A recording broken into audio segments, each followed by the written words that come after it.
Alright. Coastal Zonal Coast. Here again. What are we on? Am I on episode 8 now? Or stream 8? This might be stream 9. Stream 8. I was right the first time. This is why you don't doubt yourself. Yeah.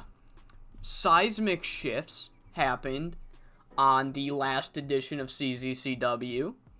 So, if you are not caught up with the save, you know what? I'm gonna wait till more people join, because genuinely, if you're not caught up in the save, I don't want to spoil anything, because it is, in fact, really big shit happened. So, here's where the save starts to pick up, essentially. And, we're coastaling and zonaling, pretty much, as everybody understands what that means. Wave of Fury, we're building the Wave of Fury. My mic's not centered. We're building the Wave of Fury. I got a 5-week build. I gotta do a 5-weeker, which is kinda shitty, but it is what it is. I'm gonna double check. 1, 2, 3, 4, 5. Yeah, 5-weeker. So I'll just get it. Let's get to coast to coast. I don't have to worry about Mass Cougar. No, I don't. No, I don't have to worry. Hey, yo, Miko in the house. Miko is, in fact, in the house. We're outside. We are here. There's no simming. I don't really need to do simming in Coastal Zone. He just left. He went nowhere. He just left. He's had enough. Valid response. That's what I would do. Yeah, that's what I would do. Fucking soul left my fucking body when I just saw the headline. Oh my god, I got so scared. Soul left my fucking body. It's just SciShow. We're fine. Oh my god, I almost had a fucking heart attack. Oh my god. With the popcorn already made. The pre-made popcorn. Alright. Okay, it's been long enough. So, yeah. If you guys, and I'm being genuine here. I'm not just trying to, plug my content. I'm being genuine. If you are, a regular viewer, and you're just coming into the live stream, but you're not caught up with CZCW, I would suggest getting caught up before watching this stream, because big shit happened on the last pay-per-view. Big shit happened on Battle on the Beach. So, if you've never seen me before, then you can stay. If you guys are regulars and you have not been caught up, I suggest catching up before watching this, because I'm gonna spoil some big shit. If you don't give a fuck, you can do whatever you want. I'm not forcing you. I'm just suggesting. So, last call. Anybody that doesn't want spoilers, that's not caught up. Yeah, on the last episode, Mass Cougar, motherfucking Mass Cougar, has taken the title. He took the title. What is up, Chandler? What is up, reality? Recap time. Mass Cougar has stolen the Coastal Zone Championship thanks to interference from the new tag team champions, Rich and Famous. Yes, they returned along with Air Attack Weasel on the last pay-per-view and have stolen 2 of the 3 championships we have here in CZCW. Mass Cougar, straight up, yoink, taking it. The Coastal Kings are now on the top of the world in CZCW. They have taken the title. And Fox Mask is just, he's never going to let us hear the end of it, essentially. So the Coastal Kings have expanded to be an even bigger threat to the company and to freedom in general, just freedom as a whole. So yeah, that's what happened on the last stream. Crazy stuff. Fox Mask did it. Chet Chavez does have morale issues, and I'm gonna be honest, I don't care, because he's not my tag champ anymore. Tigre Salvaje Jr. is not in shambles. He is, in fact, thriving. Tigray is thriving. He is the only. In fact, he is so anti in shambles that he is the only one that is not a member of the Coastal Kings with a championship. That shows you how much in shambles he is not. In fact, he's not even glued together. He's pre-broken. He's pre-broken. It's not. What is with the 5S? Oh, it wasn't even a bad show. It was a great show. Hell in a Cell 2019 wasn't even a good show. I still put on a masterclass in Joshi, in spite of the fact that everything was against me and injuries came down and the finish failed. But no, 5SSW held their Hell in a Cell. Yeah, I'm sure it did. But yeah, we're gonna be doing the taping of 3 out the gate. That's the first one we're gonna do. So we got a big start to this save. Or this stream, I mean. So coast to coast, we're doing 27, 28, and 29. One taping first, because we got a big taping. Usually I do the tapings second, but nope, fuck you, not this time. Because I have some storylines to address. It was okay, just because Sophia won does not mean it was one of the worst finishes you've ever seen. It was great. You know, the non-stream watchers very much enjoyed that video, I might add. They very much enjoyed the storylines. So I don't want to, just because you're a mark for Etsuko and Chieko, it doesn't mean that the finish was bad. It was a great finish. You don't even let it play out. Let it play out. That's all I'll say to that. Cool. Great booking chemistry with T-Ray. Beautiful stuff. I only need to worry about one creative finish. I'm confident in the other 2 main events. I honestly am. I'm confident in my main events. Okay, well that doesn't really help me, because he's not in the main events. I mean, that's good to have around, but like, fuck me. Alright, what do we have? We have a Frankie P safe bet. I can't use these. I can't use those. Fuck. Okay. Alright. Well, I was just about to say, oh, we're gonna get some character ideas today. No. Not anymore. Why would I get character ideas? I didn't want character ideas. I didn't want character ideas at all. Fucking. Can you guys. Fuck. Save. Fucking stupid. Goddamn bullshit. Okay. I can't get one goddamn character. This. You fucks. You fucks. Fuck you. I'm not even gonna use it. I can get a character idea. I lied. Let's go. You fucking assholes. You fucking assholes. Come on. Give me something. What a waste. I forgot. Likely, right. What a waste. Thank you. At least we have that. Heartbreaker's talking to women. That's not good for anybody. Seth Whitehead and Bullseye got into a fist fight. Dylan Seidel chose to slap on the wrist. Seth Whitehead's mad. I don't give a fuck, Seth Whitehead. I truly don't care. Jackpot Jordan. Cosmic punishment for pushing Zoph. No, it's not. Because she's good. She deserves to be pushed. If anything, I'm being punished because I'm failing at pushing her. That's what's going on here.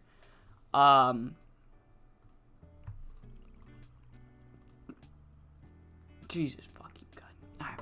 Why do I have morale officers? What horseshit is all? It's my 3 most over guys. You're fucking with me. Fuck. He's got white hot. He's got white hot. White hot. Fuck you, game. You fucking suck. Alright, whatever, man. So, essentially, we're going to open the Coastal Kings victory lap. That's essentially self-explanatory. Foxmask comes out. He's all fucking, oh, yeah, welcome to a new era of CZCW, where the legends are treated as such, as legends, as assets to the company, not afterthoughts, alright? And, essentially, he gives a little tease. He's like, oh my god, he gives a little tease where he's like, you know, here's what happened. You all were too busy focused on me and my proteges to even worry about what was going on with Rich and Famous. Guess who orchestrated them to come in? That was me. I got my man on the inside.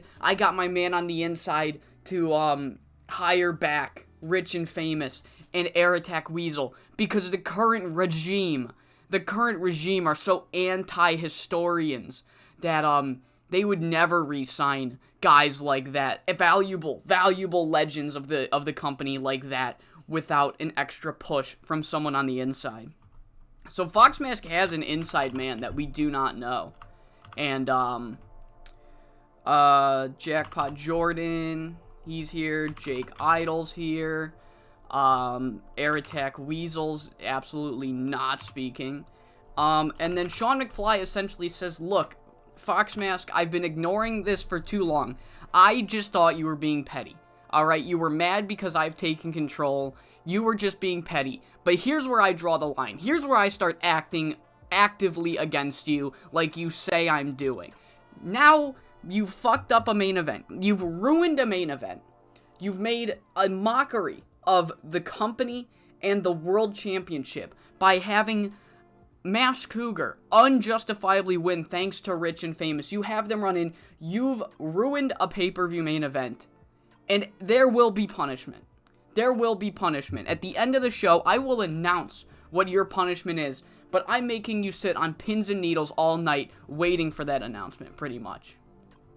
2 minutes. That whole thing is 2 minutes. Storyline development works. Script the fuck out of that. Right. And then opening the show, the former tag champs, Aviation. No, not Aviation. They're facing Aviation. The former tag champs, the Beach Boys, are defeating Aviation. Match goes 10 minutes. Chet Chavez can get the victory because he's mad at me. Open clean. Book segment. I forgot we need one steal the show. There it is, boys. There's our steal the show. Hot read, Foxmask Inside Man is ELL legend Hysteria. No joke, I have not heard that fucking name in forever.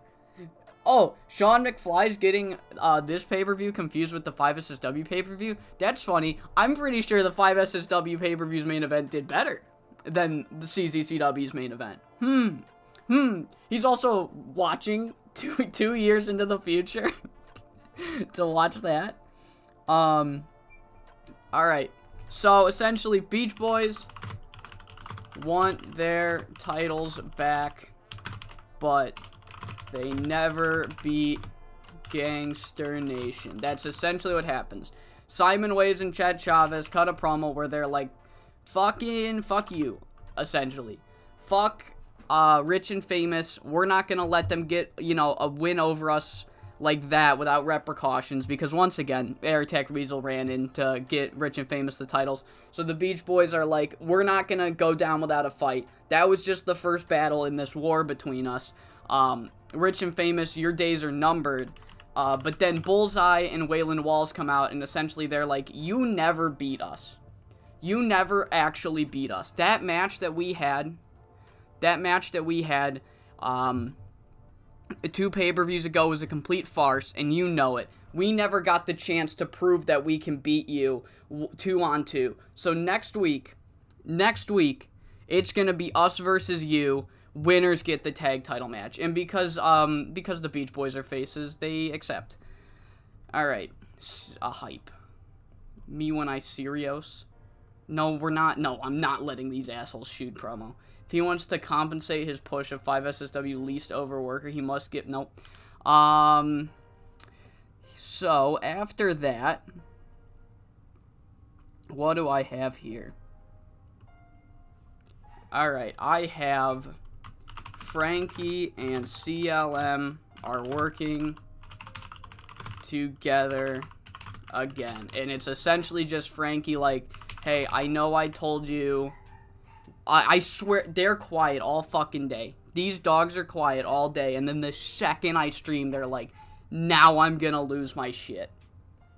Frankie Boy, California Love Machine, and okay, he's barking weirdly. I gotta see what he wants. Give me a second. I'm sorry.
Alright. Okay.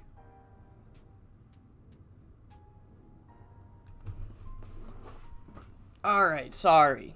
Fucking locked himself in the bathroom again.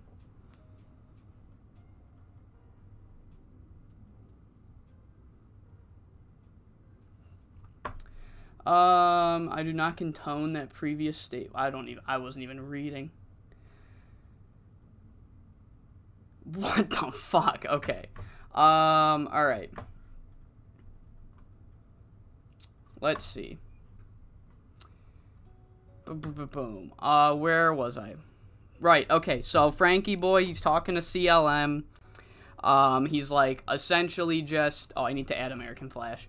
He's like, look, I'm sorry. I thought I could handle them on my own. I clearly did not realize what I was dealing with.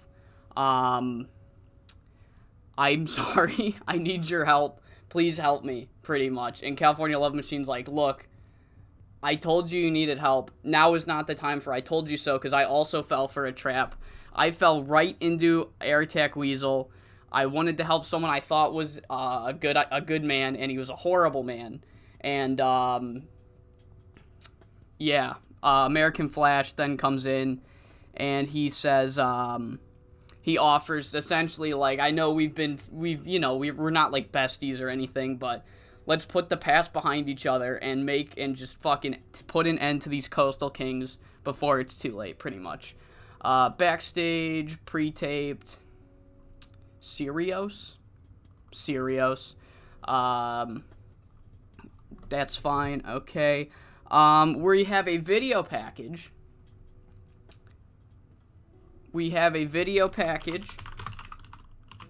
Hyping the debut. Hyping the debut of BCG's Bunraku Kintori. I have signed motherfucking Bunraku Kintori, who quit BCG, so I signed him, and, yeah, I'm gonna push him. So, there is Bunraku Kintori. He is here. I don't think he can speak English. I can't really push him. Or I can't have him cut a promo, I mean. Unless he can speak English. No, just Japanese. So I guess we'll have the Guru introduce him. The Guru can character develop. Bunraku Kintori, probably not over. I guess just... non-speaking, I guess, non-speaking. 2 minutes, just hyping. Outside broadcast, video, pre-taped.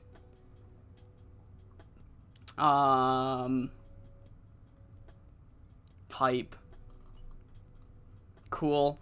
After that, we, oh, he's gonna wrestle next week, too, right. Right, he's gonna wrestle Cillian Catsby next week. We're hyping the debut. Bunraku Kantori, Cillian Catsby. And then Gangster Nation and the Beach Boys are fighting. He's Heartbreaker if he got laid. What the hell? When in Japan, he hangs with Zofia, then he flies to California to get chummy with Air Raid Siren. I don't think Zofia's in Japan yet. I don't think I signed her until after Karen's injury. Alright, after that, we have the team of El Jaguar and Luis Montero Jr. versus Cold Blood Brothers. This joint can go 14. El Jaguar, over snap. Open clean. Book it. After that, Hugh Dayask, who made his return at the pay-per-view, explains it was, in fact, Zell Quinn who took him out. If you remember, there was that three-way. We were supposed to determine who would be the number one contender in the Extreme title match. Hugh Dayask was supposed to be in it. Zell Quinn apparently was the one that took him out, injured him, and Hugh Dayask returned at the pay-per-view. Why are they not the Cold-Blooded Brothers? I don't know. No, because they're blood brothers.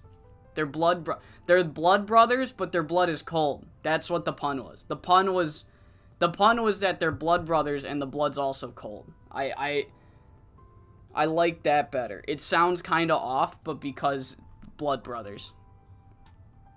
But yeah, Hugh Dayask is like, I'm gonna make Heartbreaker pay, pretty much.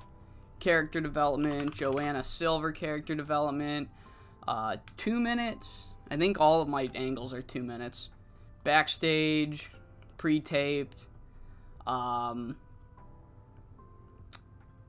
serious or surprised, because it's like, oh my god, I can't believe Zell Quinn would do such a thing.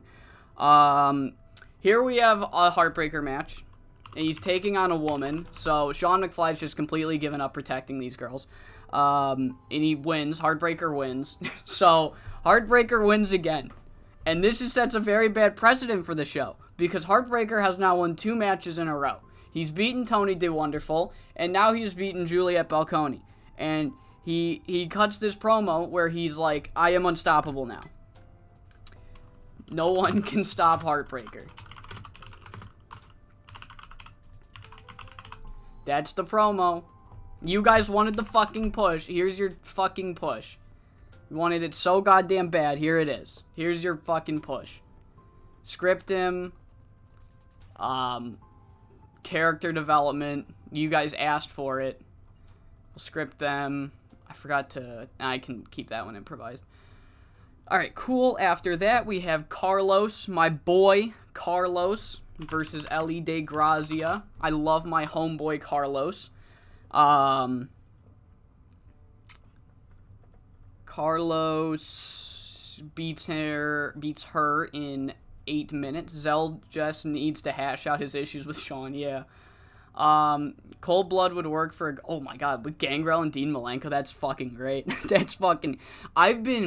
In my free time, I've been playing that new 2004 mod, the It All Begins Again mod, made by Idolized. That shit is so much fun.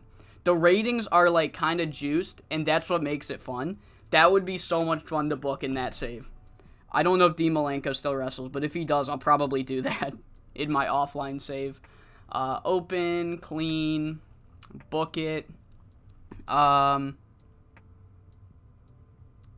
then Carlos cuts this promo. Carlos has heard the criticisms. I don't think that's how you spell criticisms. This isn't a spelling channel. So Carl, he just essentially, he's like, I've heard what everyone's been saying. I've heard that people say that I was a fluke. I don't belong in the main event scene, and Seth Whitehead exposed me. And he's basically just addressing the shit that fans are saying. So, generic works fine here. Book segment. The cocky sex magnet Maverick Heartbreaker would never win another singles match again after that promo. Who knows? Who knows? We have a Frankie Perez interview. Frankie Perez still does, in fact, not like American Flash. Their match at the pay-per-view did absolutely nothing to squash the beef. Not cutting a promo. Character development. Backstage interview, pre-taped. This is, I guess, foreshadowing. Another 2 minutes. He calls him a fucking coward. He's like, he's worthless. That guy's worthless. Okay, clusterfuck main event angle. Or not the main event angle, but the angle leading to the main event. Going Coastal and American Flash, who teamed up earlier in the show, call out any three members of the Coastal Kings to a trios match. Instead of them coming out, Shawn Whitehead comes out and says that nobody in this ring is getting a title match against Masked Cougar before him. So then, Rich and Famous from behind jump the baby faces, Carlos, Flash, and not Carlos, CLM, Flash, and Frankie. And Fox Mask then runs down from the back. He fucking bolts. Seth Whitehead clearly did not know this jumping was happening, but he is more than happy to get into a fight.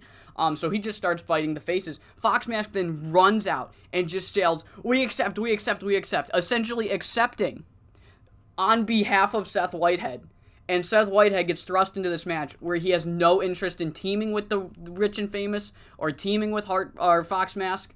I don't know why I almost said Heartbreaker. But yeah, Fox Mask pulls a fast one on Seth Whitehead, and yeah, it just launches right into this three-way. Fox Mask accepts American Flash's and Going Coastal's open challenge with someone not even in the Coastal Kings. Bit of a clusterfuck. I think it's fun. Fox Mask pulls a fast one on Seth. That's just what I'm going to call it. So it's Frankie Boy, Callie, Seth, Jackpot, Jake, Foxy Lamask. All these in, scripted, 2 minutes, in the ring, surprise, book it. So that's the main event. Carlos doing the Vader promo and burying himself. So yeah, it's Jackpot, Jake, and Seth Whitehead versus American Flash, Frankie Boy, and Callie. And to everybody's surprise, the thrown together team get the job done. They get the job done. They win. Seth Whitehead wins. This is why I really wanted the fucking creative finish, because I'm keeping all of the faces. I'm protecting all of them. So, I really would have liked that creative finish, but shit happens. It doesn't always work for me. Slow build, clean, 21 minutes total. Should it be a clean? Yeah.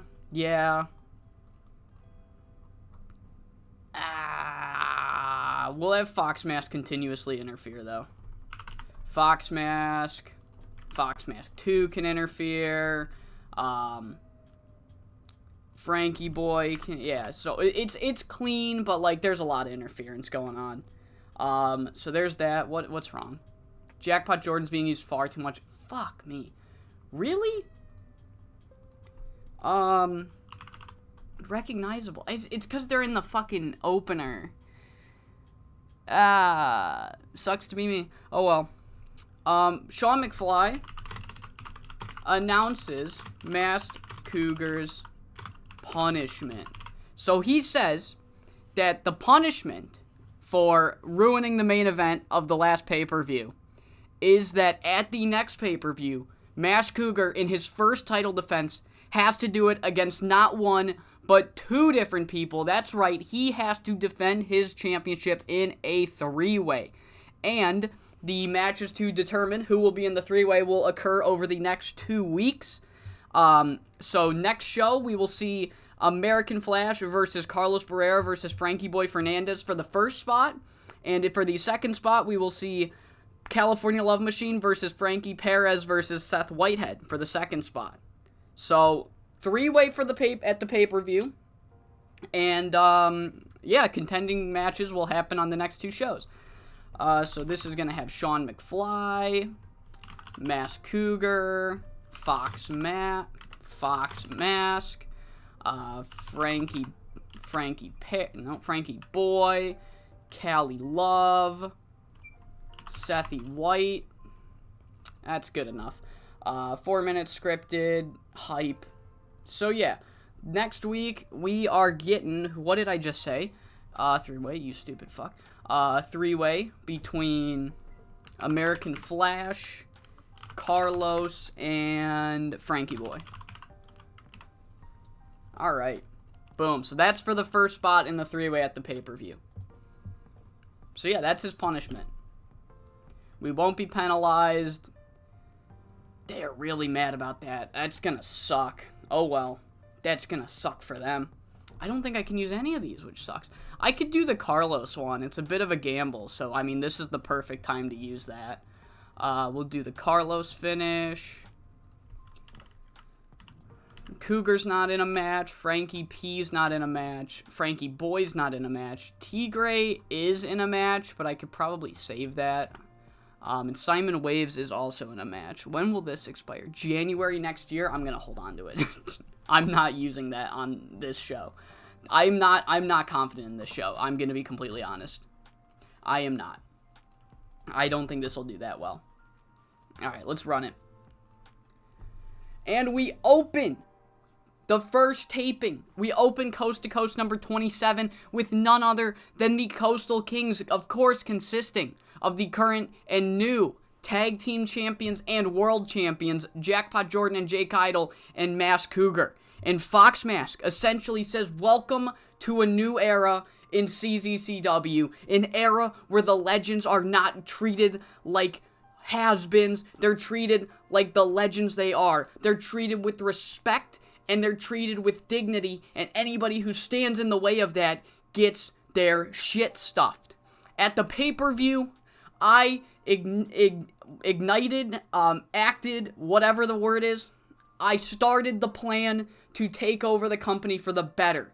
We have 2 out of the 3 championships right now. We work slow. Right now, we need to make sure that anybody that stands in our way gets what's coming to them. I was behind the signings of Jackpot Jordan, Jake Idol, and Air Attack Weasel because the people in charge now, Sean McFly, Cliff Anderson, they would never hire two guys in Air Attack. They would never bring back any of those men, no matter how great they are, just because of their age. I had to pull strings from the man I have on the inside to get them back in the company, and look, it's already paying dividends. They're tag team champions again. 5 tag team title reigns. Air Attack Weasel will soon be the Extreme Champion, or Fox Mask 2, either one. The Coastal Kings are taking over. And then that's when Sean McFly comes out, and he says, enough is enough. I've let you parade around. I've let you do whatever you want, Fox Mask, because I didn't want to get in your way. I didn't want to add fuel to the fire. I didn't want to get in your way and then you say, look, here's Sean McFly preventing me from doing whatever I want. No. I didn't realize how much of a problem you'd be. But now you fucked with me. You've ruined. At the last show, you disgraced this company and this championship by having Mask Cougar win the belt in the main event of a pay-per-view with a run-in. You had Jackpot Jordan and Jake Idol do the dirty work. You have besmirched the name of Coastal Zone, and you will pay. I'm going to make you all sit on pins and needles. I'm not going to tell you your punishment for the rest of this show. and you will all sit on pins and needles dreading what I do as punishment. So good luck relaxing, Fox, Cougar, and the rest of you, because your time at the top is coming to an end. 45 off the show, right out the gate. We are open. Our opening contest consists of the former tag team champions, the Beach Boys, taking on Aviation. Good fun match. Simon Waves got a 61. Holy shit. Chet Chavez pins Viento Negro in 7 minutes and 47 seconds. And the former tag team champions get the victory. And once again, much like how Masked Cougar won his title, the Beach Boys lost their titles the exact same way, with Air Attack Weasel running in and costing them the match and costing them their titles. And they say that they are not going down without a fight. They are not going away without a fight. They will get their tag team titles back. Rich and Famous will be exposed. They might be legends, but they aren't in their prime anymore. But that's when Gangster Nation come out, and they say that they hate Air Attack and Rich and Famous just as much as them. However, both of these teams know that they never got to truly see who's the better team. Their match where Rich and Famous debuted, that match was a farce because Rich and Famous ran in unintentionally but screwed Gangster Nation, and they say, how about this? Both of us got a bone to pick with these new tag team champions. How about we kill two birds with one stone? Us versus you. Next week, we will see who the better team truly is. Who would have won that night and been the champions right now? And the winners will get the right to take on Rich and Famous. And the Beach Boys accept because they're baby faces, and they also want to prove that, look, we respect you as competitors. You wouldn't have beat us. 40 for that promo. We get a promo from Frankie Boy and California Love Machine, where essentially Frankie Boy's like, Cali, dude, I'm sorry. I need your help. I thought I could do this alone. I did not realize the force that I was fighting. I did not realize how large the Coastal Kings were going to grow. I'm sorry for pushing you away. I'm sorry if you felt pushed away. I thought I could handle it on my own. Seeing Aldous Blackfur get pile drivered off the apron made me lose my forward thinking.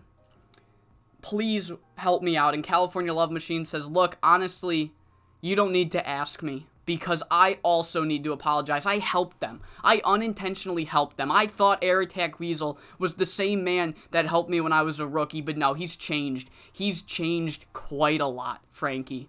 And even though I'm still a little salty that you pushed me to the side, I know you did it for good intentions. Going Coastal is going to put an end to the Coastal Kings. Give hell or high water. And then that's when American Flash enters the arena.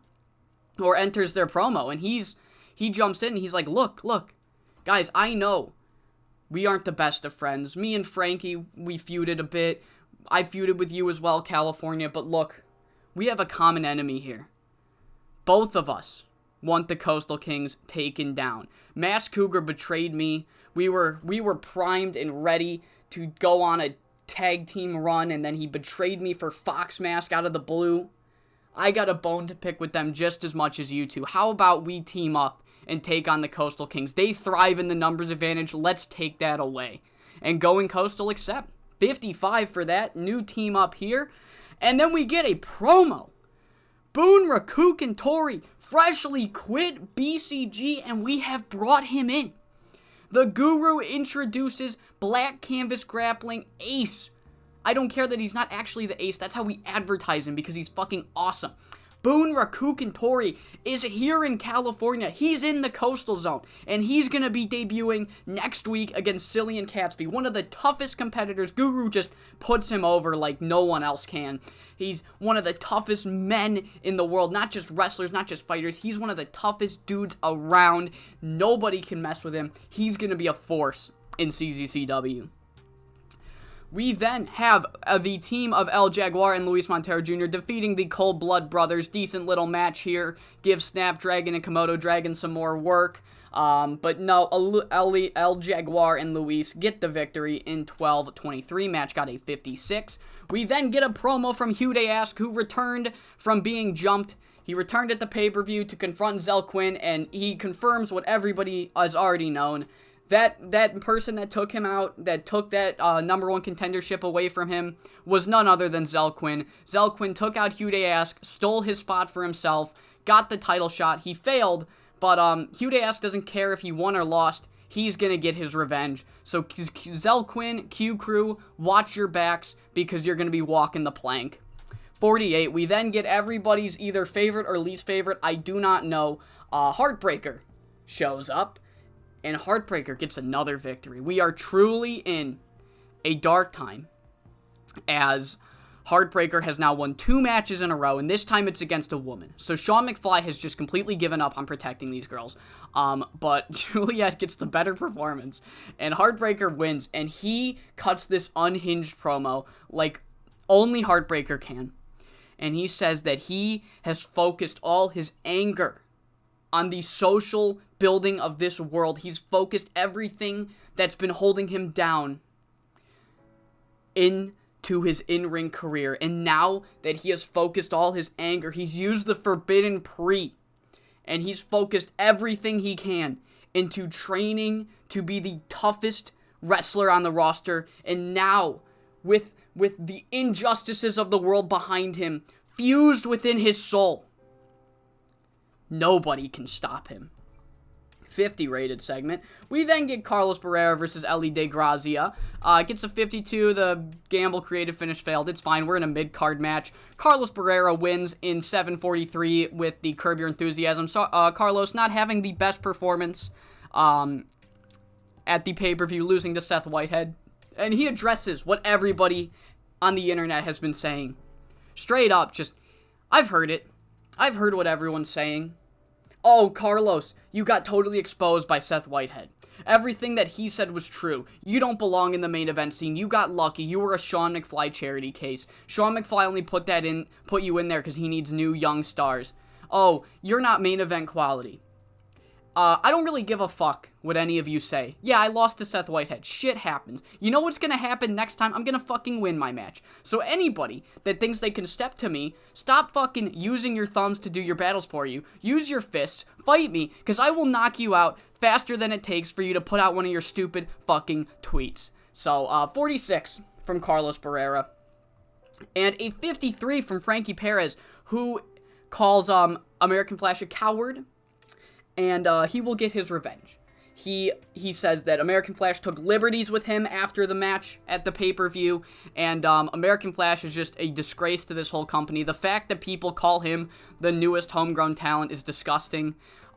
He belongs nowhere near Coastal Zone. He should probably stick to like a Freedom Caribbean. That's probably more his speed. But yeah. So the match at the pay-per-view did absolutely nothing to stop the feud between Frankie and American Flash.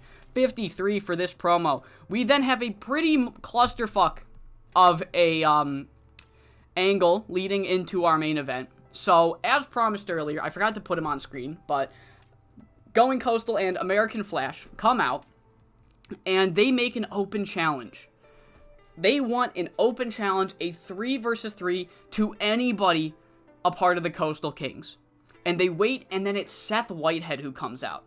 Seth Whitehead comes out and says that I'm putting a fucking stop to this. I mopped the floor with Carlos at the pay-per-view. He's got himself questioning himself. I don't know what's going on. I've proven I've waited long enough. I'm next in line. Nobody gets another title shot before me. I'm going to be the one to get my hands on Masked Cougar before any of you. And while this is going on, Jackpot Jordan and Jake Idol come running out and jump them from behind. Seth Whitehead's like, oh shit, I guess we're fighting now. So Seth Whitehead starts beating on Frankie Boy because he does not like Frankie Boy. And then Fox Mask comes fucking running down from the back with a microphone. He's like, we accept, Jackpot, Jake, and Seth, we accept the open challenge. And then the match begins. Fox Mask has just pulled a fast one on Seth Whitehead. Seth Whitehead is, furious. He's yelling at Fox Mask. He's like, what the fuck do you mean? I don't want to team with these guys. And then as he's yelling, Frankie Boy jumps him from behind, and then those two start the match, and then Seth Whitehead has gotten roped into working a 3v3 with the Coastal Kings.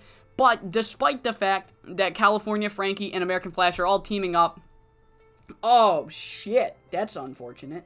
Oh shit, a cheekbone. Oh fuck. Oh no. Despite the fact that they're teaming up, the numbers game is way, way, way too much for them to overcome still, especially since one of the members they're facing isn't even a part of the Coastal Kings. Foxmask runs in, Foxmask 2 runs in, Weasel runs in. They put up one hell of a fight tonight, but it is the heels coming out on top. A 69 rated main event. Honestly, not that bad for all the bullshit I had going into it. I protected them. I had a lot of interference. Fuck yeah. 69 for all of that. Nobody got heat. That's good. And the final angle. Sean McFly said he was gonna dish out punishment to Mask Cougar and Foxmask, and now is the time for punishment. He says, for making a mockery and a disgrace out of the Coastal Zone title and brand on the last pay-per-view, Mask Cougar's first title defense will be at the next pay-per-view against not one, but two different people. That's right, Mask Cougar is forced into a three-way match as his first title defense. Sean McFly says that if he wants to get other people involved, this is how we're going to get other people involved. He's got to take on more than one person at a time. So we will have on the upcoming shows two different triple threats. If you win your triple threat, you get added to the match. So next week, for the first spot in the three-way, American Flash, Carlos Barrera, and Frankie Boy Fernandez will fight. And then on the following show, California Love Machine, Frankie Perez, and Seth Whitehead will be in a three-way. The winners of those two three-ways will get into the title match at the pay-per-view. And 63 to end the show, 65 overall. Not bad. Honestly, not bad. I thought this was going to do, like, barely a 60. So I'm actually happy with how this turned out. I'm happy with that. Alright. Cool. What was this, episode 20? This is episode 20. Alright, let me unmute. You guys were going crazy in the chat. I'm sorry if I miss anything. 60 talking about Boone Rakukin is equal to Jericho talking about Jack Swagger. Alright, I'm not reading anymore. No. American Flash has become American Trash. What the fuck? I know what you can say on socials. You call me a virgin loser boy, but I can totally beat you up. I'm really a tough man, I swear. Oh no. Social media broke Carlos. I don't like that incel Heartbreaker got a fucking 50. I've had him cut too many promos. He's actually not developing at all. Never mind. I thought he was getting better at promos. That's so unfortunate. That's so unfortunate. Alright. So, show number 2. Open the show with the Gangster Nation Beach Boys match. It goes 15 minutes. Guess what they don't get to do?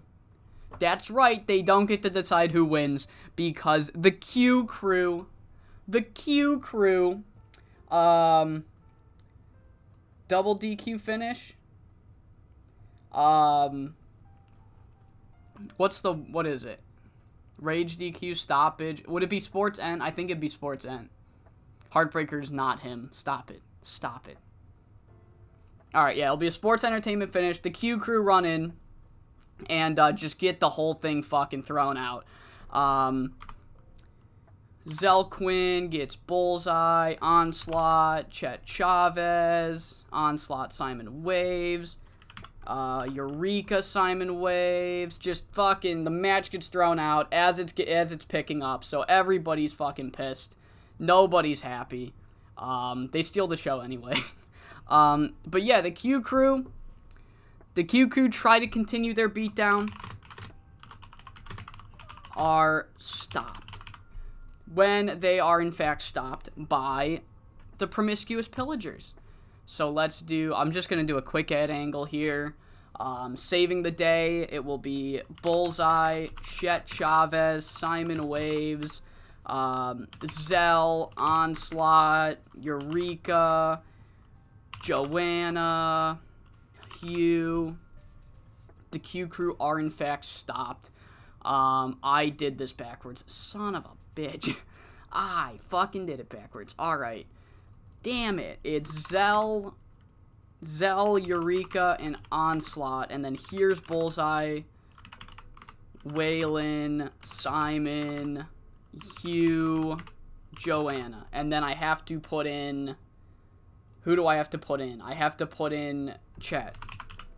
In victim. Okay. Generic, that works. So yeah, the promiscuous pillagers fend off the Q crew, who get that entire match thrown out because they want the tag titles. Frankie Perez then gets another interview.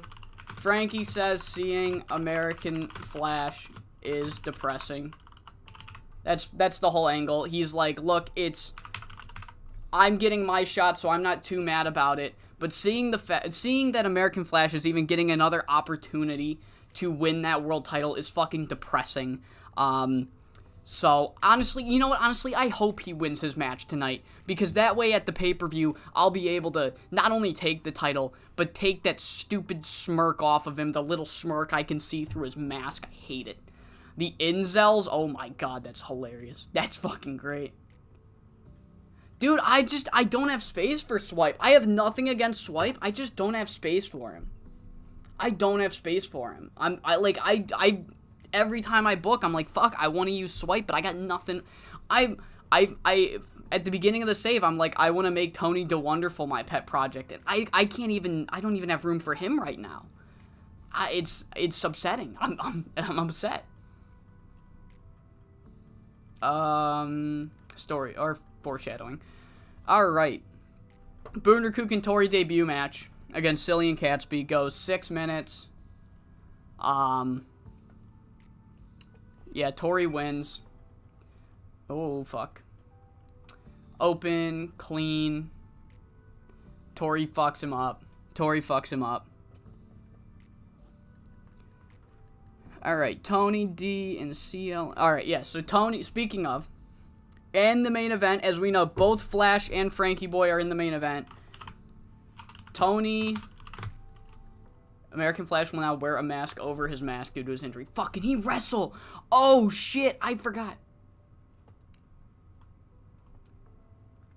Do I have him working tomorrow? We'll just have to pray. I need him in this match. I really need him in this match. Oh, fuck. Tony D and CLM will play backup. It's exactly what you think it is. American Flash on non-speaking appearance. California Love Machine character development. Frankie Boy. So both Frankie and American Flash are in the main event. But their respective homeboys are like, look, we know the history. We understand. We were fighting alongside you guys. We'll stay back just in case the Coastal Kings try any bullshit, you know, and screw you guys out of your match. We want you two to settle this in the ring, you know. We don't want the Coastal Kings either. We hate them. They suck. They're stupid and dumb. Backstage interview. Not an interview. Backstage angle pre-taped. Serios. Me when I serios. Alright. Heartbreaker cuts another promo. American. I'm sorry, brother. You gotta work. Heartbreaker was broken.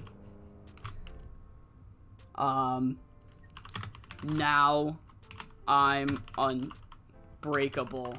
Oh, that's a bar. That's a fucking bar, guys. Holy shit. What a fucking bar. 2 minutes. Backstage. Interviews fine. Pre-taped. Hype. That's gonna be... Or character development. That's gonna be one hell of a fucking... Heartbreaker was broken. Now I'm unbreakable. Oh! Oh, that's a bar. Unfortunate, my best work is coming to, like, one of the most disgusting characters I've ever written. Apex Twins are taking on Jaguar and Luis. 10 minutes. El Jaguar can... Luis can go over. Luis can go over. I do not care which Apex wins. Open, clean, book it. Johnny Perez offers to help the Pirates. He's like, look, I know I have an out. I don't need to do this anymore, but I cannot stand Zell Quinn. I've gotten my revenge on him, but seeing what he's done to you is despicable. I'm also was in that three-way. I'm still mad about it. I'm gonna help you guys out. If you need backup, give me a ring. I'll fucking help you. And where is Joanne? What did El Jaguar do? No, he just won the last one. He got the pin in the last one, so I'm giving Luis to win this one. 2 minutes. Backstage.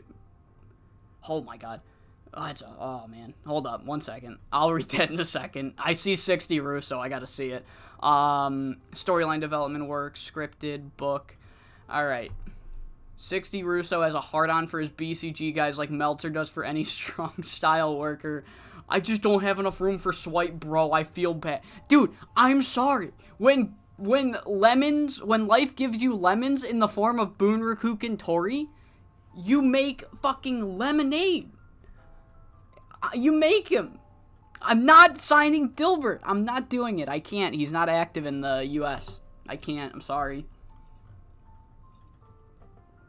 I'll sign...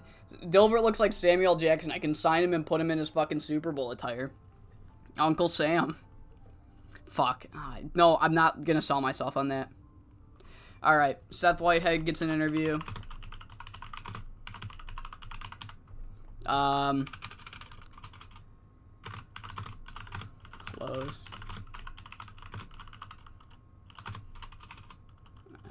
Yeah, so just like he hypes up the main event. Like, I was so close when I faced Frankie, and I've been screwed time and time again by Sean McFly.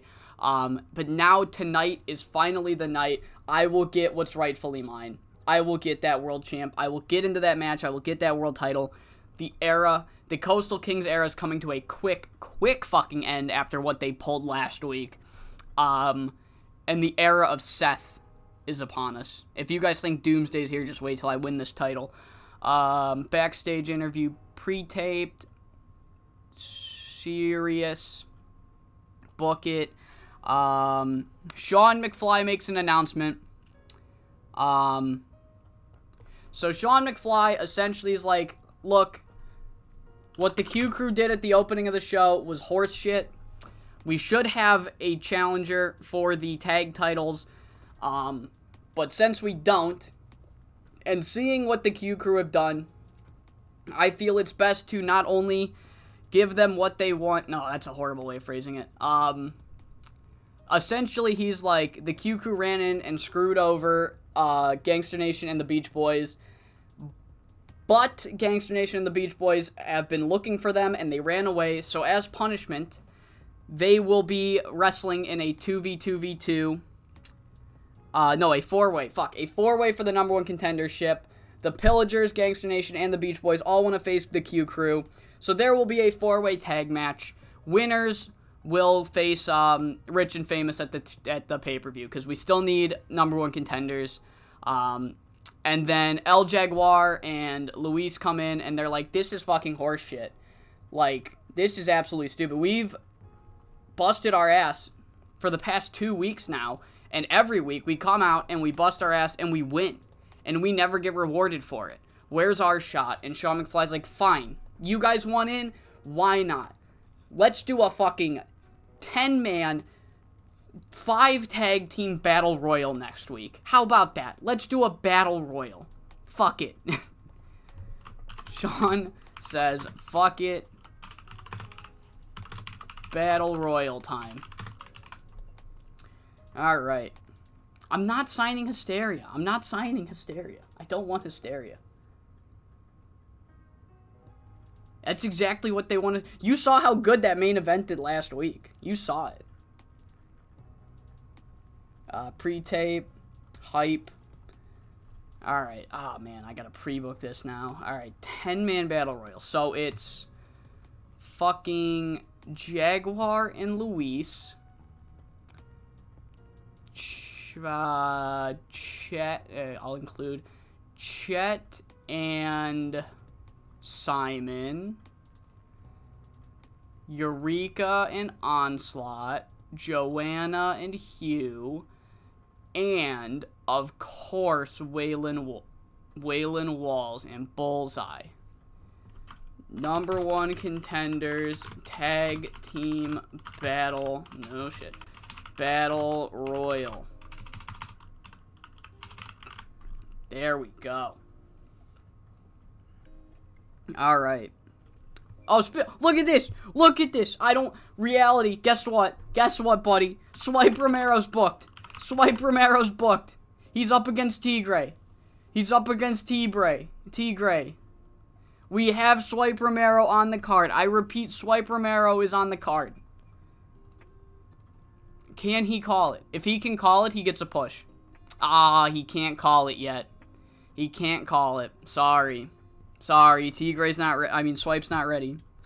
So Tigre is then laid out by Bunrakuken Tori. Guru was negotiating. So here's what happens. Tigre's celebrating, and then out of nowhere, Bunrakuken Tori comes out and just starts fucking beating on him. And Guru runs into the ring. He breaks up the fight, and essentially Tigre's like, what the hell is that all about? He's like, what the fuck? And Guru's like, okay, look, I can explain. Look, I was the one that was in negotiations bringing Bunrakuken Tori into this company, okay? It was a tough negotiation, okay? Tigre, look, he's a proven commodity. He's a goddamn incredible wrestler. He's earned his stripes. A part of the deal, bringing him into the company, was that he would get an Extreme Championship match. And, so, next week, you're gonna defend your title against CZCW's newest signing, Bunrakuken Tori. So yeah. There we go. Tori getting a push. You know, this could have been Swipe Romero. But he's not good enough yet. I'm sorry. I would if it would be Swipe if I could, but he's just not good enough yet.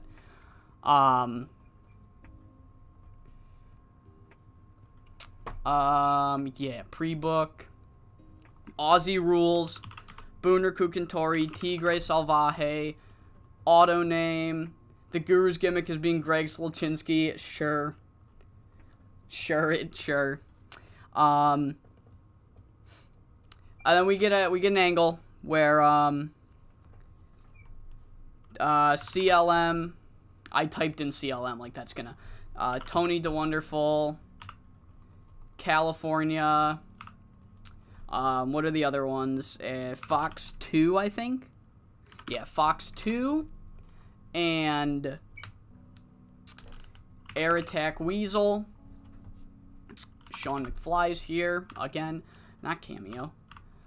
So what happens is essentially California and Tony D follow up on their word. Air Attack Weasel and Fox Max were going to try to get involved in the main event.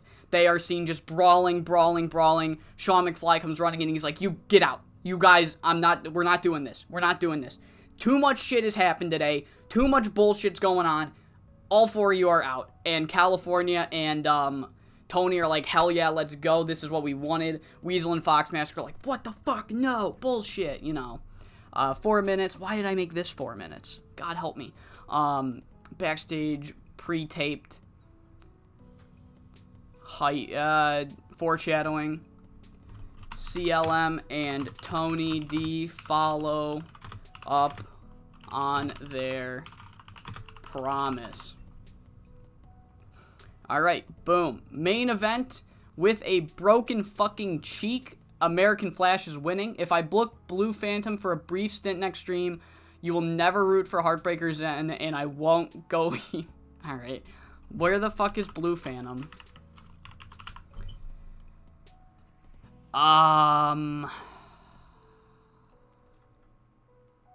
He's a lot of money. I don't know, maybe. I've got nothing against bringing... Dude, I don't know. I've just brought in Tori, man. I was just bitching about not having room. Tony's great. Shut up, man. What is with you? Why? Alright, with a broken fucking cheek, American Flash comes into this match. He tries his best. And then he gets the pinfall on Frankie Boy. Frankie Boy loses his chance to get his title back. American Flash. No, I was fucking with you. 30 per show is not a lot. I will take Tony Day-O-Kayful. Yeah, Flash and Frankie Boy. Flash pins Frankie Boy. Yeah. Shocker. Frankie's not getting his rematch because American Flash won the 3-way. Tony the Mediocre. What? This is bullshit. You guys are the worst. Slow build clean. Do I have I might actually have a finish for him. He will need it. No offense. Fuck, I don't. Damn it. He's got a broken fucking cheek. Alright. So Flash and Frankie Boy confrontation. Alright. So there is American Flash is celebrating. He's like, holy fuck, let's go. I'm the man. And Mash Cougar comes in. He was not ejected. He tries to pull a fast one. He tries to get the jump on American Flash. But Frankie Boy, the man that he just beat, makes the save. He makes sure that Mash Cougar does not allow it. Because like they said earlier, they're in this fight together. Even though Frankie Boy lost, he doesn't hold it against American Flash. He makes the save and the 2 fist bump to end the show. Just solidifying that Frankie Boy is a very good man. Character development. Improvised. Alright. 6 minutes. Honestly, I have been liking the Tony to mid. If the game... Dude, I don't know why, man. I really wanted to push Tony. He's got good stats, too. I just don't get it. I don't get why the game hates him. There's always one person... Like, I have no problems pushing 90% of the roster. And then there's one person in each save where it's just fucking world-endingly difficult to push him. Tony has 15 star quality? No shit. No way, for real? Damn. Damn. Oh my god.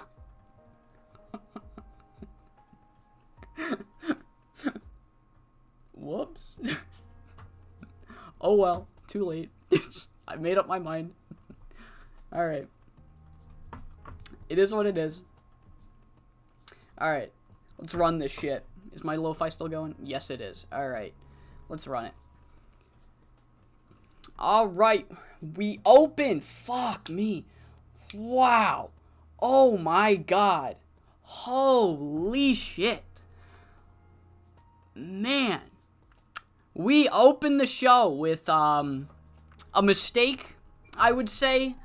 It advanced the storyline, but at what cost?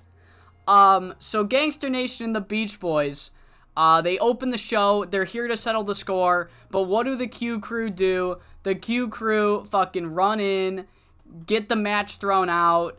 Just a bunch of bullshit. And the match gets thrown out. We don't ever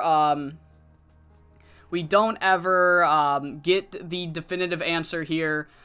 Deservingly gets a 15. I'm gonna be honest, I kind of earned this one. I will take this one on the chin. If this fucked it, I'll take this one. This one's on me. This one's on me. The Q Crew run in, the #1 contenders match just completely bombs. You know, we all swing and miss from time to time. But essentially what I'm getting at is the Q Crew came in, got the match thrown out, and we still do not have challengers now for Rich and Famous for the pay-per-view. And the Q Crew, they continue their beatdown. Zell Quinn screaming, "These are the tag champions. These are the tag champions of the future, not you two." But coming in to thwart them off is none other than the Promiscuous Pillagers. Hugh Dayask and Joanna Silver make the save. And, yeah, they make the save and they essentially say that wasted potential, are never ever going to get the tag titles if they have anything to say about it. They're going to be tag champs before them, and now all 4 of these teams are in the running for the tag team titles. 33 rated Angle is 15 plus points better than the opening match, which is quite a shame. 33 here. We then get another promo. Motherfucker. We then get another promo from Frankie Paris. That 15 really threw me for a goddamn loop. We get a promo from Frankie Paris who essentially says, seeing a man as disgusting and gross and petty as American Flash getting another chance to win the world title, getting another chance in the main event tonight to win the world title is disgusting. Honest to God, it's depressing. It's making me sick. But I then think to myself, next week, I have my chance. So in the end, it will be just deserves.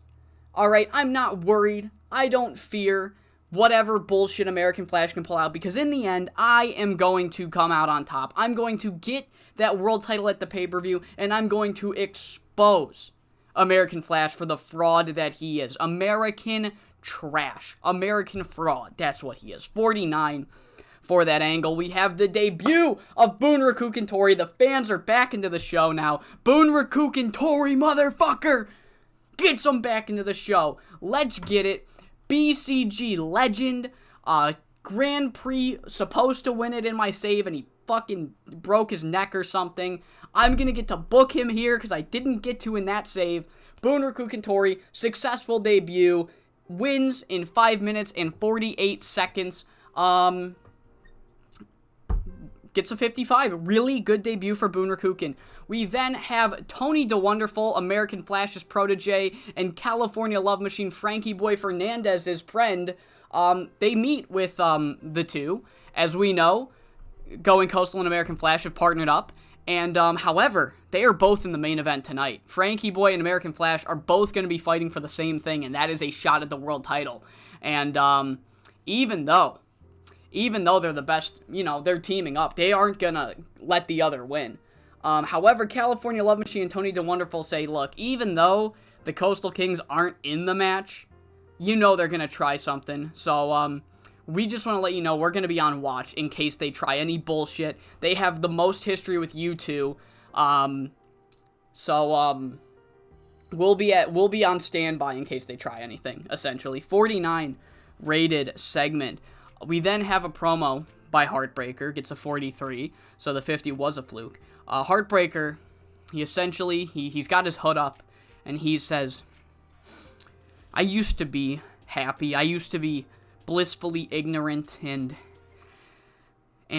inept to the horrors that go on in God's kingdom, the injustices that happen, until one evil woman broke my heart to a million pieces, made me think that I had a chance, gave me false hope that a nice, down-to-earth, caring gentleman like me could actually have a chance at love.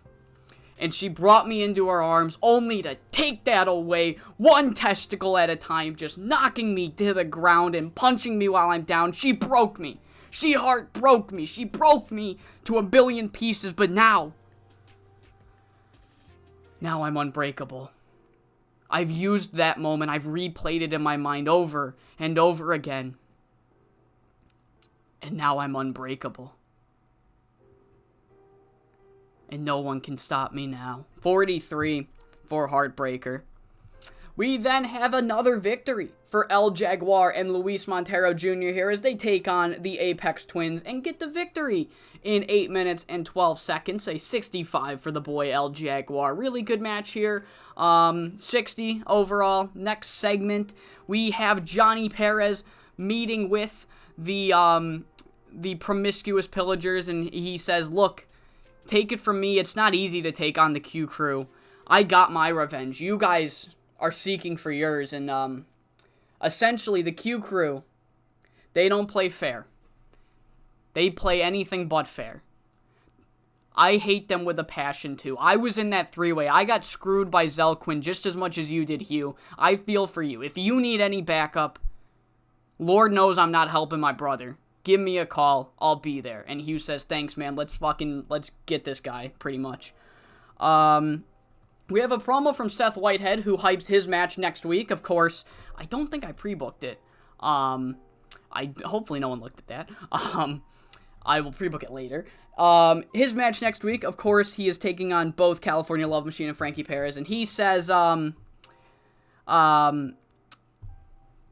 months ago, I was this fucking close to taking that Coastal Zone championship. I was this close and I came up short.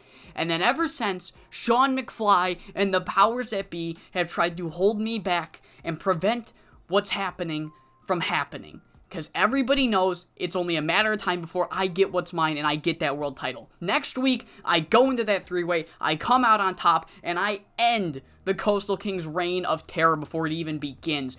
Fox Mask, you made one hell of a fucking enemy last week. Don't ever try that bullshit ever again.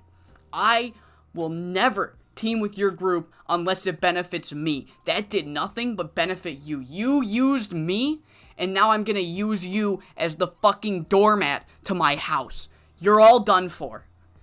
Forget the era of the Coastal Kings. The era of Seth Whitehead begins in 4 weeks. 54.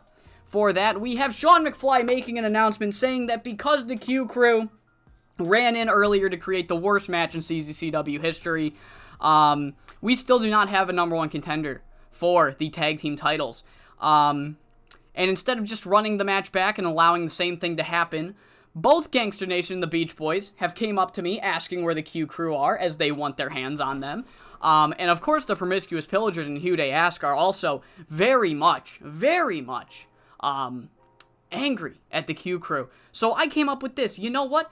I noticed during that beatdown that Wasted Potential were saying, we're the next tag champs. We're worthy. None of you are worthy. How about this? How about back up your words, Q Crew? Back up your words, because next week there will be a 2v2 against your three best friends, against the Pillagers, against Gangster Nation, against the Beach Boys. And you know what? If you can win that match, you'll get your title shot. So how about that? You prove your worth. They get what they want. Winner gets, and then El Jaguar and Luis Montero Jr. burst in, and they say, Sean, I'm sorry. We're not going to let this happen. We have been busting our ass week in and week out. The past 2 weeks, we've had decisive wins against established teams in this division. While those 4 teams have been playing pixie sticks or whatever the fuck they've been doing in their little corner of CZCW, we've been winning. Where's our shot? And Sean McFly says, fuck it. You know what? Fuck it. How about this? You guys are right. You guys have earned it. But you haven't beaten an established team yet. So how about you beat 5 of them?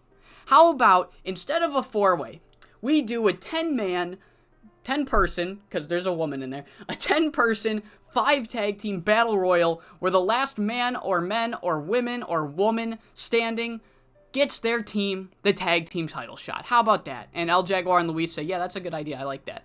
Alright, semi-main, we have Tigre Salvaje Jr. versus Swipe Romero. Tigre was really off his game. 56 for this match. Tigre Salvaje is very good. He was off his game and he still got a 55. That's crazy. However, after the match, Boone Rakuken Tori, who had one hell of a debut earlier, just comes out and starts fighting Tigre Salvaje Jr. And the Guru, who gassed Boone Rakuken Tori up and made all these big claims about Tori, rushes into the ring and breaks up the fight, and he says, stop, I'm sorry. Okay, and Tigre's like, what the fuck is going on? And Guru's like, look, I'm not just a fan of Boone Rakuken Tori. The reason I was hyping this man up was because I'm the one that personally reached out. I'm the one that stuck my neck out, made the connections I needed to, and got Boone Rakuken Tori hired here in Coastal Zone, alright? But look, this man's an established name. He's one of the biggest free agents in Japanese wrestling right now. There's few to no men in the world as great and as strong as this man. However, the negotiations, I needed to throw in something a little extra. So Tigre, I'm sorry, I know this isn't fair. I had to do what I had to do. Boone Rakuken Tori, as a part of his contract negotiations, is going to get an Extreme title match. And we didn't specify on a date, and when I told Tori, I don't know, I guess this is how he responded. So, Tigre, I'm sorry, next week, you're defending your Extreme Championship against Boone Rakuken Tori. And Tigre originally outraged. He's like, this is fucking bullshit, but whatever. If Tori's so strong, he can take this title from me. But Tori, I'm not Furusawa. You're not gonna beat me easily. So yeah, next week we have Bunraku and Tori versus Tigray. Now that all the matches are announced, let me pre-book the 3v3 that we have next week. It is going to be California and Frankie Perez and Seth Whitehead. Sorry, I forgot to do this. All right, pre-book. Boom, and it is time for the main event. But before we can get underway, Tony DeWonderful and California Love Machine make their promise. They fulfill on their promise. Air Attack Weasel and Fox Mask, the two men that they are feuding with, were in fact planning some bullshit in the main event. And California Love Machine and Tony are seen brawling with Fox Jr. and Weasel, leading to Sean running in, and he's saying, look, no. There's been too much bullshit going on tonight. You're all out of here. You are all out. I'm ejecting all of you from the building. And Weasel and Fox Mask, too, they're like, fucking what? Bullshit. Like, they're making a whole stir. California and Tony are like, oh, this sucks. This was their plan. They have gotten Weasel and Fox Mask 2 ejected from the building so that the main event can go on without a hitch. And in the main event, who solidifies their spot as the first man to qualify for the triple threat at the pay-per-view, getting the pin on Frankie Boy Fernandez with an injury. American Flash gets the pinfall, pins Frankie Boy. Frankie Boy is going to have to wait. He's going to have to wait until, I don't know when, but he's going to have to wait until after this pay-per-view to get his title rematch, because American Flash gets the high velocity senton, pins Frankie Boy Fernandez, and gets the victory, clinching his spot in the main event. And then we have an angle where Mask Cougar, who was not ejected from the building, comes out, tries to jump American Flash, but Frankie Boy runs in and lays him out. Because even though Frankie Boy was unsuccessful in his attempt to get his title rematch, like they said, they're in this together. This is not Frankie versus the world. This is CZCW versus the Coastal Kings. And even though Frankie's upset with himself for losing, he doesn't take that out on American Flash. God damn, someone's card just went off. That scared the piss out of me. My window's open, so that might have picked up on the mic. I actually jumped. But yeah, Frankie Boy prevents Mask Cougar from doing any bullshit, and him and American Flash fist bump. They are still in this together, despite Frankie Boy failing in the main event. And the overall show gets a 71 beautiful main event. You'll love to see it. Let's get into this final taping of Coast to Coast. I need to close my window. That's fucking loud. Alright. Did that horn pick up on the mic? I legitimately jumped. I forgot my window was open, so I was like, oh shit, why was it so loud? What is that fucking noise? I support the Buru title run as long as Heartbreaker... Fucking Christ. God damn. Alright. Trade proposal. We receive Heartbreaker, Steel Cage, and World Title Run. He receives... No, there's no trade. There's no trade. There's no trade. You can't trade me something I'm already doing. Alright. Let's see. Alright, we open the show with the Extreme title match. Bunraku versus Tigray. It goes 12 minutes. Tigray steal the show. Tigray does in fact go over. Bunraku Tori puts up one hell of a fight, of course. However, unfortunately for him, he is unsuccessful. Can they call it? 82? Heartbreaker and Buru... No. Tori is... No. No. No. No. No. Stop. Stop. Alright. Alright, so, Tigray tries to be the good guy. Pays for it. So he tries to help Tori up to his feet. Bunraku hits him with a headbutt. picks up his title and essentially just says, "This will be mine." So, you know.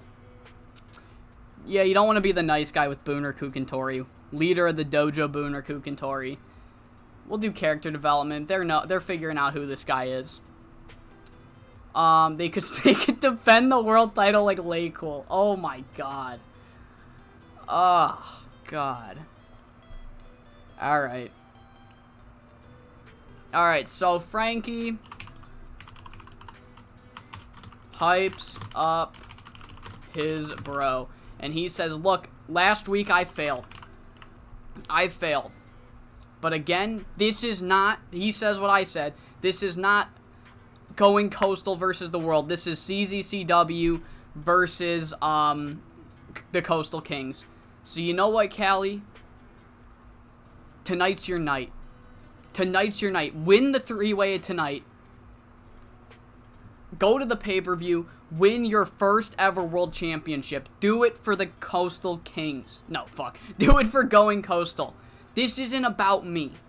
I learned that the hard way last pay-per-view. This is not about me. This is about the company. This is about you now. Go out there. Win the world title. Now is your time, essentially. Alright, pre-taped. Serios. Book it. Number one contenders battle royal. Goes 16 minutes total. And getting the victory will be none other than the homie El Jaguar. Meaning that him and Luis will get the tag title match at the pay-per-view. At Wave of Fury, first match pre-booked. We will see El Jaguar and Luis Montero Jr. versus Rich and Famous. Frankie Boy heel turn after losing once. Alright. Alright. Whatever. Alright. So, Rich and Famous come out. Say, their rebuild of the tag division might be tougher than expected. Maybe if we can come to a consensus, 60 Russo will do one of your ideas. No. This is, I don't know. Okay, you guys are getting this, like, this weird idea that this is like a democracy. I don't know where that came from. You're at the mercy of me. 4 minutes. So they just essentially, they come out and it's like, man, when we left, the tag division was stacked. These are our fucking challengers. I guess we're gonna have to fucking rebuild the division from the ground up, huh? We're gonna have to start from scratch here because this is not gonna cut it. Hype in the ring, scripted, boom. Heartbreaker takes on another woman. Haley Buck might be a useful mouthpiece. How do you spell that? H-I... Haley Hunter? Oh, Haley Buck. There we are. Oh, shit. She might actually be. She might actually be.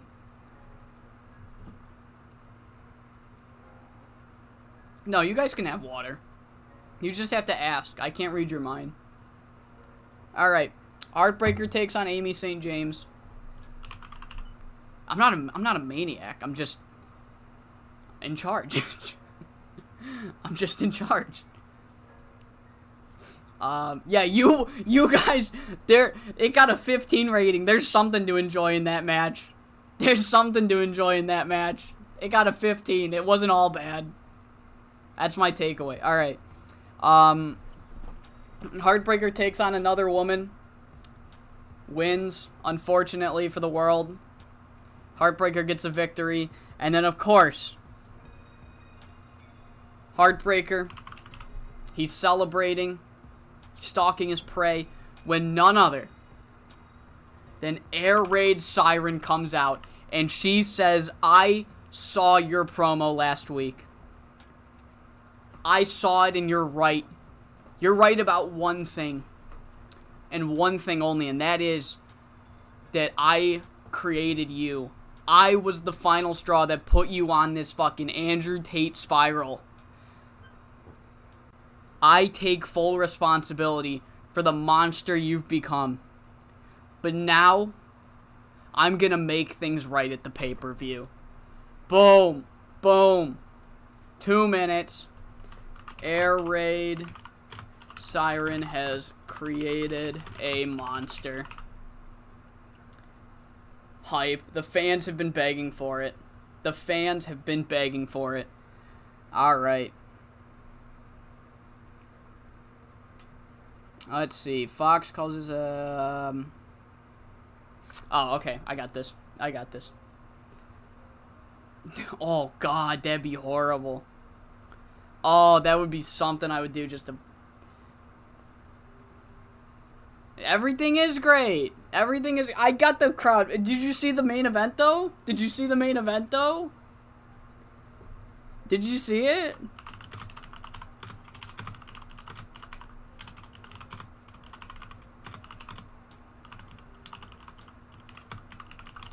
Alright. So, just a quick interview. Fox Mask is like, this is a thinly veiled attempt by Sean McFly. He's doing everything I've said he's been doing. Once again, Sean McFly creating a bullshit, unnecessary hurdle for us to jump through just to, you know, end this Masked Cougar title reign early. Just to end this title reign early and, wipe it from the record books. He wants this title reign ended within a month so he can wipe it from the record books. Alright. You know, generic at this point. Interview, pre-taped, scripted, boom. Alright, we then have Carlos Barrera versus Sky Hermosa. Actually a fun semi-main. It's gonna go 15 minutes. Carlos Barrera is going to win with a submission. Open, can they call? Dude, as you saw, the show got a 71. Brother, all we care about is the main event here. We don't need nothing else. Alright. Alright. Carlos beats Sky Hermosa. And Carlos is pissed at himself for failing again. So he's like, I had another chance to prove everybody wrong, and I fucking failed again. I failed again.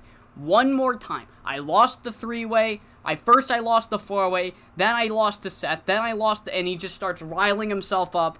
And he sees Sky Hermosa starting to get up, and he goes right after. He locks in his fucking armbar again. He cranks on that shit until Kira Lee has to come in and make the save. Carlos Barrera might be getting into his own head now. He might start to get into his own head now. 2 minutes in the ring. Storyline. Script the fuck out of that. Scripted. And main event. The other 3-way, who qualifies?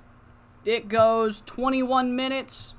And the winner, qualifying, final spot in the 3-way will be California Love Machine. California Love Machine gets the victory. Open, called. I don't think called. Open, slow build, clean. We don't have a finish. We don't have a finish. California Love Machine. Wow, Seth Whitehead, that's crazy. No, I'll fucking protect him. God damn it, Seth. I'm not gonna protect him at pay-per-views, but fucking, I'll do it on a TV show. It's fine. Okay, but you're taking the fucking pin if you're gonna be a bitch about it.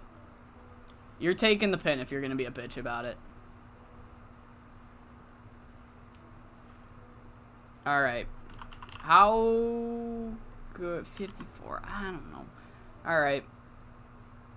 Okay.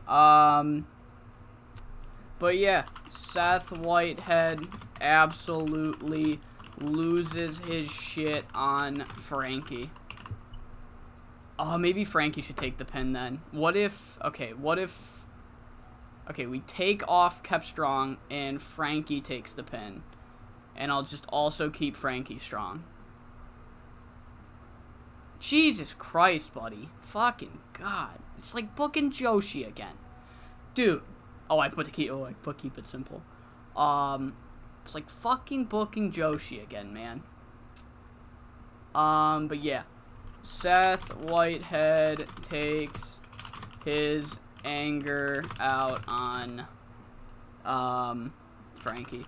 Frankie took the pin. Seth Whitehead's opportunity squandered once again. This time, thanks to Frankie Perez losing. So yeah. No, Carlos is not teaming with Heartbreaker. Get out of here. Get out of here with that. Alright, and we have our main event for Wave of Fury. California Love Machine, American Flash, and Mass Cougar. Three-way championship on the line, of course. And I'm short a minute for some reason. 12-2-2, 16-4-10, 2-2-7. Oh, this only went 23. Okay, there we go. 24. All right.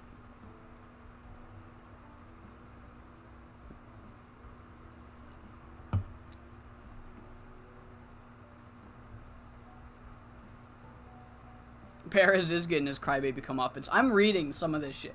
Carlos, Tori, and Heartbreaker as a stable. Gotta save CZCW from the Puritans, brother.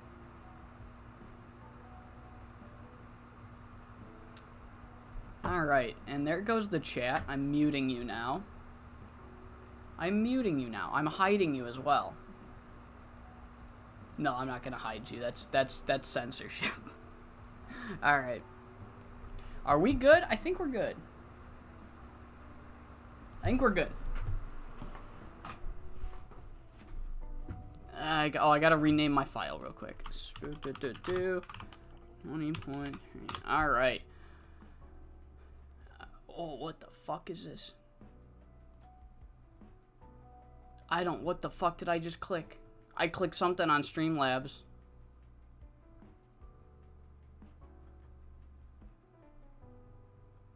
I gotta watch the chat replay, make sure nothing fucking happened. Did anything just happen? Did I fuck anything up? No, genuinely. Sorry. Chat, I need you to know. Did I just fuck anything up? I clicked a weird button on Streamlabs I've never clicked before, and I'm worried I fucked something up. I'm being dead ass. If, please, if you can hear me, let me know if it's still good. Are we still good?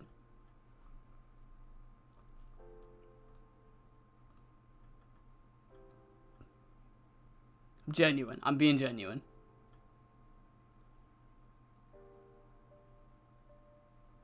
Okay, cool. I just wanted to make sure. Okay, we're fine. I have no idea what I just clicked, but I don't know. I don't know. It scared the fuck out of me.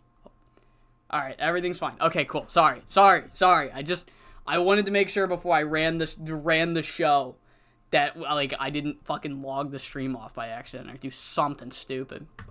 All right. All right, let's do this. And we open the final edition of Coast to Coast on this episode, number 29, with a fucking absolute masterclass between Bunraku Tori and Tigre Salvaje Jr. Tori getting this match via contract negotiations, and motherfucker did this guy earn his stay already. He gets a 75. Him and Tigre get a 75. And despite the loss, I think the push for Bunraku Tori begins today.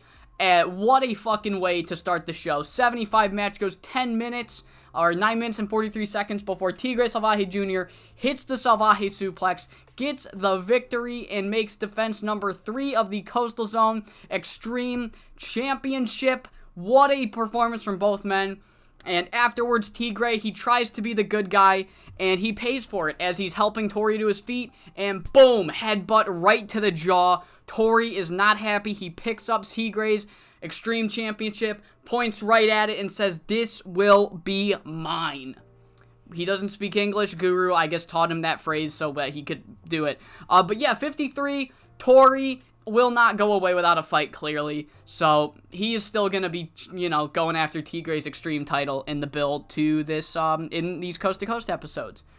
We get a promo between Going Coastal where Frankie Boy, he comes and he gets the CLM, and he essentially echoes what I was saying during the main event angle last show, where he's like, look, I'm not getting my title rematch, Callie. I'm not getting my title rematch. But as you saw, my motto right now is this is not Going Coastal versus the Coastal Kings. This is CZCW versus the Coastal Kings. We're all in this together. So you know what, Callie? You know what?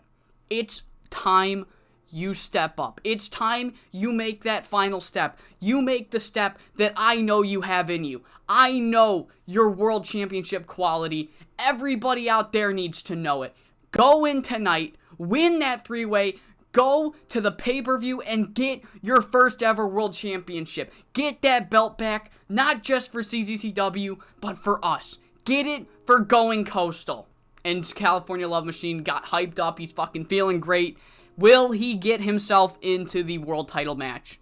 Up next, we have the Tag Team Battle Royal going 10 minutes and 59 seconds. El Jaguar gets the victory for his team. Order of elimination, I guess, is Onslaught, then Joanna, then Eureka, then Simon, then Waylon, then Chet, then Bullseye, then Luis, and then Hugh They Ask was the final man eliminated. So El Jaguar and Luis Montero Jr. will, in fact, get their tag team title match that they felt that they've deserved for quite some time against Jackpot Jordan and Jake Idol, who come out after the match to confront their new challengers, and they look them up and down, and they're like, this is who we're defending our titles against first? This is who we're defending against first? You know, when we left this company, this tag division was a force to be reckoned with, and this is what we come back to. This is what we come back to. All right. Guess we're clearly going to have to rebuild this division from the ground up, aren't we? And then that's the angle. They shit-talk their challengers, but who knows? Who knows what's going to happen?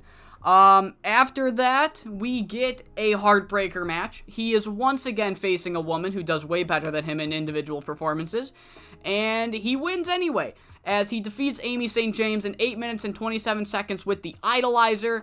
And after the match, we are greeted by music that immediately sets Heartbreaker's blood boiling, because it is the music of Air Raid Siren, the woman that started all of this, that kicked Heartbreaker in his little breaker balls and started the incel era of Heartbreaker. And Air Raid Siren, she comes out and she says, Heartbreaker, I heard your promo last week, and we all knew you were a creepy motherfucker, but man, you've jumped the shark. Man, you have topped yourself. Alright, I heard your promo last week, and everything that came out of your mouth was utter fucking nonsense, except one thing. There was one thing you got right, and that was that I created you. You never said my name, but we both know you were talking about me. You said, I broke you, and now you're unbreakable. And that's the one thing you got right. I've created a monster. I've created a gross incel monster by giving you what you deserve. So at the pay-per-view, I'm going to take full responsibility for what I've done, and I'm going to make things right between us. So get ready, Heartbreaker, because your reign of terror is over. 40 rated segment, and Heartbreaker doesn't seem too upset. He looks a little excited, actually. For some reason, he looks a little excited, but we don't know why, as this only gets a 40. Yeah. We then get an interview. Nope, okay. We then get an interview from Fox Mask and Mask Cougar, who essentially are, like, just shitting on Sean McFly. They're like, this is everything we've been talking about. This is a thinly veiled attempt by Sean McFly to cut Mask Cougar's title reign so short, stacking the odds against Mask Cougar, and cutting his title reign so short that they can easily just erase it from the record books like it never happened. That's not going to happen this time, Sean. You think you can stack the odds against me? You don't know who you're dealing with. 51 for that angle. Our semi-main sees Sky Hermosa take on Carlos Barrera. It gets a 67. I guess this was an important match. My bad.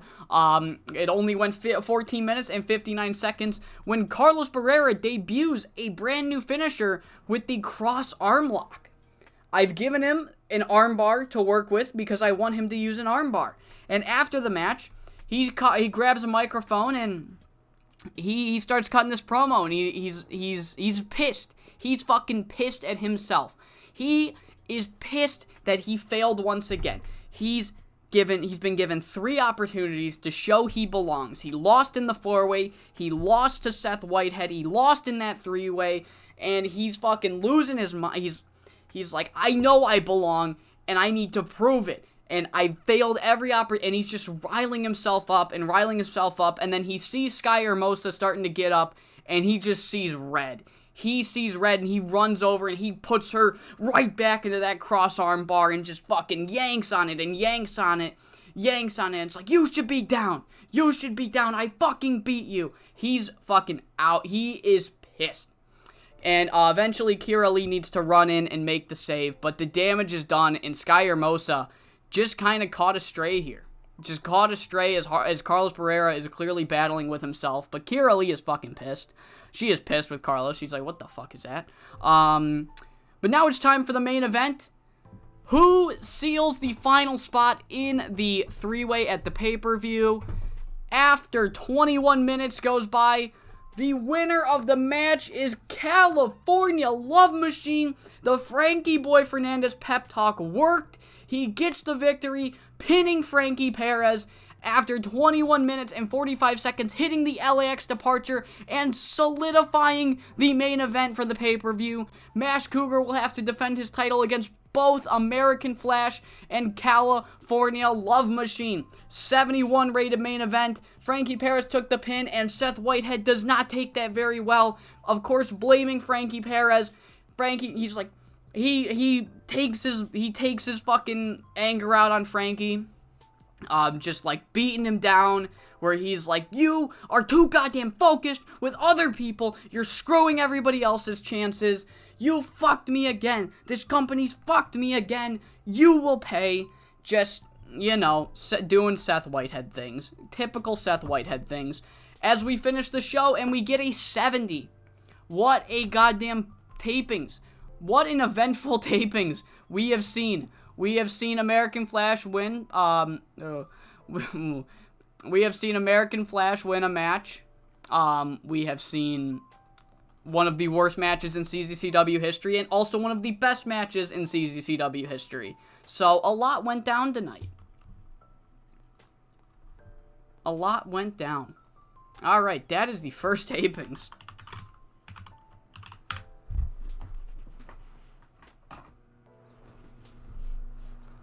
Yeah, dude, Tigre should have made. I didn't think... Look. I didn't think he'd fucking get a 75. I thought he just died. I thought he died. I thought this man just died. The chat fucking exploded again, so you can't see. I saw the Force honored. I thought this man died.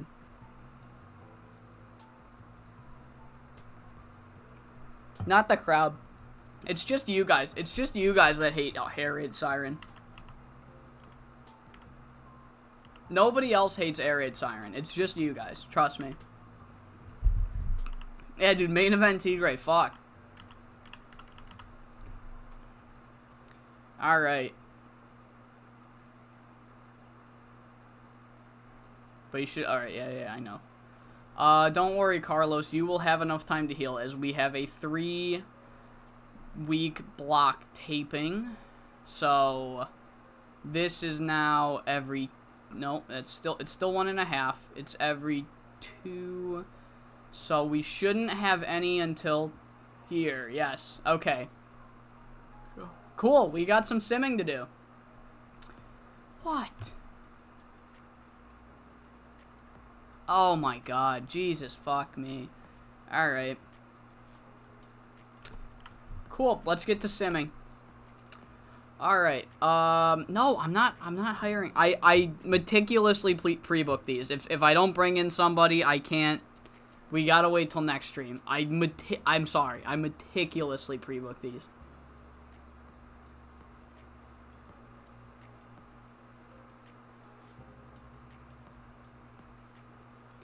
When I say Tigre, you say salvage. Alright. Look at that TCW booking heat. Wow.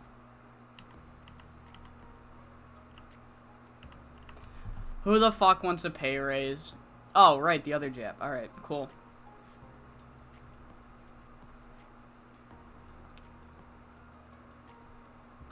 Alright, troll.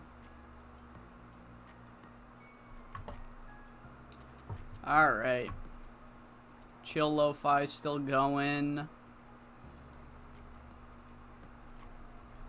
Chill Lo-Fi going. What does Troll want?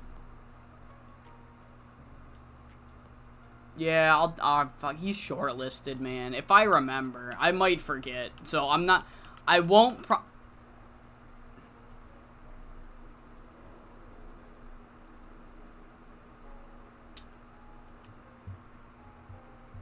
Do I have you booked?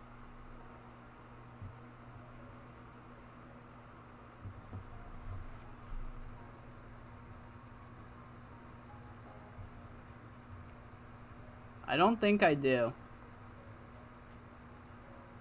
If I had her booked, I was actually going to switch her out for, Phantom, but I don't. I don't. That can be added. Notes for EP21. Juliet is totes preggers. Alright. I don't tear.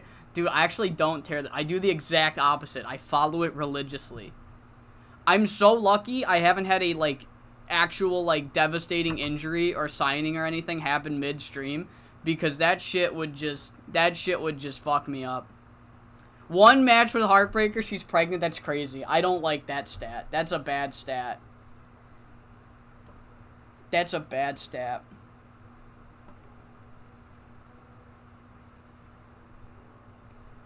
Oh my god. No.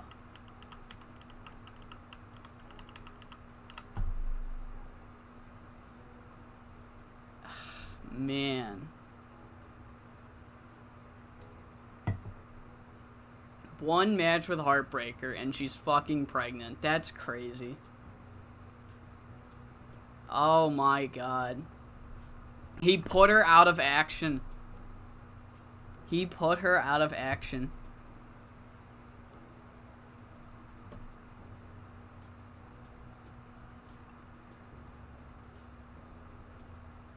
Crazy. They're changing their product. Good for them. I don't know.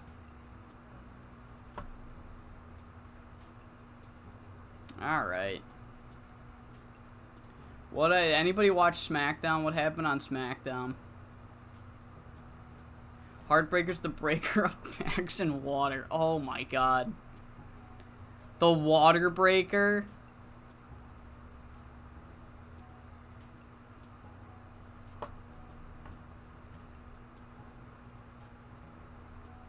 I don't know. Where can I sign the Witch Doctor? I can't. I'll shortlist him for you, though. I have no problem bringing in the Witch Doctor. I have no problem bringing in the Witch Doctor.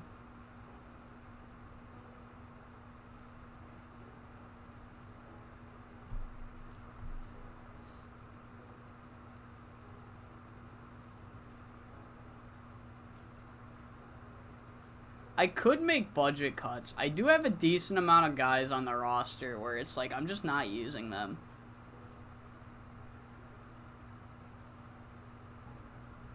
Oh, dude. Oh, no. Oh, no. No. No. He's not gonna threaten pregnant. Oh, my God. I'm not gonna run an angle where Heartbreaker threatens to impregnate Air Raid Siren. I will not do it.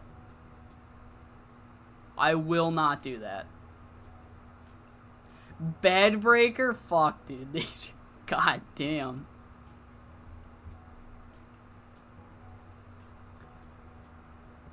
Weighing in at 260 pounds, the hymen breaker.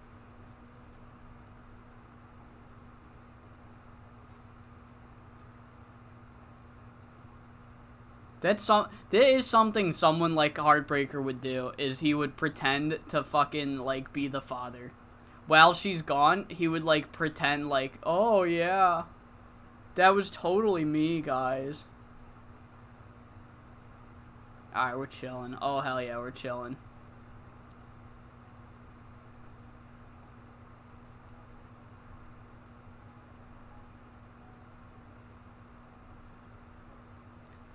Heartbreaker wouldn't lower himself to that level. Air Raid Siren is undeserving of his affection. I mean, he absolutely would have. He would have. He tried to. Yeah, this is what Heartbreaker's doing on Valentine's Day.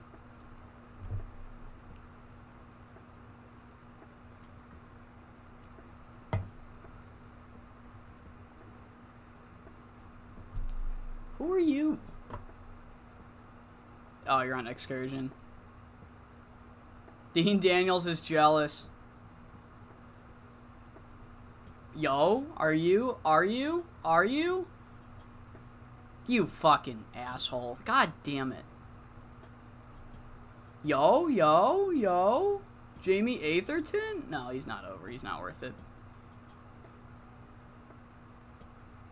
Look at that. Sky Hermosa. Let's go, Sky Hermosa. CLM is not a simp.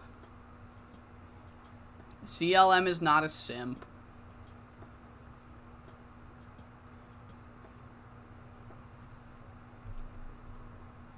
Fucking, I have legitimately booked Violent Cuckold Robbie Retro from the Altverse because for some reason Heartbreaker is over, which is exactly what happened with Violent Cuckold Robbie Retro.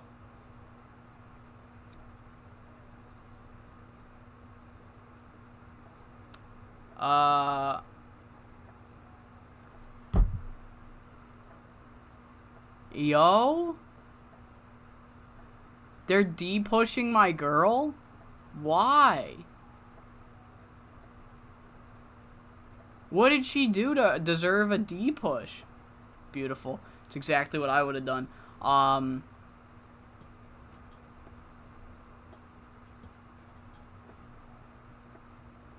Crazy.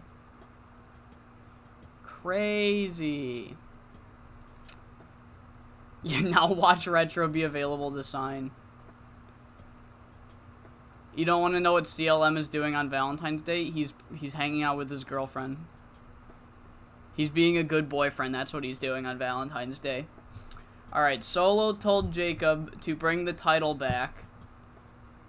Okay, so that's good. At least we're not doing Solo and Cody again. Naomi pinned Chelsea. In a non-title match? Was it like a clean victory? Oh, Stratton. Oh, no. I like Tiffany Stratton, but dude, I'm sorry.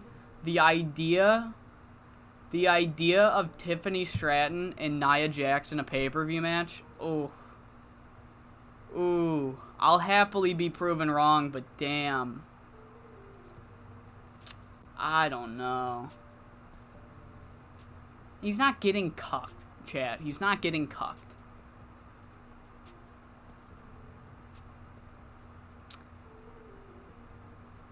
It's what? Oh my, no. No. Alright, who won Best of the Super Juniors? Damn, Elemental 3. Oh man, that was great. Oh, so that's awesome. Best of the Super Juniors was main evented by the fucking heavyweight title. That's awesome. Ray Lampago won the Best of the Super Juniors. Why? What did we do to deserve that? I mean, yeah, Jax on pay-per-view alone is mid as fuck, but, like, you put her in there with someone like Bayley, it's gonna be like, I mean, it's alright, I guess. But fuck, dude. You get... Like, nothing against Tiffany. But she is so new that I cannot imagine that match is going to be good. Like, even slightly.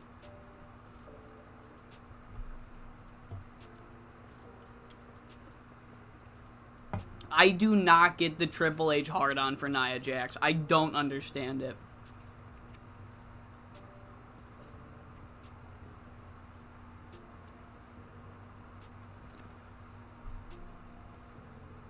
The world title, I mean, I'm sorry for thinking that at Best of the Super Juniors, maybe the Best of the Super Juniors should main event. I'm sorry. Oh, Alliance Loan? Sorry. Hold up. I'm not spoiling this. Just give me a second here. Just give me a real quick second.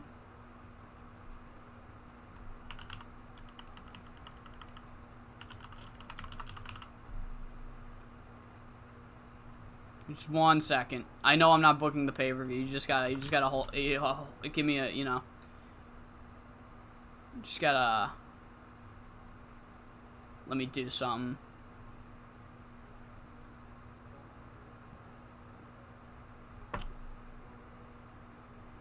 Alright, sorry about that. I haven't shit on GSW yet. I have nothing to say. I have nothing to say about GSW. I have nothing to say. I have nothing to say.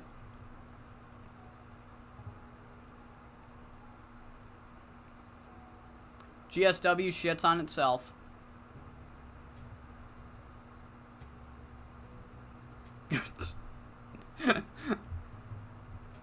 Moss sold their soul to TCW 100%. 100%.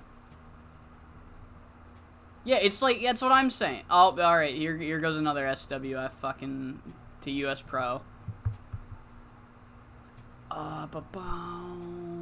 Turn to database. I forgot to fucking release this. God damn it.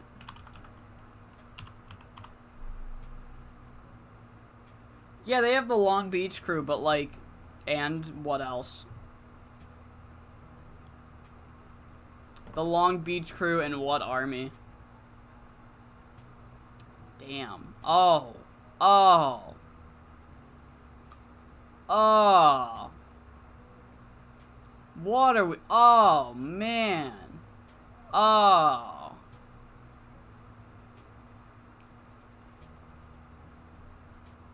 What are we doing here? What are we doing here?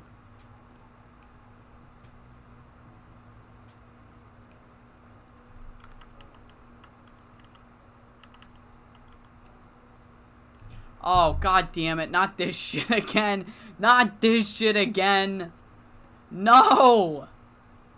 No, not this shit again. Fuck. Oh. God damn it. I haven't gotten enough. I haven't gotten enough of my... They've been alive for less than a day. They've been alive for less than a day. Yeah, I don't understand the main event. Catastrophic whatever. A bit of an exaggeration. A bit of an exaggeration.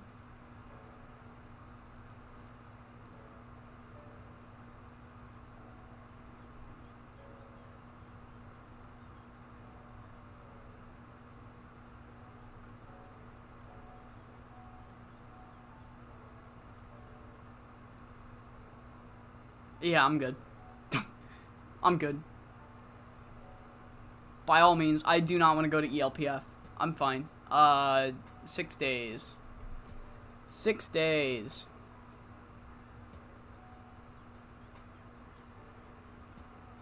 Yeah, Maya and Steph Blake is...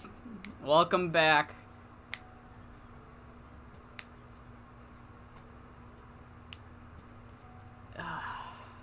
It is great. You're talking like the fucking pay-per-view got a 50. The pay-per-view still got like an 86. No, it got like an 83. I'm not playing these games anymore. The pay-per-view did great. Team Sub ran their course. Team Sub, you know what? I'm glad Team Sub's done. You know what? Maybe I'm glad Team Sub's done. Alright, we're not getting Huracan Sandoval, I guess. Oh, touring, never mind. We still can. It is great. You know why it's great? Because we're doing great.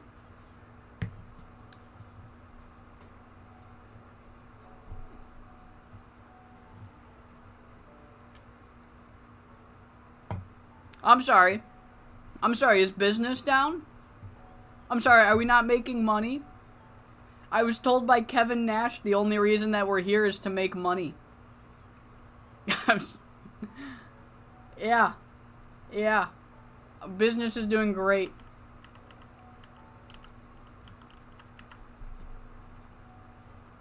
In fact, I would say business has never been better. No, no, it would not be funny. No. What is with... Okay, I understand Huracan and Blue Phantom. I do not get the Hysteria hype. Isn't Hysteria like 40? What's with the Hysteria hype?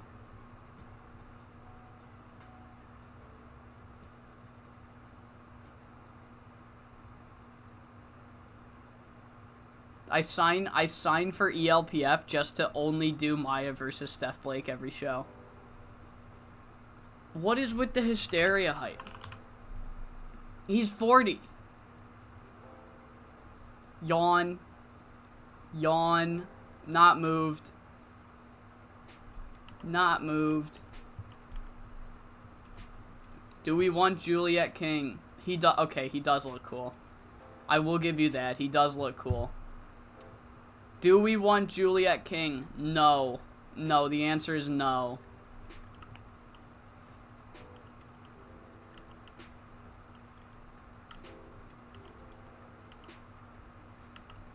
I, in fact, do not want Juliet King. Hysteria's old but can give low 60s still somehow. He's just my version of the Marge meme. I just think he's neat. That's fine. Alright. I understand the Hysteria hype now. Does the whole crowd do the Hysteria yeet? Do they yeet with Hysteria?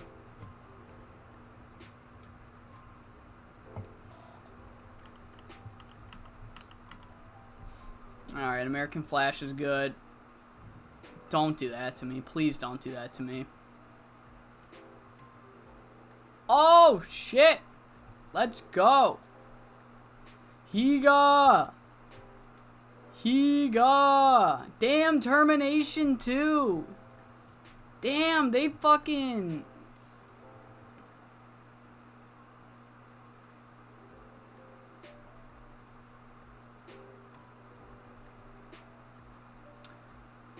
Why did this not main event? Whatever, I don't care. Higa did it. Higa did it. I'm fine. Higa did it. We're chilling. The story is finished. Heat Wave. Oh, fuck. The Southeast. Is that us? No, we're the Southwest. We're chilling. Higa. Higa. Let's go. Higa. Higa did it. Wrestling has more than one apex. Adrenaline in my soul. Here you go, Higa. There goes Remo. Alright. Well.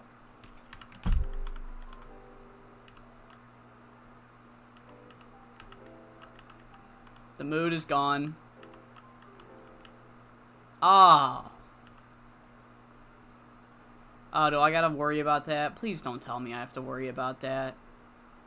Oh, I don't have to worry about that. Okay, thanks. Awesome.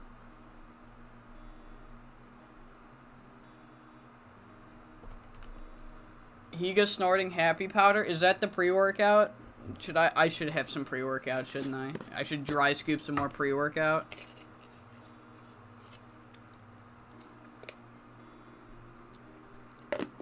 Oh, it gets in the nose. It gets in the nose. Yeah, I got... Fuck. It's only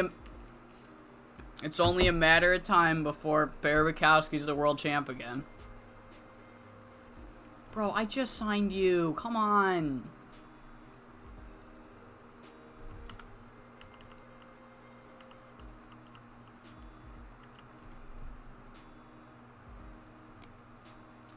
Alright. More coast to coast time. Okay. So... I'm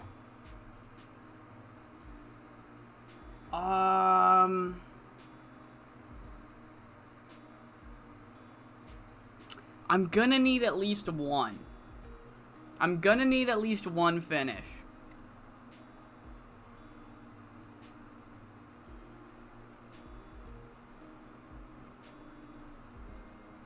I'm gonna need at least one finish.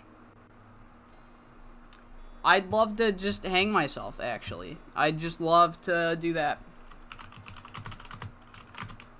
This fucking game. Alright. Thank you! Oh my god, how fucking hard was that? Alright, I'm gonna go for another one, actually. I'm gonna go for another one, and... Oh my god. Oh my god. How fucking hard was this? How hard was this? You guys are the worst. Alright. Alright, come on. Come on. Oh! Bang! Let's get it. Let's fucking... Oh my god, the torture I've been through. Oh. Who wants it? Who wants the character idea? No. Who do you know?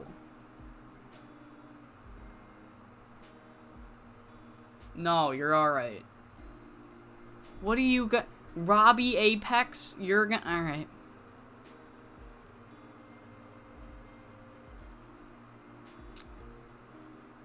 Nice. Well, at least she's keep... Oh, my God. Oh, they're falling apart on me. They're falling apart on me. Seth Whitehead's mad again. Jesus fucking Christ.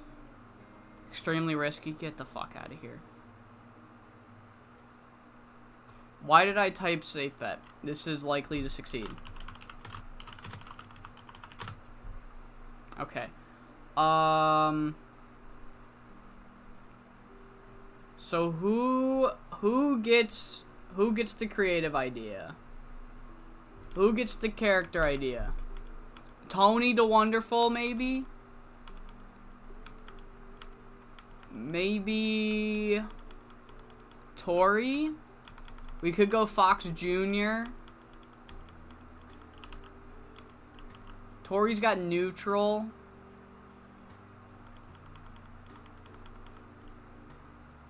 I want to flip a coin between Tony and Tori.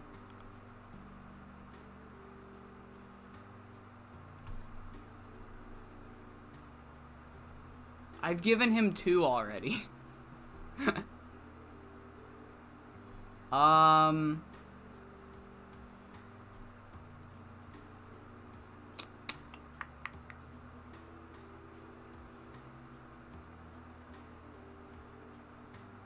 No, I'm not giving it to Swipe.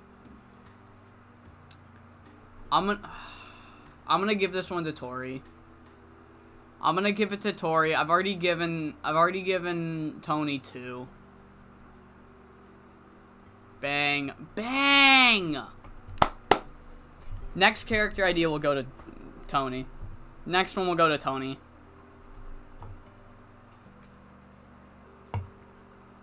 Alright. So, we are gonna open the show with everybody's favorite man.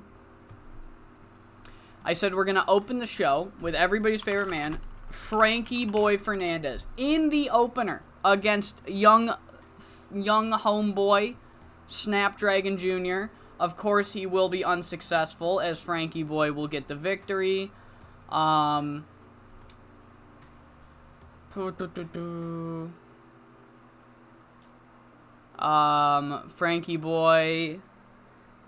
Boy will get the victory. And, he cuts a promo where he's essentially like, look, I'm not getting my rematch.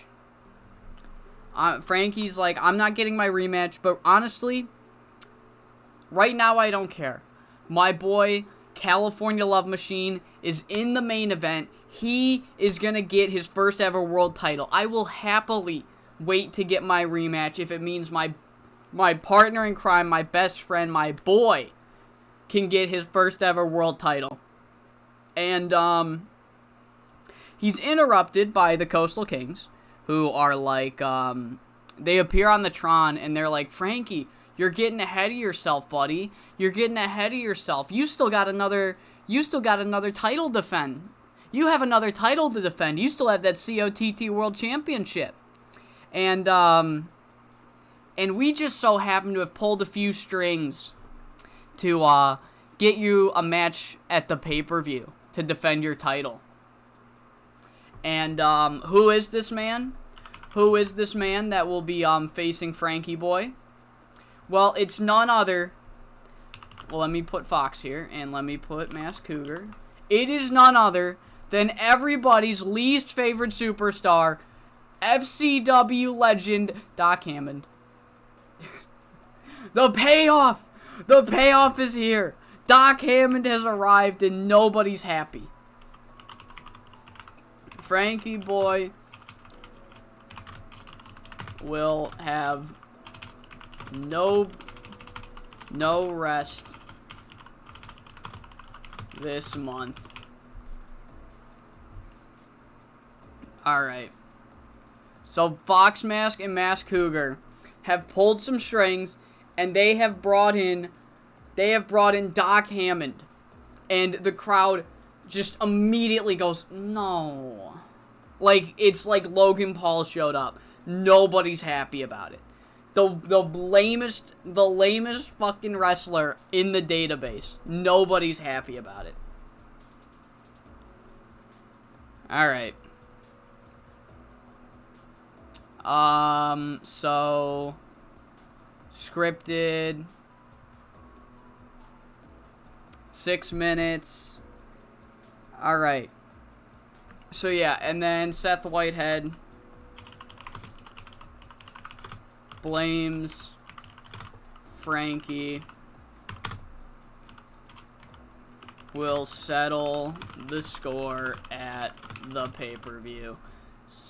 2 minutes, straight up, like, I had my fucking chance taken away from me once again, this time by Frankie Perez. Frankie will fucking get his payback at the pay-per-view. Fucking hell yeah. Hype. You know. Save. Pre-book that we're gonna have. I can't pre-book the Doc Hammond match because he's fucking... no, I'm saying Doc Hammond. I know who I'm talking about. Doc Hammond is the worst. He is the worst. Seth Whitehead and Frankie Perez.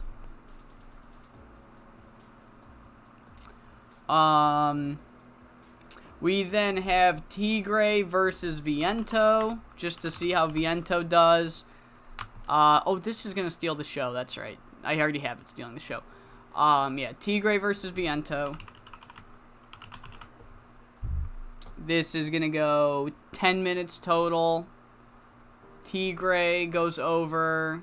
Clean book. Not for the Extreme title.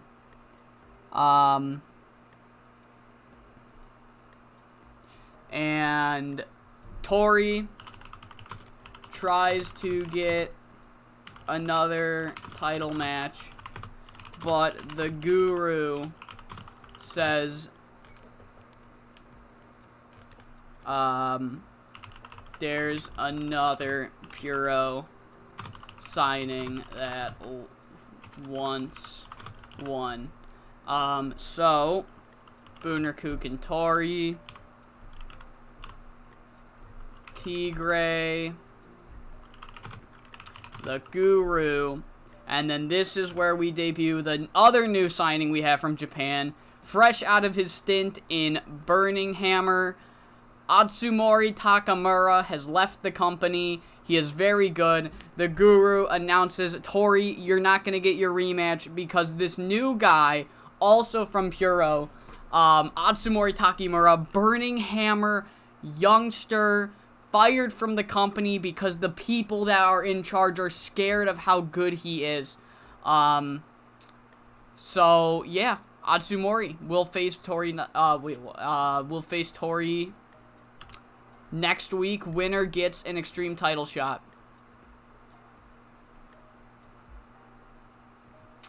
Doc is a worse version of Joshua Taylor in all fairness. Literally every TCW diary or series I see just has him getting kicked out of the Syndicate and reuniting with OMA to reform the New Wave. Every time. Because he sucks. Because he sucks. Because he's trash in his stupid face. I hate his stupid face. You have just been Doc Hammond. Let me see if I still have that picture. I have it somewhere. It's probably in my old SWF file. So 2020. I think this one. Yeah. You've just been Doc Hammond. I would have this shit. Dude, in the SWF save, reality, I don't know if you were watching my channel last game, but in the SWF save I had, this motherfucker, I swear to God, he was in every TCW main event, and it was the funniest shit. The AI just kept fucking pushing him, and I'm like, what the fuck? So I would have this image just show up every time and jump scare the fans. You just got Doc Hammond. Alright. Yeah, his gimmick is that he sucks. That's his gimmick. That's his gimmick. I also made this. This was, I started making these because Doc Hammond kept getting put in the main event. There's my cards. Let's see. We got an 83 there, 84. There's an 85. There's an 88 right there. There's one. Oh, look at that Supreme TV. I don't even know what main evented that one. That's Eric right there. This was the Crippler World title run.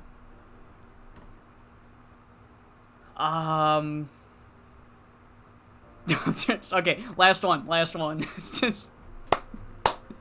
Last one. This one was great. Titan main evented 1 week, so I made this one. Titan main evented. And then, oh, wait. No, not this one. Fuck, where is it? Where are you? No, it's this one. The Jungle Lord fanbase is dying. I didn't re-sign Jungle Lord. Okay. Alright, back to it. Back to the show. Back to the show. Okay. So, yeah, that's happening next week. Bunraku and Tori. The first time ever, actually, because these two are in different companies. Tori has never worked for BCG. Takamura has never worked for Black Canvas. So unless they wrestled at, like, some fucking wrestle festival, like Wrestle Piece or some shit, first time ever. And we're getting it in the Coastal Zone. The Beach Boys and Gangster Nation still wanna settle the score. Dude, Killer Shark is the worst. Killer Shark is the worst. I can't stand him. I can't stand either of them. Chet Chavez, Simon Waves. I think you guys can all guess what this angle's gonna be. But essentially, once again, they go face to face and they're like, look, we're not getting tag title shots. Neither of us are getting tag title shots now. But we still want to settle the score, you know? Like, now with nobody wanting to run in, there's no title on the line, there's no contendership on the line, we will finally get our fucking 2v2 match. And at the pay-per-view, we're finally going to prove which team is better. In a hardcore match. Hardcore match. Backstage. Interview. Yeah, nobody knows them, but they're going to be like, fuck, this shit's awesome. This shit is awesome. Pre-taped. Tease. Scripted. Book. Hardcore match. At Wave of Fury. 2v2. Hardcore. Beach Boys. Gangster Nation. Bang, bang, bang. Alright. Yeah, I don't care if nobody knows them. They're gonna love the match. You can call me Six Tony Khan all you want. It's fucking working. Alright.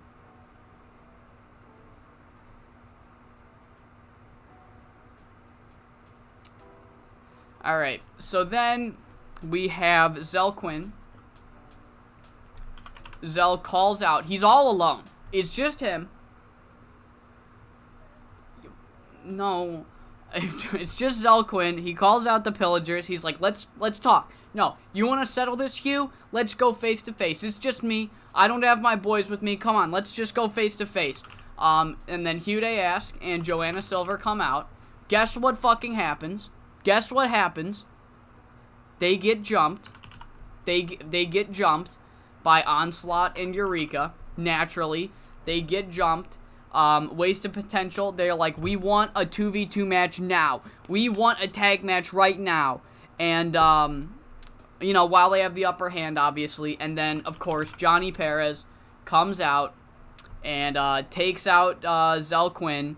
Wasted Potential's distracted.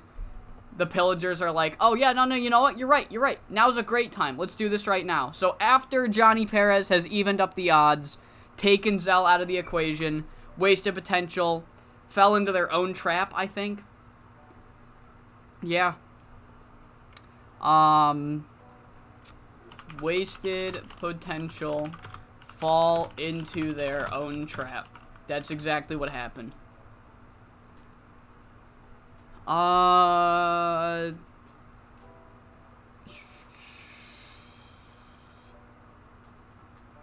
Generic, I guess. But yeah, Pillagers versus Wasted goes about as well as you'd expect for Wasted Potential, as it goes 12 minutes. Hugh Day Ask wins. Open clean. And Zell Quinn comes back. He comes back. Zell Quinn comes back and says there is still no way Hugh is getting his hands. Probably fucking Seth Whitehead is my CM Punk, right? I mean, fuck. I can't imagine Tony had it much easier than me right now. Get his hands on him. So he's like, look, yeah, you've won tonight, Hugh, but people say you can run, but you can't hide. Brother, I got great cardio. I can run as much as I want. You're never getting a match against me. And then Sean McFly comes out, and he's like, oh, no, he's going to get one at the pay-per-view, actually. I've booked it. He's getting one at the pay-per-view. So, yeah. Sean McFly, scripted, 2 minutes, hype, pre-book, Zell Quinn, Hugh Day Ask, book it, alright.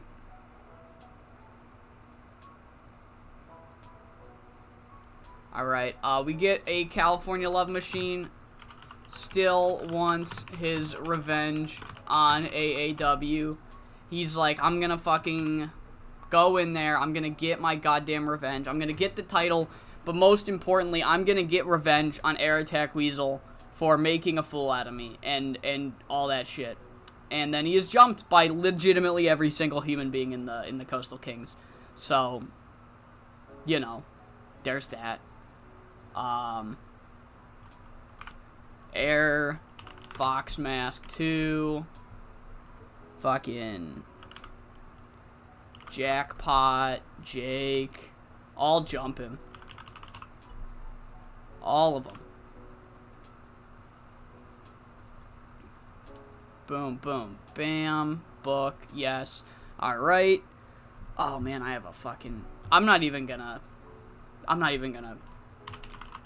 Heartbreaker says he doesn't want ARS to wait till the pay-per-view to, quote, make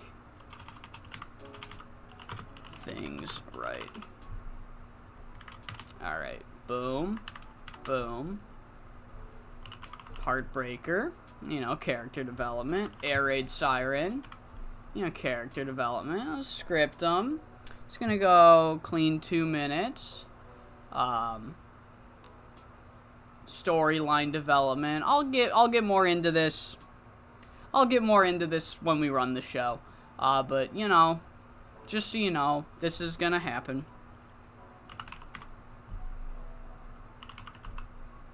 All right, that's all you get.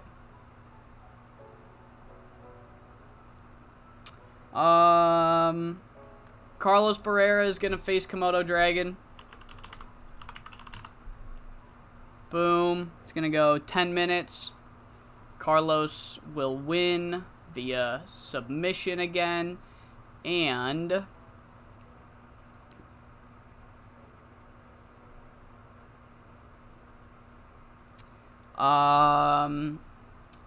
yeah, so Carlos is confronted by Kira Lee. And what happens here? Carlos goes to do the same shit again. Same shit he did to Sky Hermosa. Just take out his frustrations on his opponent that he already beat. And Kira Lee confronts him straight up. Says that you're gonna pay for what you did to my tag partner. I'm not gonna let you take liberties with Sky Hermosa just because you're mad that you can't hang in the main event. You know, maybe what everyone's saying about you, maybe they're just right. Maybe they're right. Maybe you don't belong in the main event scene. Maybe I'd be a better fit for it. Maybe you belong with the Extreme Championship and I belong at the top of the card.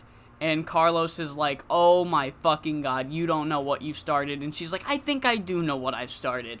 I think at the pay-per-view, you are going to face me. I'm going to not only get revenge for Sky Hermosa, but I'm going to embarrass you so bad you'll never want to show your face in this company ever again. So yeah. Hype. Hype works here. Book. And I think that's the pay-per-view, if I'm not mistaken.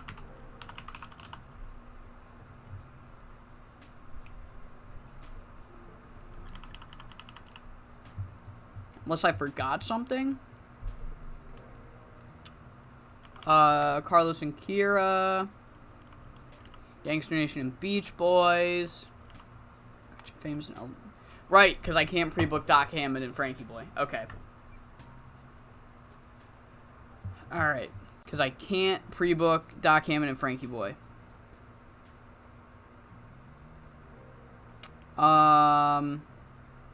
We then have...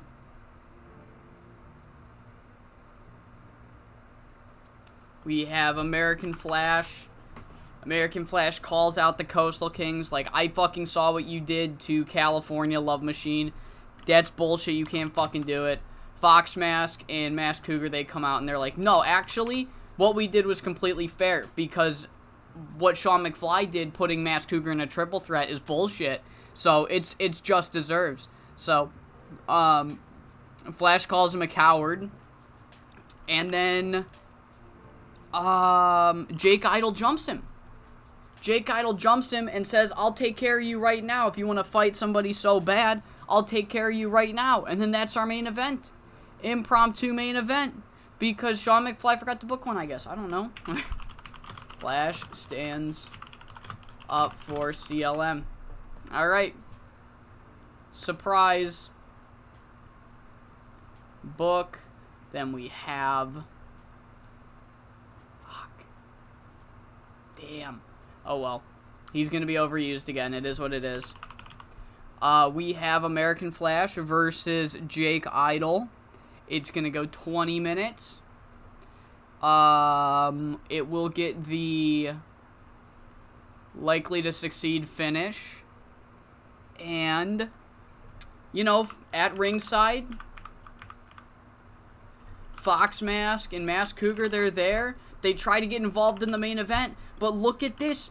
El Jaguar and Luis Montero Jr., who will be facing Rich and Famous at the pay-per-view, run out to ringside, prevent them from interfering, allowing American Flash to get the victory over Jake Idle here tonight. And then we have a huge clusterfuck. Clusterfuck leads to a 4v4 on the go-home show. Alright. So, yeah, 4v4 being Jake Idle, Jackpot Jordan,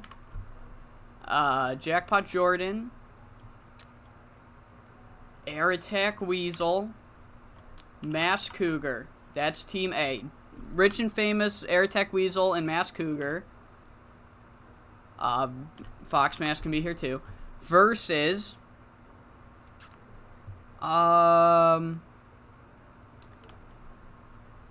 Frankie, who's here? Frankie's here. Callie runs out. El Jaguar's here. Luis is here. And Flash is here. So, huge clusterfuck. Coastal Kings go, you know, they're trying to do their shit. Going Coastal, run out. Jaguar and Luis is there, and then, you know, our fearless GM, who forgot to book a main event this week, ain't doing that shit again, comes out, and he's like, look, you guys clearly want to keep fighting, we're gonna fight next week, we're gonna have a big 4 versus 4, 8-man tag preview match, Coastal Kings, Rich and Famous, Air Attack Weasel, and Mask Cougar versus the team of Going Coastal, El Jaguar, and Luis Montero Jr. That will be main eventing next week. Save details, hype, book. Yeah. Alright. 95. Alright. We are fucking overusing Jake Idle. That's a bit of a shame. Unfortunately, not much I can do about it. Boom. Frankie P, Frankie Boy. Alright, we're chilling. Turn off the fan. I don't know. That was him, right? Yeah, Lex Luger. I don't know. Can you pay me to wrestle, Ron? I don't know. Alright, let's run this shit. Is the lo-fi? Lo-fi still going strong. Alright. And we open this first edition of Coast to Coast on the first of 2 tapings with our boy, our Lord and Savior, Frankie Boy Fernandez, really off his game, and he still does better than about 80% of the roster, getting a 61. It also got the 2 short penalties, so in rating, not the greatest performance, a really bad performance, especially when you consider it's Frankie Boy. But considering that he was off his game and he got the 2 short penalty, I think the fact that he got a 61 is still crazy. So yeah, he opens the show beating the future star, Snapdragon Jr.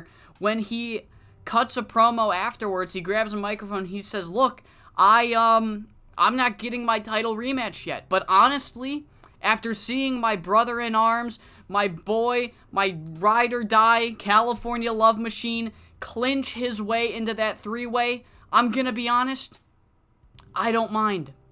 I'm fine sitting this one back. I'm fine focusing on other things this pay-per-view if it means that my boy, California Love Machine, can win his first ever World, and then you hear a slow clap, cuts him off, because on the Titantron, who else could it be other than Fox Mask and Mask Cougar, who say, Frankie, buddy, you said you wanted to focus on other things? Good news, buddy. We got something for you. We've pulled a few strings. We were talking to COTT. I made them believe that I'm still, I still hold power here, even though that was ripped away from me. And I actually got something for you to focus on at the pay-per-view. See, I've talked to the committee, and you're going to be defending that COTT World Championship against one of the meanest and toughest challengers you've ever seen. So good luck, Frankie boy. You're going to need it. And everyone's like, who the fuck is he talking about? Who the fuck? And then out of nowhere, jumping in from behind, it's Doc Hammond. And the crowd goes mild. They get so mad. They're so let down. Doc Hammond debuts in CZCW, and everyone's just like, no, Doc Hammond. Like, Logan Paul just showed up. Nobody's excited to see this match, but they're excited to see Frankie Boy kick Doc Hammond's ass. And at the pay-per-view, Frankie Boy Fernandez, he will not be fighting for the Coastal Zone Championship, but he will be fighting for Doc Hammond to defend his COTT World Championship. And this angle gets a nice 65, and we cut to the back as a 49 rated promo from Seth Whitehead, basically just explaining what we already deduced at the end of the last show when he took his anger out on Frankie Perez. Seth Whitehead blames Frankie Perez for costing him once again. He says for the past 4 months now, he has been within inches of getting that Coastal Zone World Championship just for some bullshit out of his control to prevent him from achieving what he needs to do, to achieving his true destiny. And this time, Frankie Perez, who's too busy focused on fucking anything but himself, went out there and fucked it up for the rest of us. And now, ungrateful, undeserving assholes like American Flash, like California Love Machine, are getting that world title shot. So Frankie Perez, if you want to focus on other shit, you're going to focus on me now, because I'm going to make an example out of you, just like I've done to Carlos, just like I've done to CLM. You are next, Frankie. 49, that match is now set for the pay-per-view. We have another Tigre Salvaje Jr. classic as he takes on Viento Negro, getting the victory in 8 minutes and 16 seconds with the Salvaje suplex. 66, really good match again from Tigre Salvaje Jr. And afterwards, Bunraku Kantori comes out trying to get himself another Extreme Championship when the Guru once again gets into the ring and says, Tori, I know you want another championship, but when I signed you, I didn't make that trip to Japan just to negotiate with you. No. I've gotten CZCW, another massive name from the Japanese wrestling scene, and he also wants an Extreme Championship match. And then out comes Atsumori Takemura. Burning Hammer just let this dude go. He's one of the brightest stars they had on the roster, and I already brought in Tori, so you know damn well I'm bringing in Takemura. And the Guru announces for the first time ever, Tori was in BCG, Takemura was in Burning Hammer. They've never crossed paths. They've never even wrestled on a WrestlePeace show. And the Guru announces that next week, first time ever, we will see Atsumori Takemura versus Bunraku Kantori in a Coastal Zone ring. 74, winner gets an Extreme Championship match. 74 rated promo. We then have the Beach Boys and the Gangsters meeting up backstage, and they both want the same thing. With both of them officially out of the tag team title scene for the foreseeable future, they want one thing and one thing only, and that is to settle the score. 2 matches now, the fans were depraved of Gangster Nation and the Beach Boys truly going 2-on-2, team on team, fair fight, now that there's no contendership or championship or anything that anybody else could want but pride between these two teams, they will finally settle the score at Wave of Fury in a hardcore match. Beach Boys versus Gangster Nation, the war to settle the score. 37 rated angle. We have Zell Quinn comes out alone. He comes out completely alone, and he has the microphone. He says, Hugh, man to man, I've come out alone. I've got no backup with me. Hugh, I just want to talk. Let's settle the score. Let's squash the beef. So Hugh Day Ask and Joanna Silver come out, and then just as you're about to be like, maybe he's being no, wasted potential come out. They jump the Promiscuous Pillagers. They say that they should have won that battle royal. If it wasn't for fucking Hugh Day Ask and Joanna Silver eliminating both of them, they would have won that battle royal. This is bullshit. They want their revenge right now. And they're, it's a 3-on-2 beatdown until Johnny Perez makes the save. Fends off Zell Quinn, catching Eureka and Onslaught off guard. They're completely distracted with the whole Johnny Perez-Zell Quinn fight. Those two brawl to the back, and then Hugh Day Ask and Joanna Silver get up, and they tap on their shoulders, and they're like, yeah, let's settle the score right now. Now that Zell Quinn has fought to the back, the Promiscuous Pillagers and Wasted Potential go fight. In a 2v2, we see the Promiscuous Pillagers successfully win after 10 minutes and 13 seconds when Hugh Day Ask pins Eureka LaBelle with the cutthroat driver. Beautiful performance by the GOAT, Hugh Day Ask here. 62 rated match, and Wasted Potential get their desserts. Or just desserts, or whatever the fuck the term is.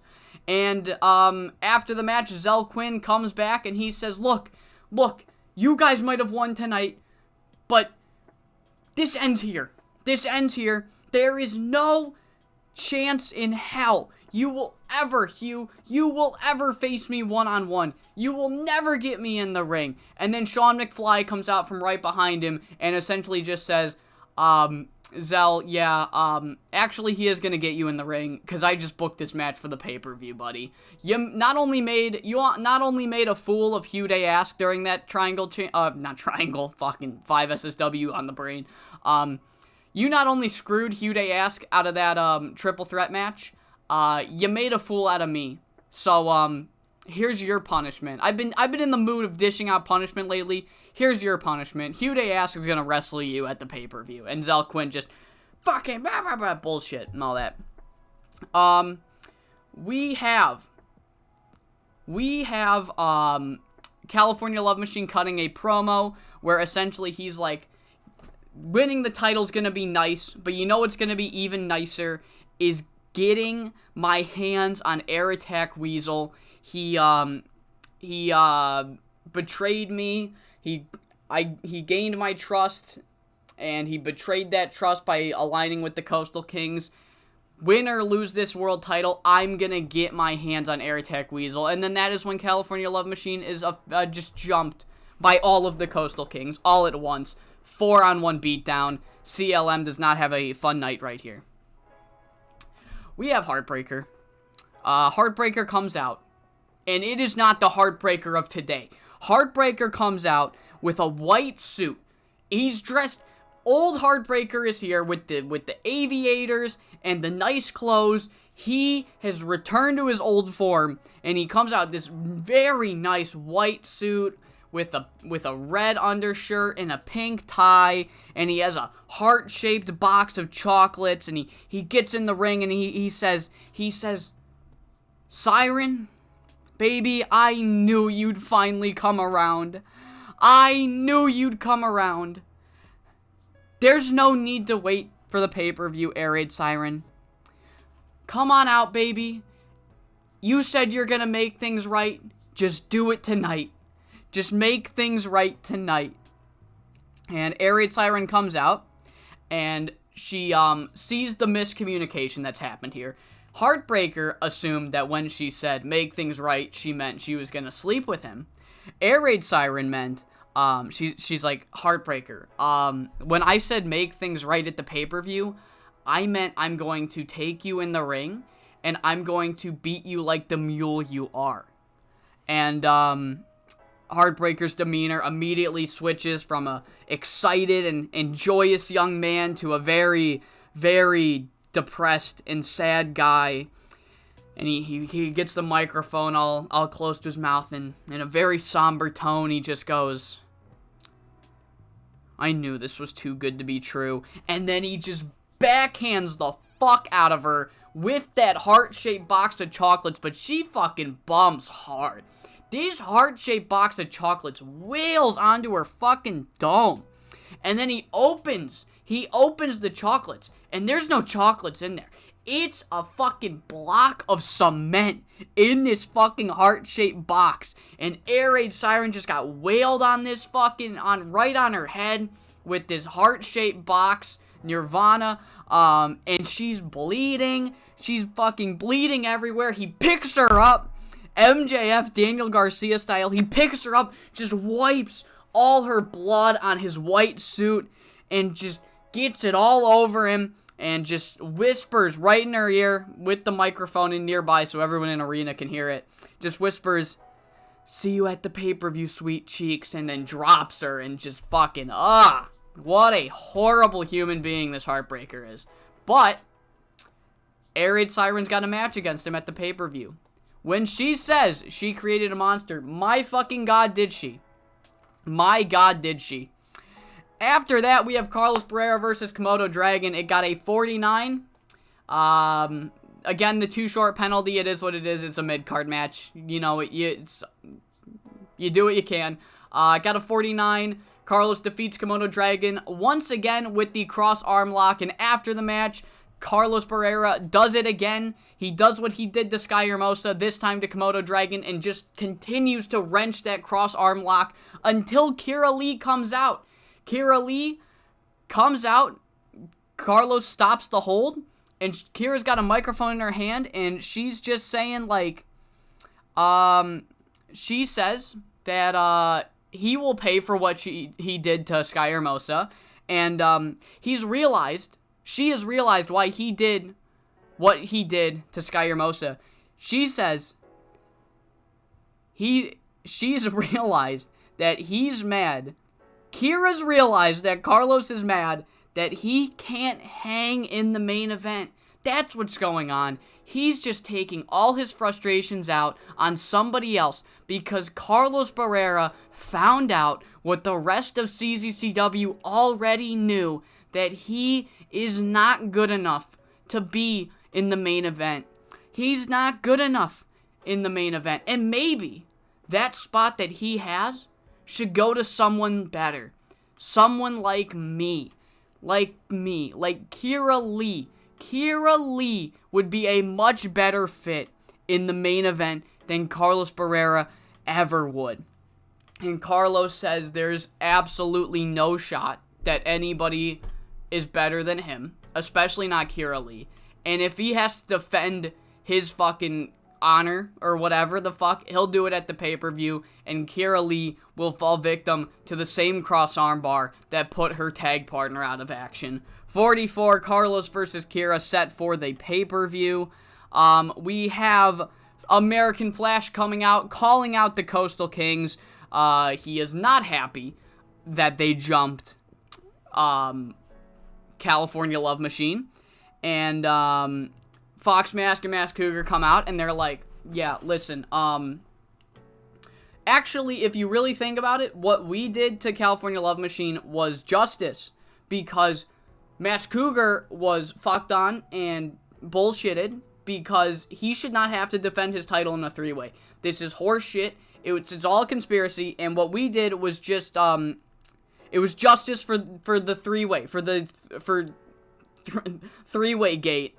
And Flash calls him a complete coward, says everything he does is a cop-out, everything he says, he just comes up with excuse after excuse, and eventually Jake Idol runs out, jumps American Flash, and he offers to, quote, take care of American Flash right now, and the two go into the match, and it's our main event. American Flash versus Jake Idol. It gets a 66. Okay.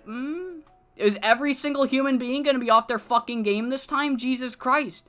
What is the issue? What happened? Inconsistency, physical condition. Weird. I don't know. Oh, well. Just didn't do that great. Oh, because American Flash was really off his game. That's why. Got a 66. Decent match here. But American Flash is able to defeat Jake Idol in 20 minutes and 28 seconds because Fox Mask and Mask Cougar, yes, they were at ringside. Yes, they were trying their bullshit. However, the tag champion challengers, the men that will be facing Jake Idol and his tag partner at the pay-per-view, El Jaguar and Luis Montero Jr., run out at about the 18-minute mark and prevent Fox and Mask Cougar from interfering, allowing American Flash to get the easy victory once the score is settled.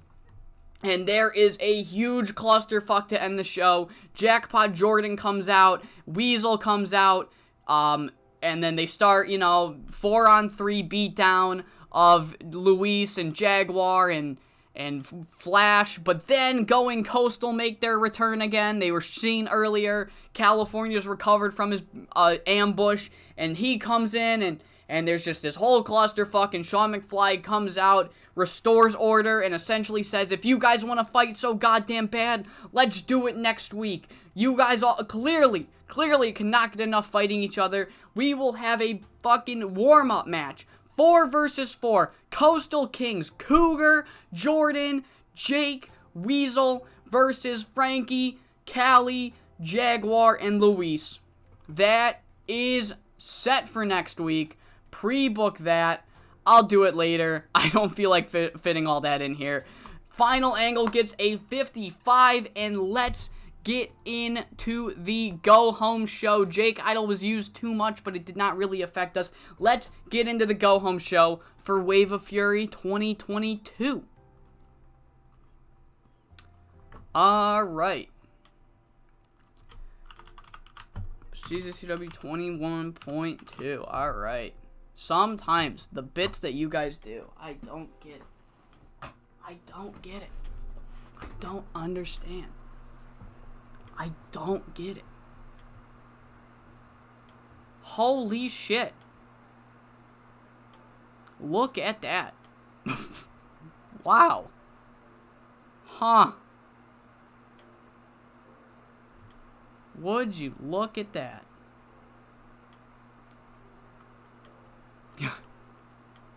Hold up, I'm fixing something just off screen.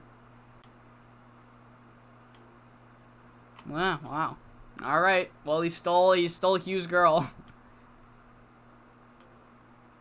No, what the fuck, Jackpot? Don't do that, you ass. You fucking bitch. There is absolutely storyline potential there.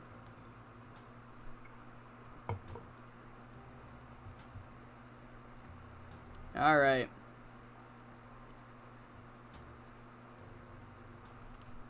Alright, we kick off the show. American Flash is entering when Fox sends his protege to take him out. So we don't even get to know. Not immediately. It's not going to happen immediately. I kind of need them as a tag team. I kind of need both of them as a tag team. They're both in tag teams, and I kind of need tag teams. So, it will probably happen. I will be honest, it's probably something I will do. Just not yet. Just not for a while. I need tag teams. Yeah, we don't even know what American Flash wants. He enters. He's just trying to kick off the show when fucking Fox Mask sends his stupid little protege out. And we're going to open the show with a Fox Mask 2 versus American Flash match. So, add match, 1-on-1. Fox 2, American Flash is going to go 14 minutes. Flash gets the victory. Same story as the main event last week. Fox is out there trying to get involved. We'll do some interference. Fox is trying to get involved when eventually Tony DeWine... Tony DeWonderful comes out, evens the odds, allowing American Flash to get the victory. This will steal the show, hopefully. Steal it. Boom. Alright. We have Zelquin tries to scold the GM. He is like, Sean, you know this is bullshit. This whole situation is bullshit, Sean. I don't... Why do I have to... Am I getting worse at promos?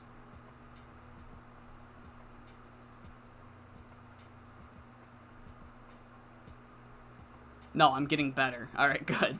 Good. Alright. He's like, Sean, this is fucking stupid. Why do I have to fight him at a fucking... in a trios match, dude? This is just stupid. This is just stupid. And, Sean McFly responds with, if you think that's stupid, just wait till what I tell you right now. You, not only did not knock to get into my office, but now you are mocking my rulings to my face?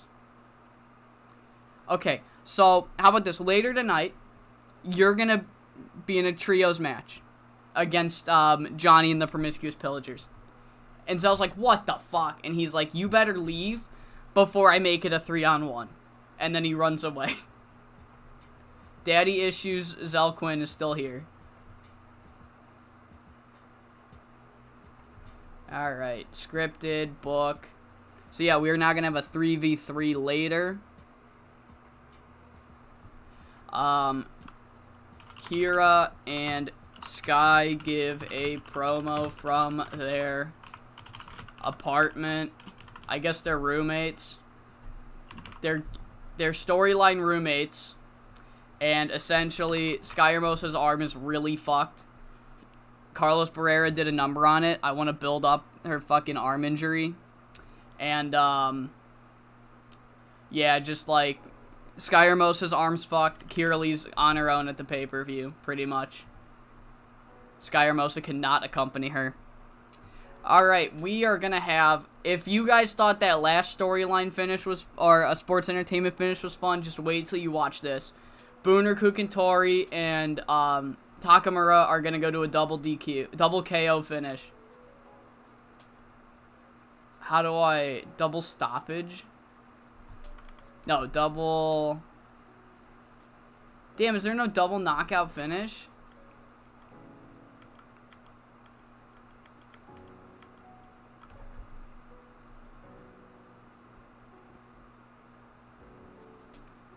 I guess double stoppage, right? I don't know. Let's see how well this does. Open, clean. So they knock each other out. It ends in a double knockout. They fucking go to war. It ends in a double knockout. And after the match, Tori and Takamura have earned each other's respect. Booner Kukantori.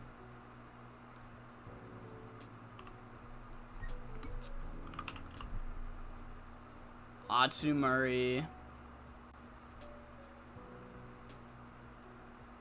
I don't know what to put them on. I guess fighting, right? Like, fighting would make the most sense. They're not fighting, but I don't know what else to put them on. Character development. But yeah, they went to war, and they've earned each other's respect, pretty much. That's the whole thing, is they have never met, they've never fought before, and after tonight, they are both fucking tough as nails competitors, and they both kind of like each other. We then have a angle here where Fox Mask pays Doc Hammond the big bucks. Now, what does this mean? Well, Fox Mask meets with Doc Hammond backstage, and he essentially says, hey, buddy, look.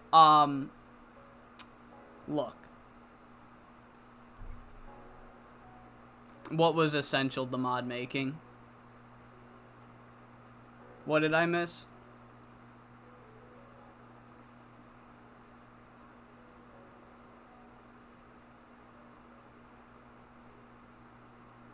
Okay. Not sure what you're referring to. Oh well. Did I miss something? Oh well. So Doc Hammond meets with Fox Mask meets with Doc Hammond, and he says, "Look, my boy Mask Cougar has got a pretty tough title defense at the pay-per-view, and our fearless, shitty leader, Sean McFly, no, it didn't. The first one that came up was that was essential to mod making." I have it on live chat. I don't know, it just didn't go through. Weird. And look, here I got a couple Benjamins. If you're willing to take his spot in the main event, you can have these. And Doc Hammond says, I am absolutely not above a bribe. And Doc Hammond will fill in for fucking Mask Cougar in the main event, so Mask Cougar doesn't have to wrestle.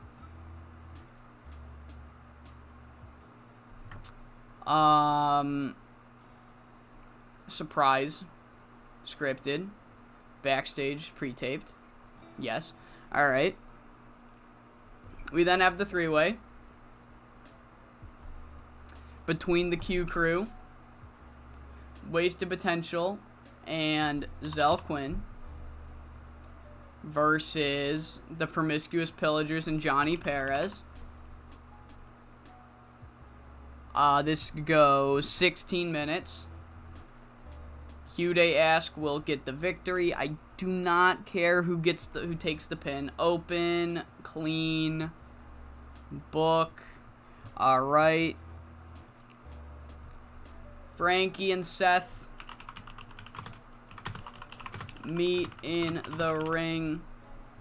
It will eventually end in a brawl, as all of these promos do. I'll freestyle it. I don't give a fuck. We'll figure it out. We'll figure it out when I run the show.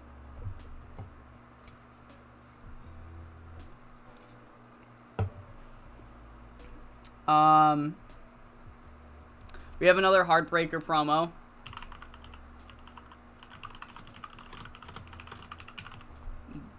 You know, there you go, bud. Go off. 2 minutes, backstage, pre-taped. Another hype is fine. Then we will do...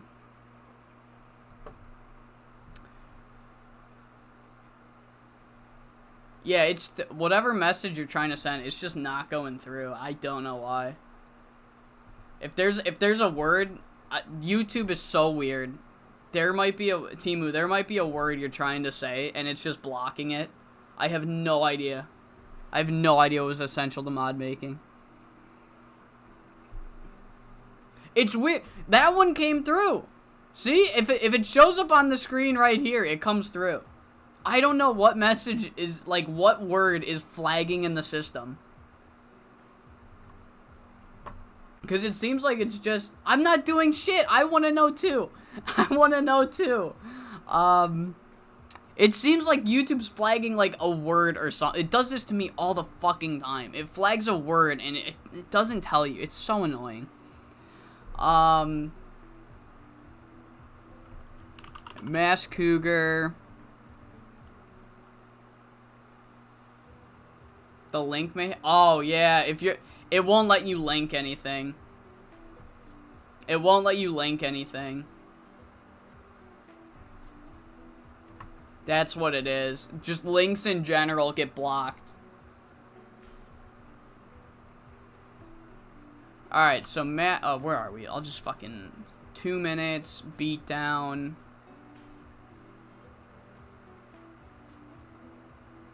What are we at? Cougar, Jackpot, and Jake. Alright. Mask Cougar, Jackpot Jordan, Jake Idol. Beat down. Alright. Wrestling Data removed a feature that I could use to sort company rosters by year and month. Was that like in the new patch? Did they release a new patch midstream?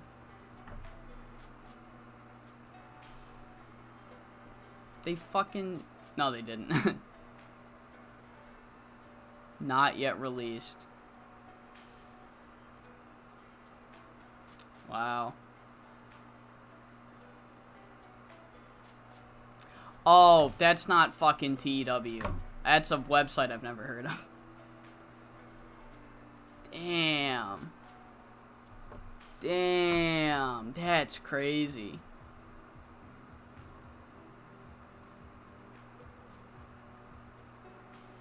Yeah, no, links just, I can't even allow links. There's no feature where I can change it. YouTube just blocks links. Blanket. I can't do anything about it. Alright, so Cougar and Flash. Yeah, dude, that's a bummer. I don't know why. These fucking websites and companies love to just make small changes for no reason. It's so, like, it's just, like, in general, it seems lately, like, people just fucking like to make changes for no reason, and it just is always for the worse. You know? I don't know. Cougar and Flash, no, Cougar and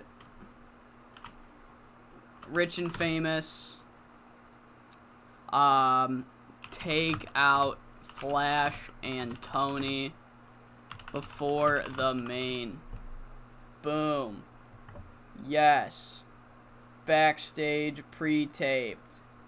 So Tony and American Flash are taken out. They are taken out of the equation going into this fucking 4v4 between El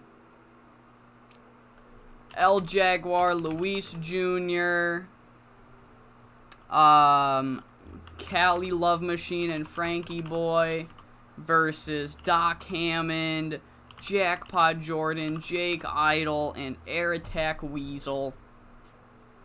This match goes 24 minutes. Doc Hammond can win.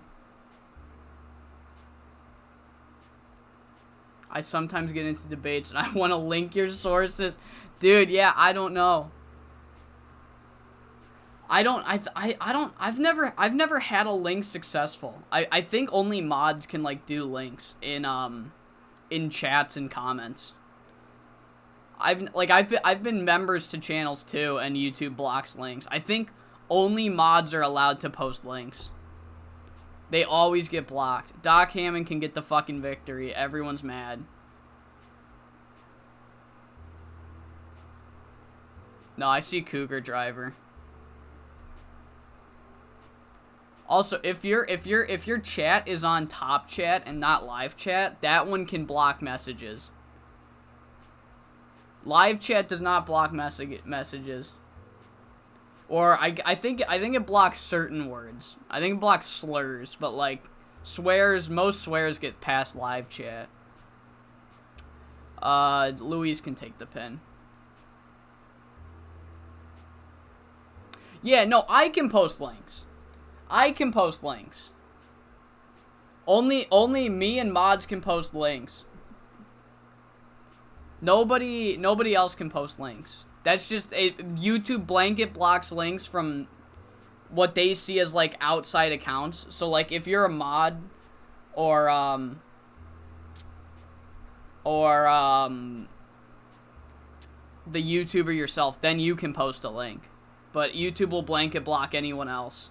Which I kind of like that, actually. Because I don't want, like... Because you know spam bots would just go fucking crazy. Spam bots would just go absolutely fucking crazy. No, we're not doing that. Not even Tyler's a mod. No one's becoming a mod. No one's becoming a mod. Alright, we'll do the creative finish, though. Alright.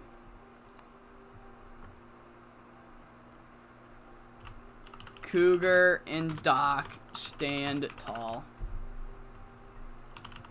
Doc Hammond, Mass Cougar,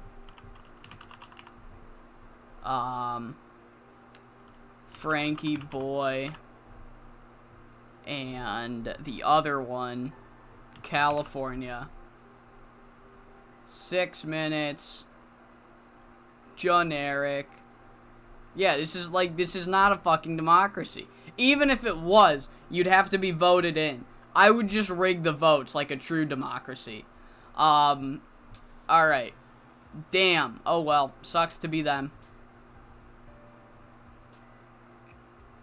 Alright, we're using the safe bet.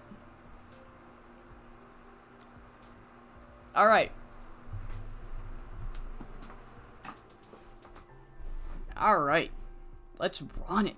Final coast to coast. This stream has gone on really long. I have been very much taking my time. So let's get through this. Alright, we open Coast to Coast number 31, the second taping in this episode, with American Flash making his way to the ring. He's not scheduled for a match, but we don't know what he wants, because before anything can happen, as he's making his way to the ring, Fox Mask sends out his crony, his protege, Fox Mask number 2, to jump American Flash, take him out. Fox Mask says, take care of him right now. Tony, what the fuck am I saying? Fox Mask and American Flash then get thrusted into a match where it goes 55 minutes. Damn, Fox Mask 2 and Fox Mask are an awkward pairing. They just have no chemistry whatsoever. That's unfortunate. Fortunately, though, American Flash goes over after 11 minutes and 33 seconds with the high-velocity senton. The story of the match essentially being the same story that we saw at the main event of the last show, where Fox Mask is at ringside, keeping his protege into the match, otherwise he would lose. Eventually, American Flash's protege, Tony the Wonderful, makes his way to ringside, prevents Fox Mask from interfering, and then American Flash gets the victory.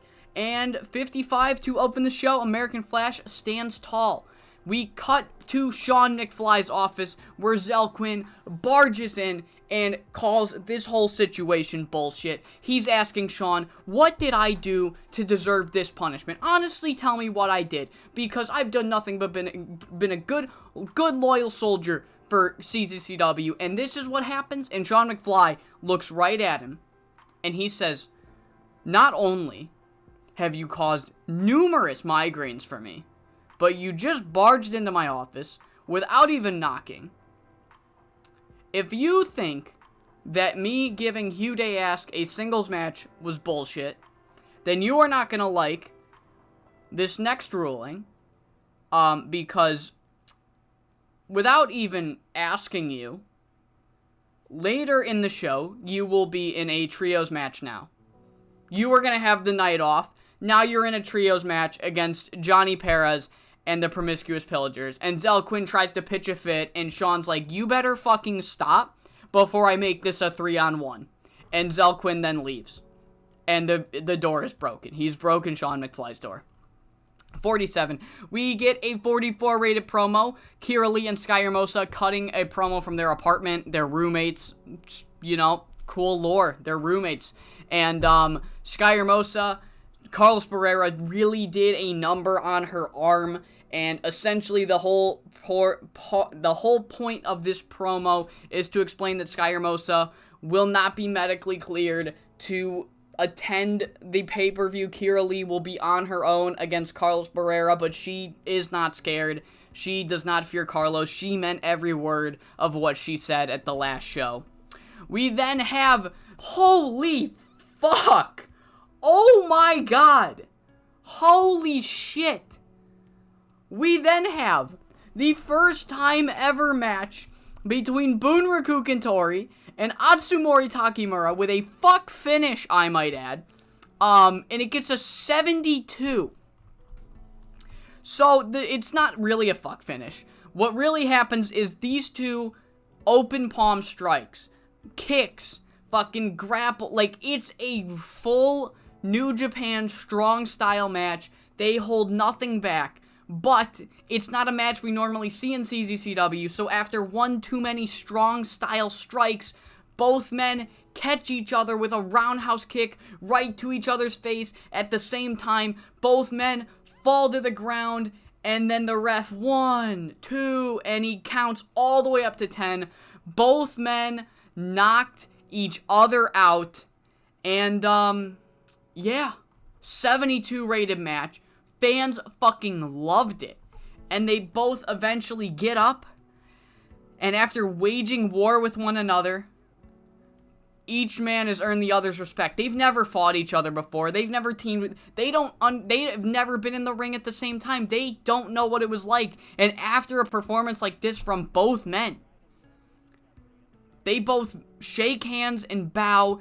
Each man has earned the other one's respect. And these are two dudes who are notorious in Japan for giving nobody respect and taking what they want when they want. And they've earned each other's respect at the same time. What a fucking match. 72 rated match, 55 rated angle afterwards. We then have Fox Mask hunt down Doc Hammond backstage. And Fox Mask essentially says, hey Doc, here's the situation. First off, thank you for flying out. You know, we appreciate it. However, I couldn't help but notice that I have a couple Benjamins right here. And he flashes like $400. And he's like, look, you already did me a favor. If you could do me another one. And just, Sean McFly's done nothing but fuck over me and my guys all the time. And tonight, he's got Mask Cougar booked in a main event 4-way match. And look, he's got a big world title match. All I'm asking is if you take his spot in the main event, you can have all this. And Doc Hammond's like, for 400, yeah, fuck yeah. All right, fine. Tell him I'm in. Without a second thought, Doc Hammond has taken the spot of Mask Cougar. Mask Cougar's manager, his new mentor, has pampered him. Mask Cougar has not had to wrestle one match during this build, and he's going to have nothing but rest and recovery leading into this 3-way match at the pay-per-view. 49 for that. We get a 58 for the 3v3, the punishment match for Zell Quinn, and the Promiscuous Pillagers and Johnny Perez go over in 13 minutes and 20 seconds.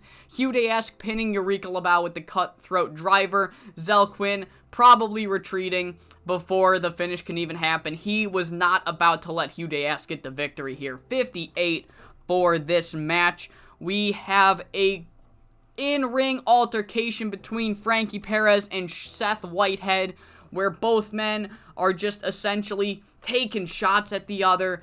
The two pettiest dudes in CZCW are colliding at the pay-per-view, and they hold nothing back. Frankie, Seth, you only came here because you thought you'd be a big fish in a small pond when you are a small fish in a big pond.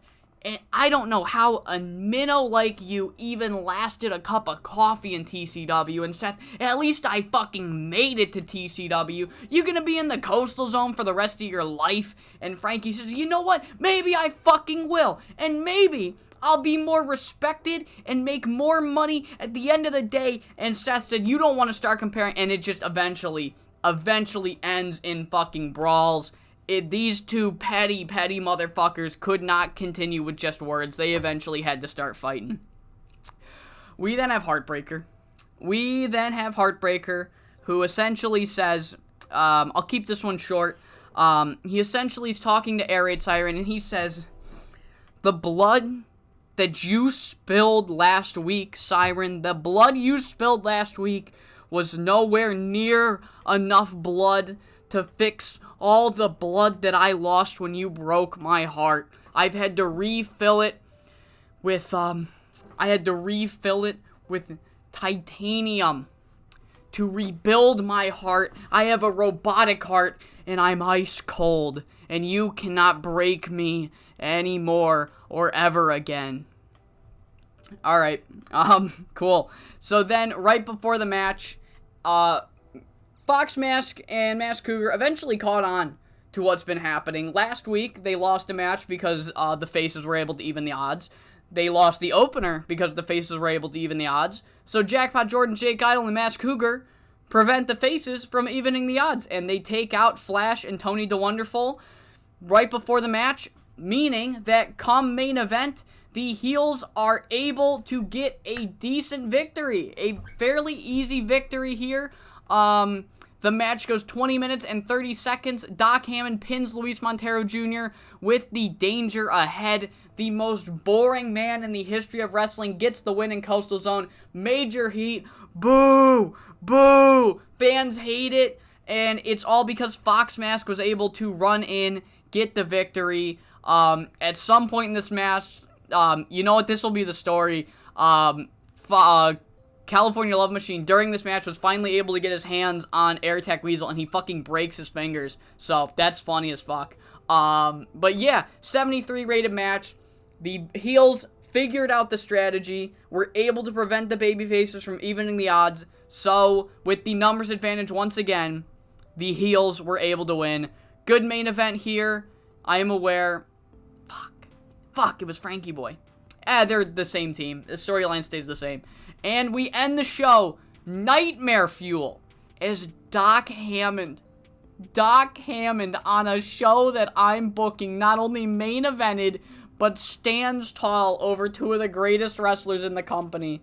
Oh my god, it's like watching it's like, oh, it's a horrible sight. If children are crying, I'm crying. People are canceling WrestleWorld subscriptions left and right, and then they remember that, oh shit, wait, we got to see Tori versus Takamura earlier. Never mind, we're not canceling. And then we make a boatload of money. I hope. I don't know. Got a 69 overall. Weasel broke his fingers, poor guy. We made $1,000. We made money, guys. Yeah, I mean, storyline-wise, good way to cap off this episode. Alright.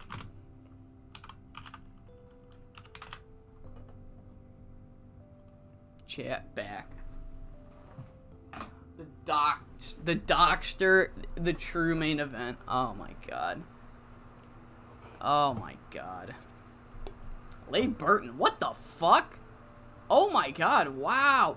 Wow, CWA just snagged the 21 CW World Champ. Damn. Damn!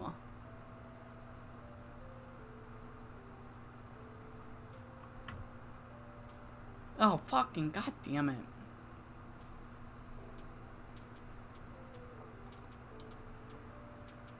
I need Doc Hammond. Please give me Doc Hammond. Please give me Doc Hammond. Thank you. I need Doc Hammond. Tribal boss Joey Feely. Please give me Doc Hammond back. Thank you. God, he's just horrible. Dude, that's actually fucking crazy. Fucking Leigh Burton. What did Doc Hammond just get in my main event? He got a 65. Ugh. I hate that I hate it. I hate it. I hate that he's doing decent. Alright. Alright. We got a little bit of simming before the pay-per-view. Little sim.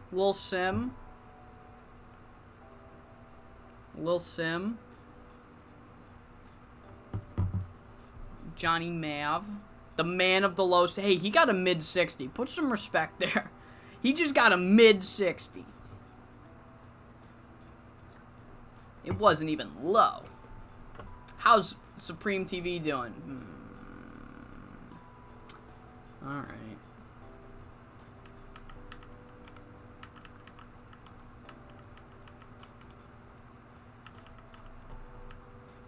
Oh, Julia King is staying with. Oh, good thing I didn't bring her. I don't want her. 10 days, Wave of Fury. Wave of Fury, 10 days. Mid Hammond, damn right. You're goddamn right. Mid Hammond. Doc Ham mid. Doc Ham mid.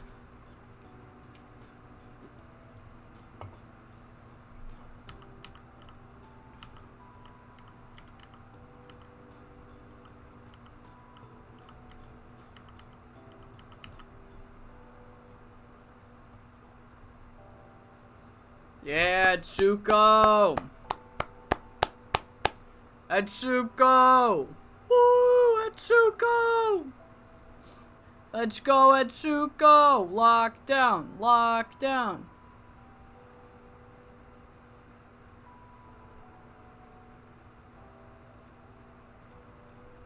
Lock down, lock down. Atsuko! Oh my god, I'm worried. 80? No, no, no, they're doing it again. They're doing it again. Stop, stop. No, stop it. Stop. Why are they doing it again? No. No. I hate this game. Leigh Burton is the new Guy Fawkes. No. No.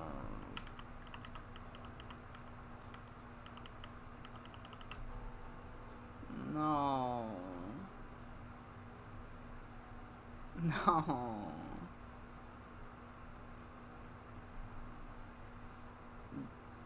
Yeah, the Virgin. Dude, I don't know why. I love the human asshole. I love the human asshole, but I hate Doc Hammond. And I genuinely think it's just because of their renders. No, it's because John Anderson. I used to, in 2016, I used to play the shit out of the 2005 port. The Seaverse 2005 port. And John Anderson was so fucking goated in that save. It was crazy. That's why I love fucking human asshole. Okay, so where is this Elion wowing fans?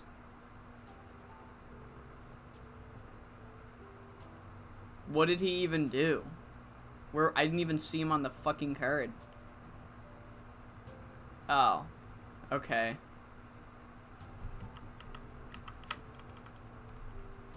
Exodus 2010.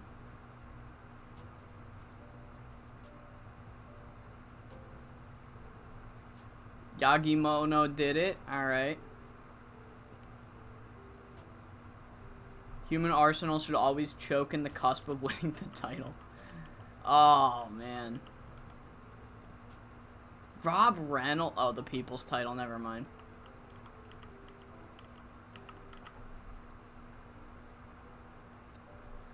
Magwitch.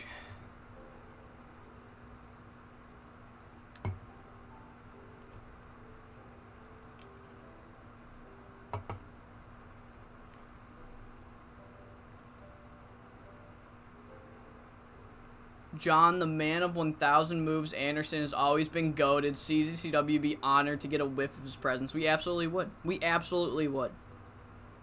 Where did he come from? Where's his, like, canon backstory?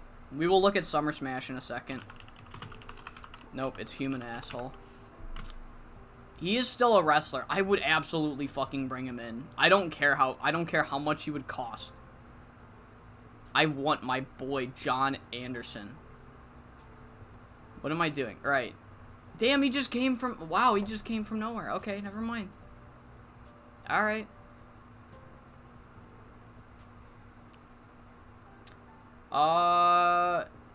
Where is Steph Blake versus Maya? Oh, God. Fucking this guy. Oh my god. He just... Alright. Damn, bit disappointing. I mean, decent main, but, like, disappointing. No world title match. Wow.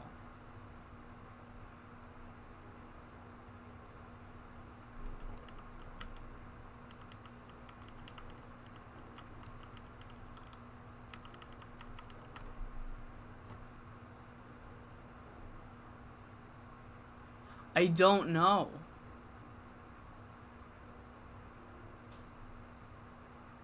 I have no idea. That's a great question. How did that get a 36?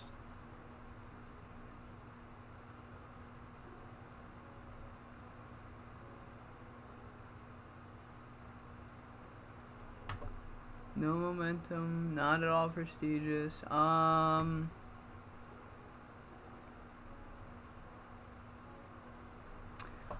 bet you it's their production values. I bet you it's their production values. I don't know how to view it. I bet you they are just shite. But I'll bet you it's because of their production values. I don't know how to view it, but I'm very confident in my answer. Menace claims belt. It's TEW 2016 all over, baby. Oh, yay. Oh, yay.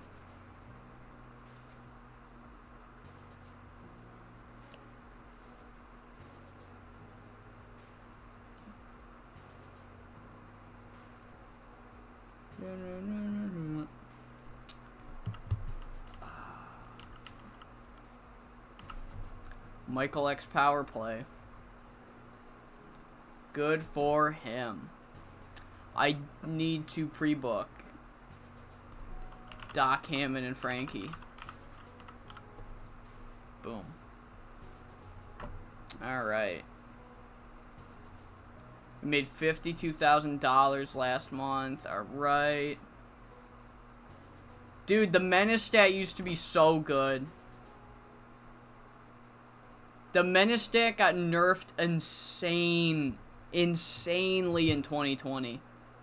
TEW 2016 Menace stat was fucking unreal.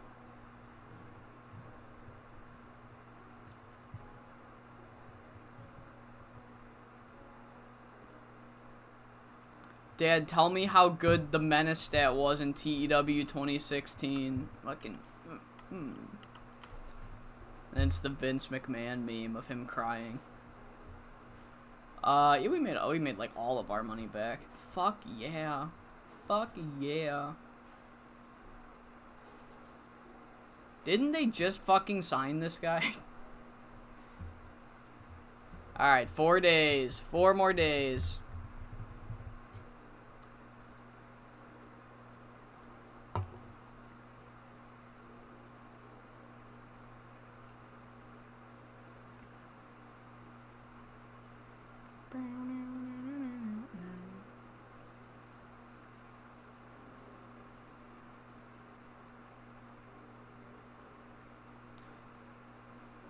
It truly was the great alternative to SQ.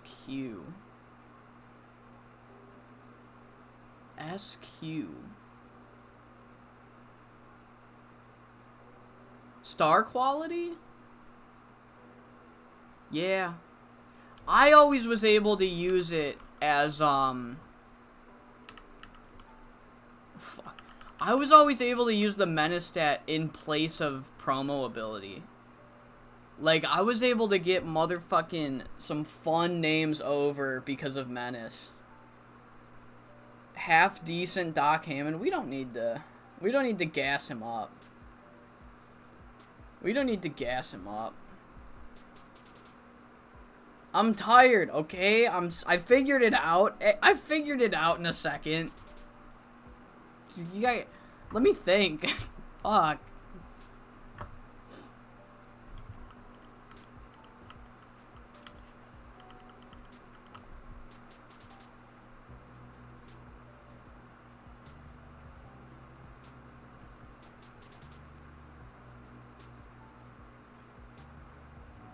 We don't need half decent Doc Hammond.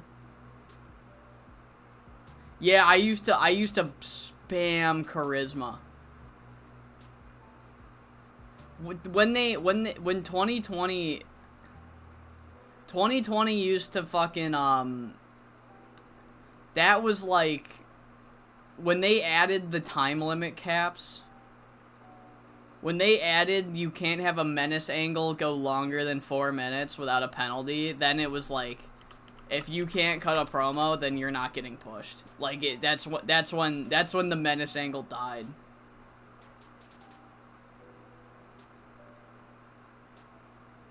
Doc Jobber for the Syndicate. Oh my god. Doc Jobber for the Syndicate ham mid. You're goddamn right.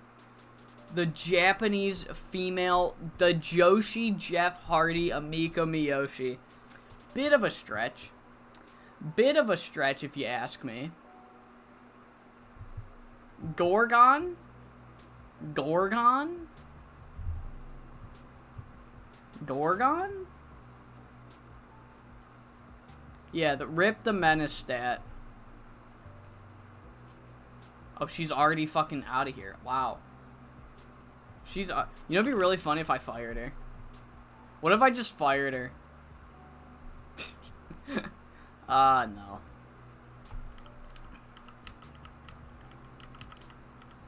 She's on a pay per appearance. She's on a pay per appearance. I don't need to fire her. She won't get money. I don't have to pay alimony. Ed Stone.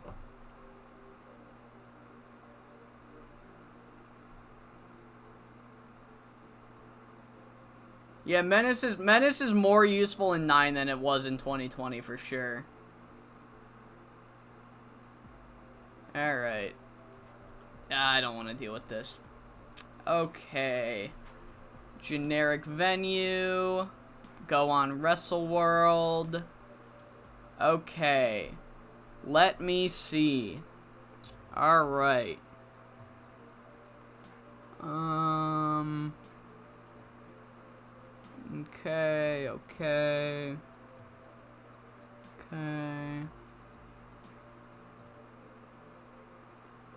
I don't need a finish. Charisma is still king. I don't know. I disagree. Personally, I don't think it is still king because you can't isolate it anymore. There's no angle, like, there's no feature to just do a charisma angle anymore. At least there's no reason to push the behemoths. Fuck yeah, that's the silver lining of the menace nerf. There's no way to isolate charisma. So if you have like 80 charisma and just fucking no microphone, they suck. I managed to get Lyra Valkyra over by having R-Truth start managing her because he thinks she is her pet macaw. Alright. That's something. I'm gonna do an angle idea. Alright.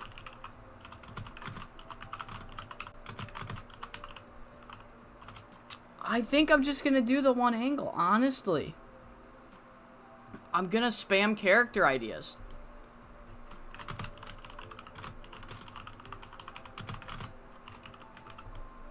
Alright. Bit of a game. Nope. Like, boom. We're spamming character ideas. Character. His pet Mac. You know, you're good. To suck. Seed. Deck 30. We're spamming them. Keep them coming. Big game. Get the fuck out of here. Alright. Nathaniel Casino. Nope. Right. Okay. Jesus Christ. You've been in the business for like a minute. Fuck. Wave of Fury. Do I want to inspire on Wave of Fury?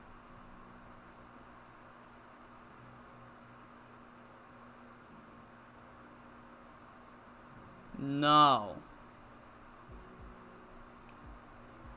No, I do not. I think I'm gonna save that for the next one.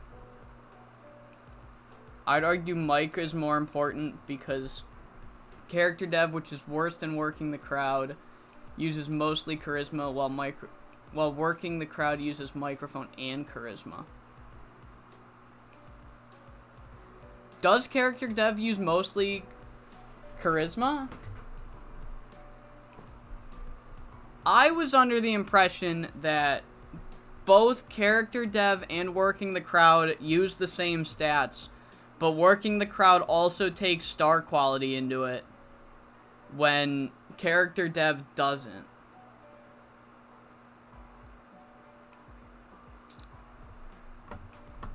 I just don't fully understand this new angle feature. Anyway, here's Fox Mask. Alright. We're gonna open the show with these two.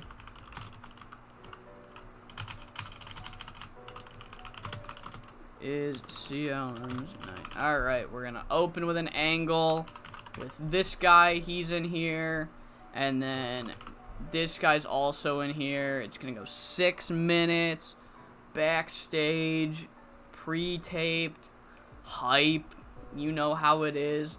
Lyra has no star quality. Disagree.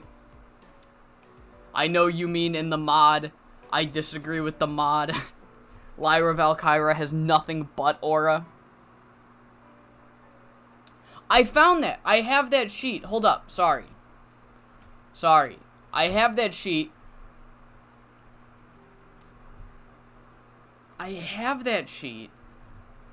Here's what I have.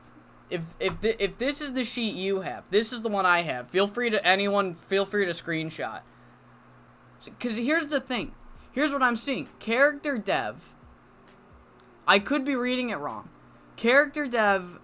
The reason my main is now character dev is because I see it does charisma, microphone, and then popularity, and then it boosts or minus based on scripted or not scripted, right?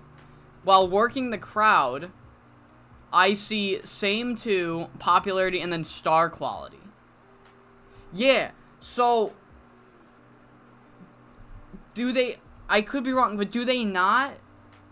Are they not the same two stats? Like, the only difference between character dev and working the crowd is whether or not star quality is a factor.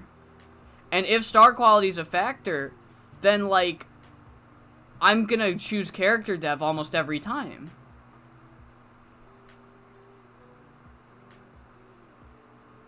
Because this is what I saw. I don't see, like, I don't know. Like, I guess if the guy's not very over, but he has high star quality, I'll go with working the crowd. But looking at the chart, I mean, I don't know. Working the crowd also helps with crowd management, but they're weighted differently. Okay. Yeah, I don't know. I guess just for me, I think my preference would still be sticking with character dev. Yeah, the chart is fucking great. That chart is great. I think the way I play the game, I like character dev more. Alright, back to this. We gotta get through this pay-per-view. I am tired. Alright, we open the show with the match everybody's waiting for. Heartbreaker versus Air Raid. Charisma is weighted more on character dev, like I said, but I find working better in bigger crowd / companies. Okay. Alright, yeah, I can see that. I've done both in like a WWE save. So yeah. Okay. So yeah, this is opening the show. This is Lyra was always on non-speaking while Truth was working the crowd or comic relief. Based. Alright. So we're opening with this. Heartbreaker and Air Raid are gonna steal the show. Book it. Heartbreaker versus ARS post match. You scripted 2 minutes. 2 minutes. Alright, save. Up next, we're doing Gangster Nation versus Beach Boys in a hardcore match. It's gonna go 15 minutes total. These guys are winning. And you can take the fall. Open. Clean. Fuck. Oh, this is the 4th time. Oh, I fucking didn't think of that. Oh, damn.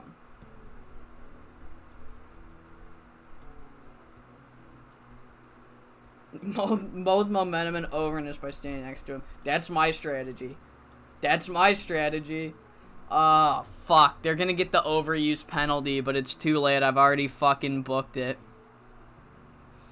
Alright, then we're doing a Coastal Kings promo. Alright.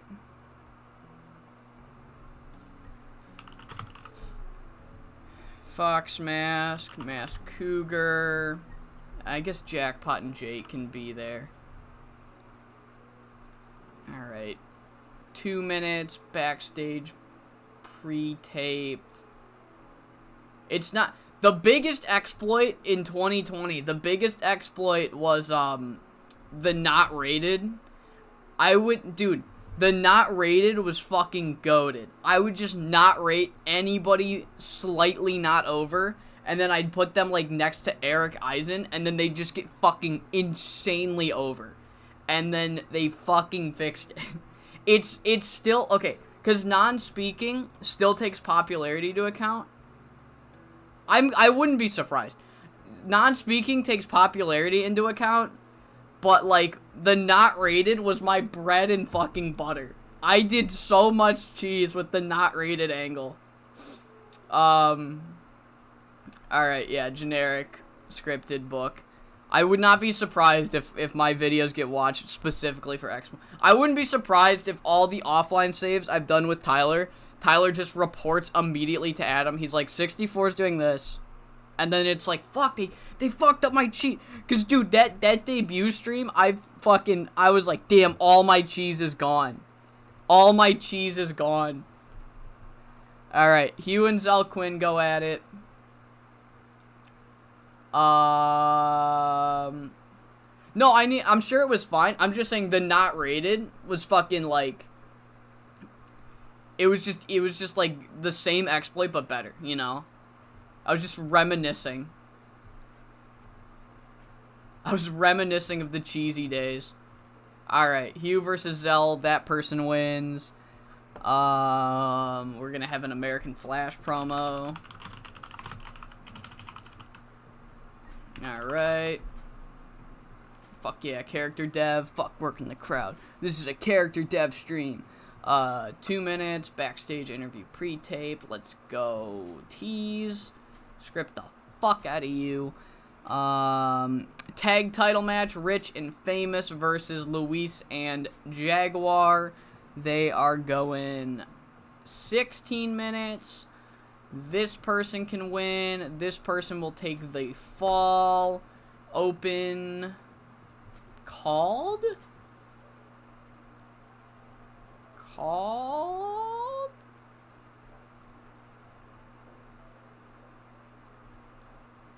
Sure. Called. Slow build. Alright. What was I fucking doing? Oh, right. Yeah, you. Okay, that's going there. Dude, he would get diarrhea from the amount of cheese that I would have in a fucking in one session. There is no amount of pizza streams that would be able to fucking, like, if I made a pizza, there would be so much cheese. There would be so much cheese that you would not be able to see the pizza. It would just look like a cheese wheel. Alright.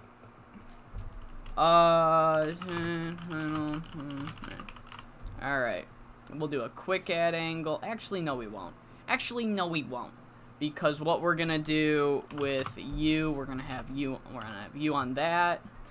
We're gonna have you on that. We're gonna have you on this one, and jackpot, you're on the same thing. Then we're gonna have this person on that, and the other one, oh, because I remember his name. Fuck, I forgot his name. Oh, there he is. Boom. Would it be a Chicago style? Yeah, my deep dish would have so much cheese you wouldn't be able to see the sauce that's on top. That's how much cheese would be on it. You can't, the sauce is on top, but there's so much cheese you still can't see it. Alright, next up is going to be Carlos versus Kira Lee. I'm actually looking forward to this one. These two are probably going to do really well. Open, can they call? 75 for Carlos? 65 for Kira? I'm going to risk it for the biscuit. Because I think we're small enough to not have to worry about it.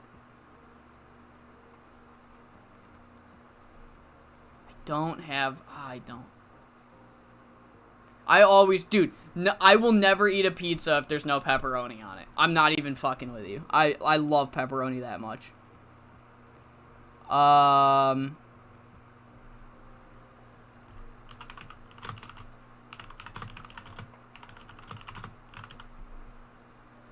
Alright. You and you and you and you and you. And then who's the other one? Who's the other? You. Alright. 2 minutes. 2 minutes. Backstage. Pre-taped. Storyline development, book,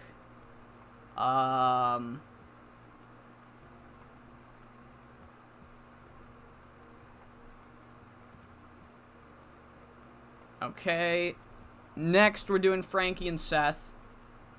Pepperoni pizza is the best. Like, everybody, like, okay, because I'm from Chicago, I have to stand deep dish and all. Dude, Chicago style, the fucking thin crust we have, the tavern pizza we have, fucking, they put the pepperonis right on the sauce, and then they put it's so fucking good. Oh my god, pepperoni pizza, oh my god. I would eat it every fucking day if I didn't need to, like, be in shape. Every day. Alright, okay, and then we'll use that. So, Frankie and Seth is third from last.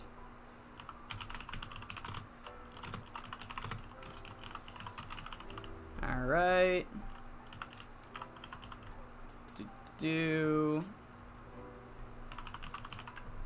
Alright, improvise. 2 minutes. We'll go 4. Angle, foreshadowing, book it. We then have our semi-main, the worst wrestler alive, Supreme. Supreme is good too, but, like, in my opinion, nothing can beat just a classic pep. Nothing can beat a classic pepperoni. What the fuck was I doing? Right, the Alliance titles. I'm like, I needed to do something. Alright. Semi-main is, of course, the worst wrestler alive, Doc Hammond versus Frankie Boy. It's gonna go 22 minutes. You are gonna go over. I don't know if Doc Hammond can call it. He's decent. I forget, because it's Doc Hammond, I forget that Scout was good. You know what I mean? I don't know if anybody else knows what I just said. But because Doc Hammond is so shit, I forget that Scout was good. You know?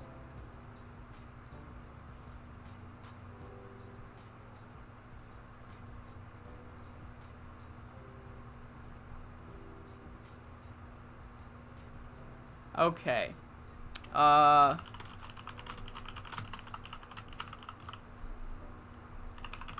Alright, Frankie boy.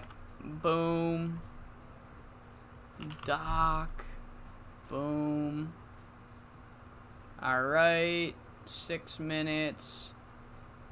Tease. Bang.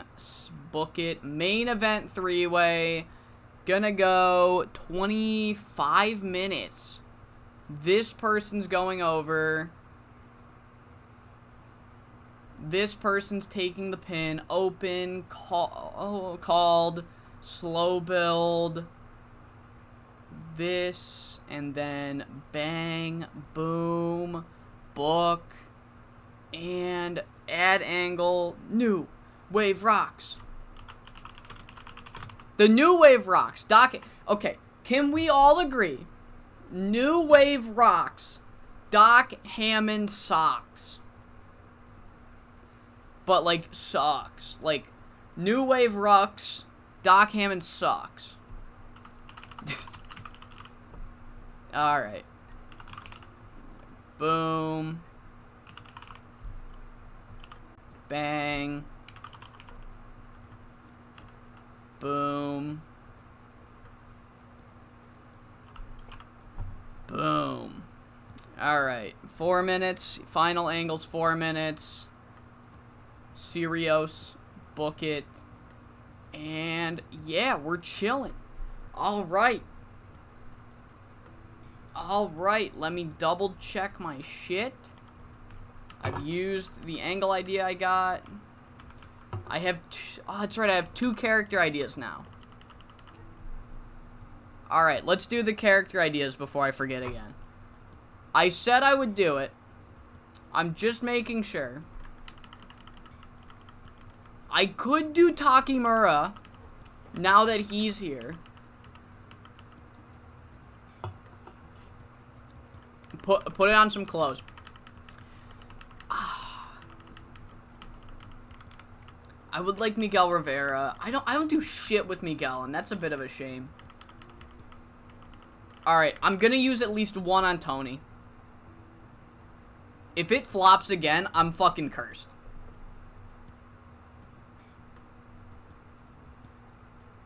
Bang! Bang! Sorry. Yes! Tony! Let's fucking go, Tony! Alright. Alright. I'm feeling Fox too. I think he needs it more than... Because I can get another one during the next tapings, right? He doesn't have bad momentum. Fox Smash 2 kind of needs it. He's in the biggest group right now. I know he's the lackey, but like he's not gonna, you know, gain anything out of it if he continues to have cool momentum. So I'm gonna do it on Fox. Bang, bang, bang.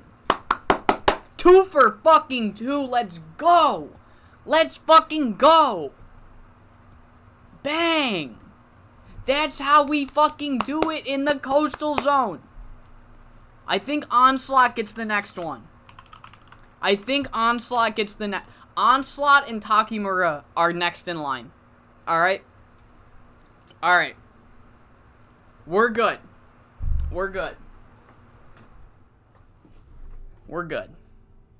Time for Wave of Fury.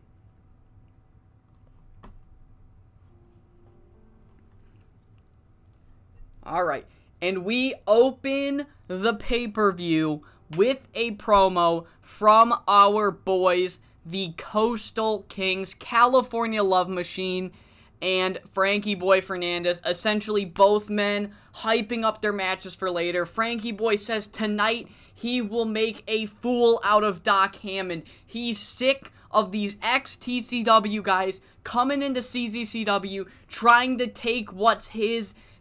Seth Whitehead failed. Doc Hammond's gonna fail too, but that's not even the important thing. What's important is that tonight, California Love Machine is going to win his first ever Coastal Zone Championship. He says, no disrespect to American Flash, We're all in this together, yes. No disrespect, but tonight is California Love Machine's night. And we open, we get the crowd pumped for the opener, which is, of course, Heartbreaker versus Air Raid Siren. Air Raid Siren finally taking the responsibility that was bestowed upon her once she kicked Heartbreaker right in his little heart balls and created this monster that we see before us. But just like Dr. Frankenstein, if you create a monster, it is not that easy to get rid of it. They have great chemistry. As after 9 minutes and 43 seconds, Air Raid Siren is just not able to defeat the violent, ruthless, heartbroken, unbreakable. What was that? Yeah, the heart unbreakable Air Raid Heartbreaker. Hits Air Raid Siren with the Idolizer. 9:43. Air Raid Siren is not able to kill the monster she created. The monster has overcome what she started. And 47 for the opener. And after the match, Heartbreaker says that now that he has focused all of his energy and the weight of the world into his wrestling ability, nobody can stop him now. So if he goes for a championship, there's nobody on this roster that's going to prevent him from winning gold. 41 for that promo. Up next, we get the Gangster Nation Beach Boys. They finally will get their big blow off, to the point where I unintentionally have overbooked the match. I've ran it too many times, so this match will probably get a penalty. I don't really give a shit if it gets a bad rating because of overbooked. It is what it is. But after, oh my god, I didn't even get a penalty. Fuck yeah. After 12 minutes and 43 seconds, even though it's not for the titles and it's not even for a #1 contendership, Gangster Nation finally, clean as a whistle, in a hardcore match, have beaten the former tag team champions, the Beach Boys. Gangster Nation prove that they've beaten the Beach Boys. They should be the tag champs. So the next step is for them to win that. Simon Waves carried the match. Really good. I'm really happy with Simon Waves. He's been actually very quietly decent in this save. Gangster Nation, decent performance from both of them. Yeah, overall good match. We have a promo from the Coastal Kings. I don't know why it did so bad, but oh well. We're just essentially there hyping up the main event. And they just give like this ominous message of just nobody can beat us. Now that we have the world title, nobody's taking it from us. We will always have something up our sleeve. We always have someone in the crowd waiting to strike, someone in the back waiting to strike. You guys can try all you want to take us down. We have enough people with us to make sure that we never, ever lose this title. Alright. 35 for that. Huday Ask versus Zell Quinn is up next. 65 for the Zell Quinn Huday Ask match. Huday Ask finally getting his revenge for Zell Quinn, screwing him out of a potential Extreme Championship title match and maybe even title reign. This match goes 15 minutes and 8 seconds with the cutthroat driver. Huday Ask getting the victory, finishing off Zell Quinn and hopefully the Q Crew for the foreseeable future for him. We then have the third man in the main event later tonight, American Flash, who hypes himself up. He says tonight will be the night he wins his third ever CZCW title. Masked Cougar is nothing but a flash in the pan. And tonight he will fall victim to American Flash. And, yeah, I'm winning, is essentially what he said. He will get his revenge on Masked Cougar for stabbing him in the back, screwing him over, stealing the title. He will take everything away from him, just like he tried to do to him and Tony. Up next are the CZCW Tag Team Championships. Rich and Famous versus El Jaguar and Luis Montero Jr. And just like Fox Mask was saying, you can try all you want to take out a member of the Coastal Kings, but they always have somebody waiting to strike. And that's the same story here, as Rich and Famous were looking to be defeated by El Jaguar and Luis Montero Jr., Guru is chanting, "We're gonna have new champs! We're gonna have new champs!" When Air Attack Weasel runs out, screws El Jaguar, Luis Montero Jr., gets involved in the match, allowing Rich and Famous to recuperate. Jake Idol hits the House Always Wins on Luis Montero Jr. to make their first defense of their 5th reign as Coastal Zone Tag Team Champions. Yeah, fans were turned off by the finish of the match, but in spite of that, Jackpot Jordan, Jake Idol, both so good that it didn't matter. The match got a 61. I mean, probably could have done a lot better, but I mean, we're here to tell stories. Honestly, we're here to tell stories. That's why I remember when I started this channel, I used to be really fucking mad anytime something didn't get a good rating. Now, I'm glad that I have gotten past that and I can eat a 15 opening match on a show and just be like, you know what? Oh well, we're telling the stories. I like to play this game as a modem to tell stories, so that's what I'm doing. Rich and Famous make defense number 1. After that, they are trying to taunt over El Jaguar and Luis Montero Jr. when the Inner City Express make their return to Coastal Zone. We have not seen Jackpot Jordan, we have not seen Jay Becker or Malik Cash since Jackpot Jordan and Jake Idol took them out on their debut. Jay Becker and Malik Cash were the first victims of Rich and Famous when they returned, and we haven't seen them since. They were written off, but now they're back, and they're here to take everything from Jackpot and Jake. Jackpot and Jake put Ice on the shelf for a few weeks. Now Ice are here to hopefully put Jackpot Jordan and Jake Idol out to pasture. Big return here on the pay-per-view. Jay Becker and Malik Cash are back, and they are going for Rich and Famous. Get their revenge. Yeah, up next, we have Carlos Barrera versus Kira Lee. Gets a fucking 74. Beautiful stuff. I knew this match was going to do great. I like Carlos Barrera a lot. He's proving me right. Kira Lee also has a lot of potential. So, a really fun match between these two here. Match goes 20 minutes and 22 seconds. 74 rating. Carlos Barrera finally gets himself a win against a credible threat against Kira Lee here. Hopefully the next one he doesn't lose, or else he'll lose his shit again. 74 for this match.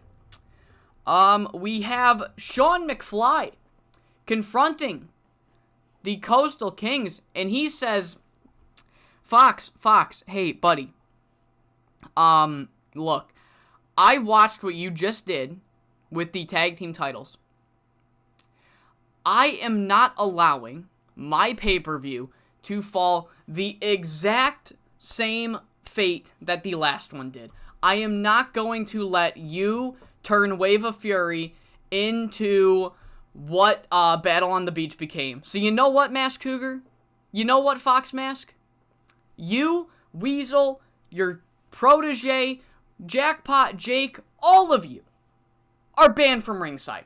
If any of you show up, you're fired on the spot, and Mask Cougar is stripped from the title.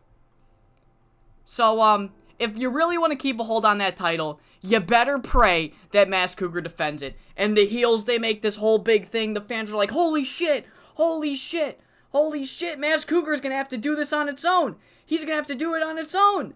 36 for this angle.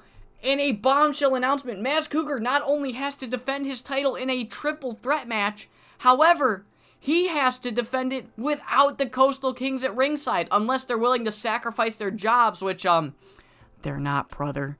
36 for this. Fuck you, son. I don't care. Up next, we have Seth Whitehead versus Frankie Perez. The Battle of the Petty. You do not find two men more petty than this. Match goes 20 minutes and 47 seconds. What a fucking match. Finally, Seth Whitehead finally fulfilling his potential in this save as he defeats Frankie Perez in 20 minutes and 47 seconds by submission with the Minnesota stretch. 84 rated match. Frankie Perez failing once again, and he does not take the loss well. He takes a while to leave the ring. He's fucking mad at himself. He's punching the ring.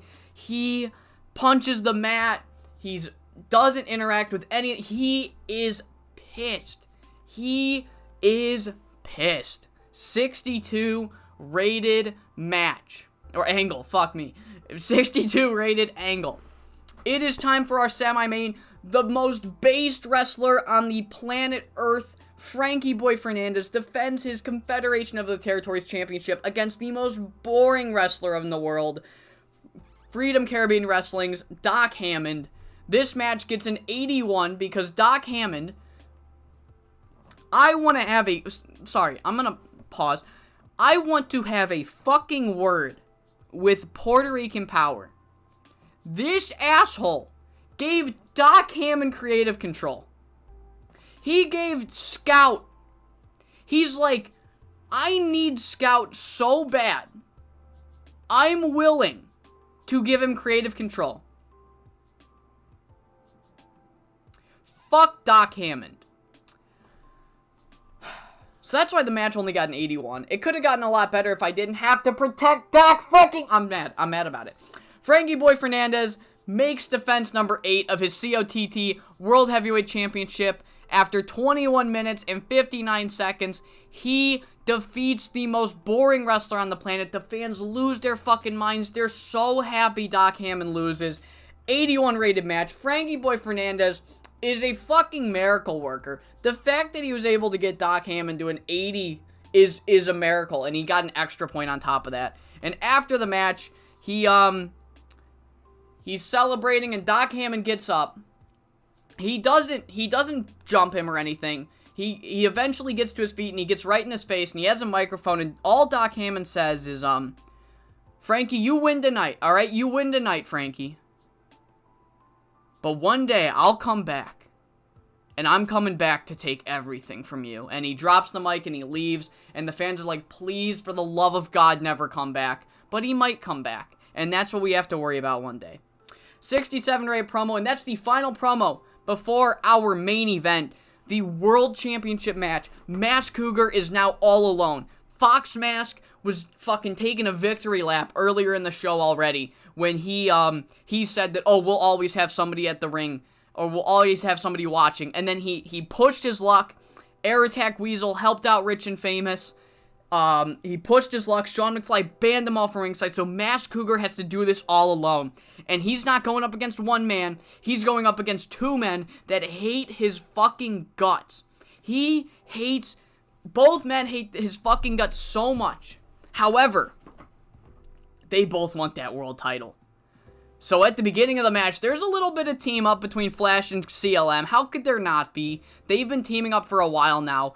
But one too many spots go awry, one too many moments of just the two of them standing, and then eventually it becomes a full three-way. We get a good 15 minutes, full three-way, 50-50, oh, I can't be 50-50-50, 33 and a third, 33 and a third, 33, it's an even match. Mask Cougar, despite the fact he's taken shortcuts, does not take away the fact that he is still a top competitor in not only this company's history, but this company today. Yes, he's taking shortcuts to win. However, he doesn't need to. He might need to win consistently, but he is absolutely one of the best competitors this roster has. However, it gets to a point where California Love Machine hits a move on Mask Cougar. He looks to go for the pinfall. It is cut off by American Flash. Mask Cougar's able to roll out of the ring. American Flash and CLM, they're going back and forth. And eventually, Mask Cougar goes for his high-velocity senton. He barely misses it. California Love Machine scoops him up. CLM, he hits his finisher. He's gonna do it. California Love Machine is about to win his first ever CZCW championship when Masked Cougar rolls back in and rolls up California Love Machine for the quick victory. He steals it. He steals CLM's world championship right from him. He almost did it. California Love Machine almost won his first ever CZCW championship, and at the last moment, Masked Cougar steals the match with a roll-up. After 25 minutes and 22 seconds, Masked Cougar, American Flash, and California Love Machine have a fucking brawl. 82. What a match. Masked Cougar gets the roll-up, and even though he didn't cheat, he runs away. He escapes with the title. He has defied the odds. Believe it or not, the fans are like, oh my god, California was so close, but no cigar. But no cigar. He had it. He had it. And it went away just like that. So close. 82 rated show. Let's fucking get it. Let's get it. Alright, who's mad right now? I forgot who's mad already. I know Chet Chavez is mad. I know Seth Whitehead's probably mad. Somebody else was mad.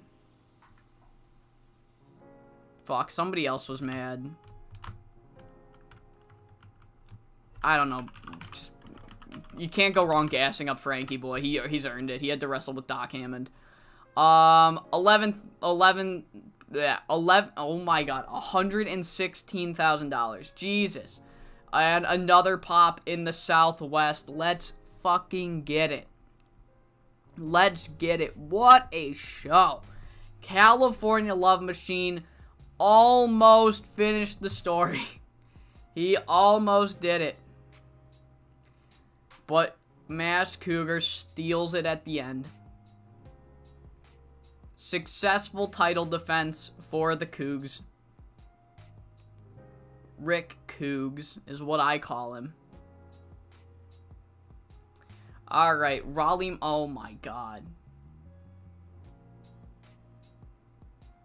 Raleigh Muckletruck is the 21 CW World Champion.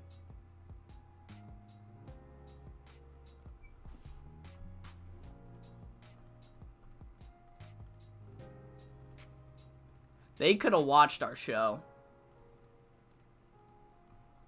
They could have watched us and they didn't. Oh my god. Oh god, what are we doing? Alright, I'm not looking. No more. I'm not looking at other companies. They're just disgusting. They're just disgusting. These other companies don't know how to book. It's as simple as that. Alright. Oh my god, everybody's fucking. How many fucking morale issues is this asshole gonna have? Okay, sorry.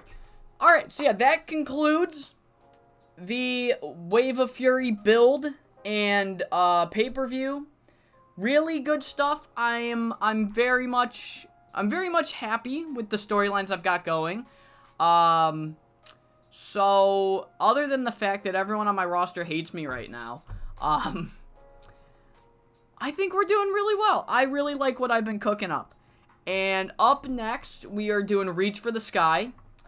What will happen now that Masked Cougar has weaseled his way out of that match? We have 1, 2, 3. So a normal 4-week build, then Reach for the Sky upcoming.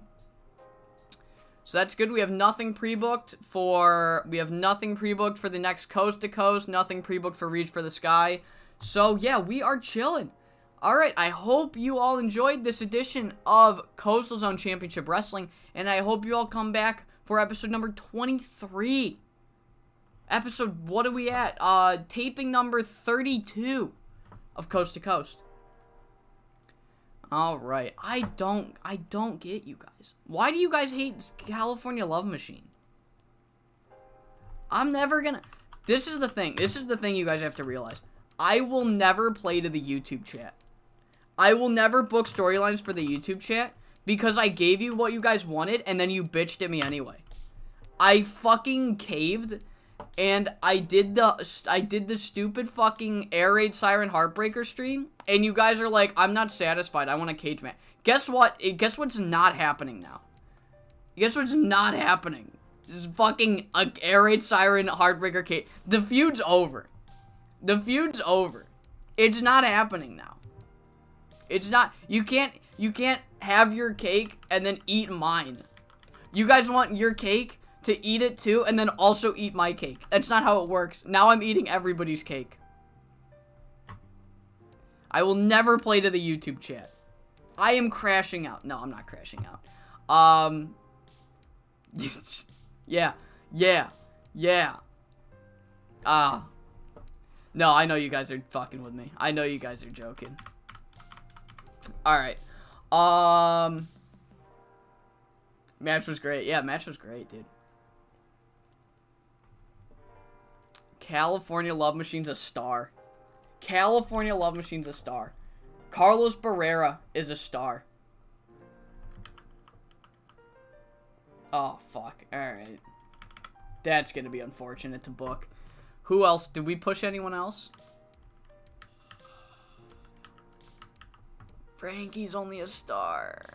Oh, Frankie's only a star. No, it doesn't warrant another fight. I gotta go somewhere else with this Heartbreaker character. Either Heartbreaker... okay. Here's the thing. It's not that I have an issue.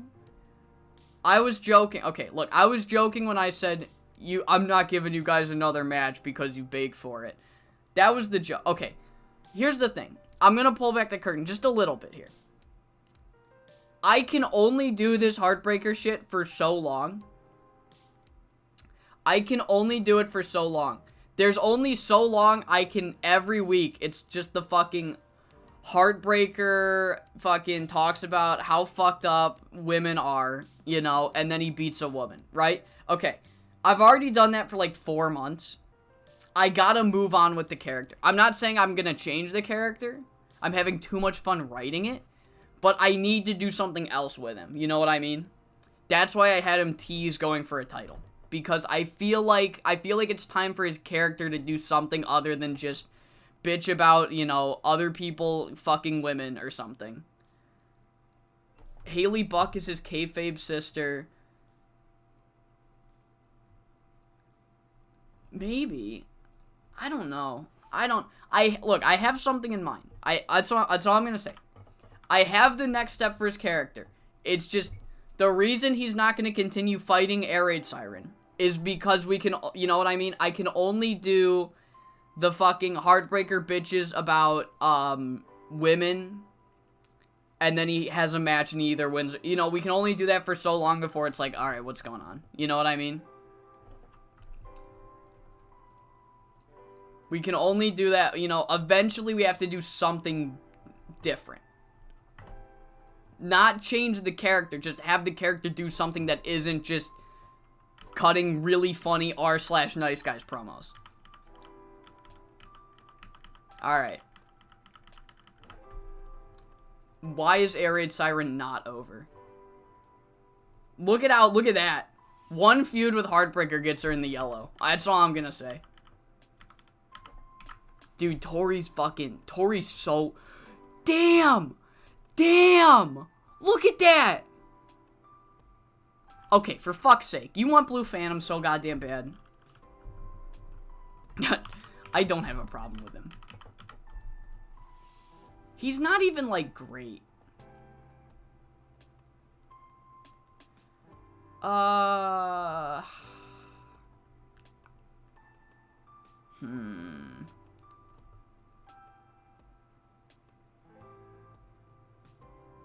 He's on the short list.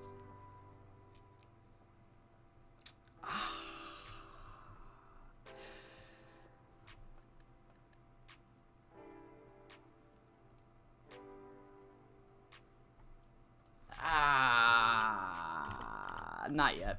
No. Not yet.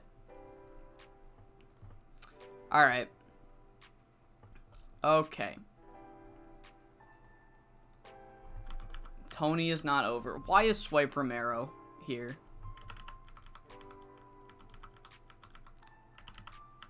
Alright. Joanna's not over yet. That sucks. I've gotten her decently over, though. 14 to 15. Alright, 1 to 15 is easy.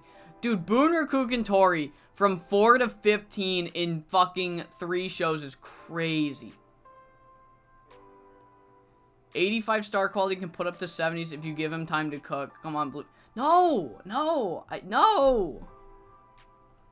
I have... Look at all these people. Look at all... I'm trying to push Air Raid, Atsumori, Booner Kukantori, Fox 2,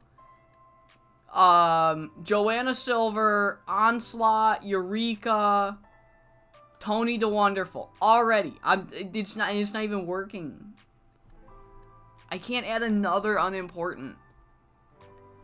If the save's gonna go for 4 years, okay? The save's gonna go for 4. He will be here eventually. Now is not the time. Now is not the time. Now is not the time. Now is not the time. Now is not the time. Now is not the time.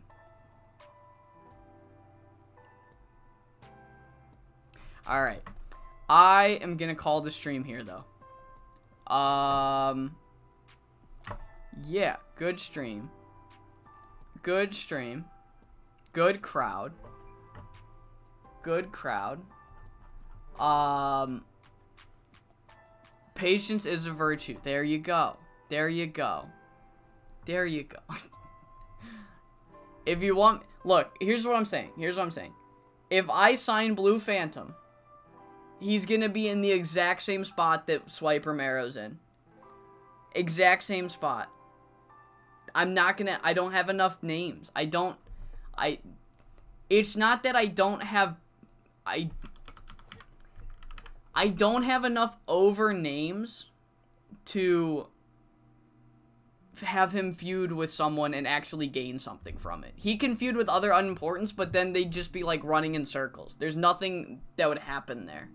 That would just be eating up TV time that I could give to Frankie Boy. But yeah, that's the stream. I will be back with the one-shot tournament next. 5 SSW stream is next. Not tomorrow, because I want to watch Grand Slam. I want to watch Grand Slam, so no stream tomorrow.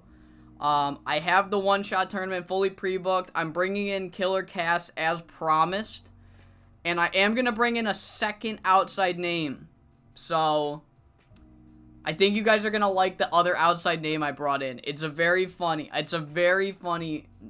didn't even say her fucking name. I didn't even say Sophia yet.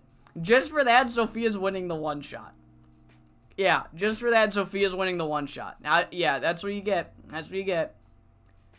Ever heard of fuck around and find out? Alright. But it's 12:30 a.m. where I am.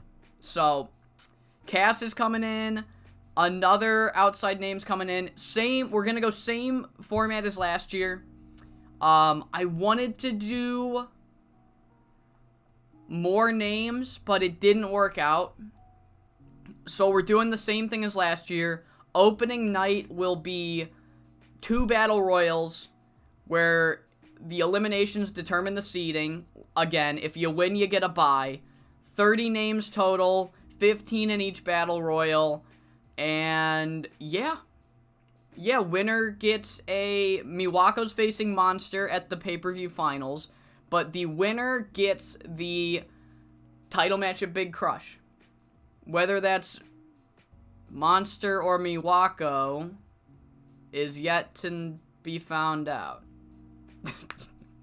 I don't know if you guys can guess who's gonna walk out with that title. And someone will exactly call out Heart Saito for doing nothing. That's her gimmick. That's what she does for a living. So yeah, one shot is next. I think that's all I have pre-booked for the one shot. Is the fucking tournament itself. And then Miwako and I almost said Maya. Miwako and Monster. I think that's all I have. Yeah, I don't think anybody else... No, none of these are pre-booked. None of these are pre-booked.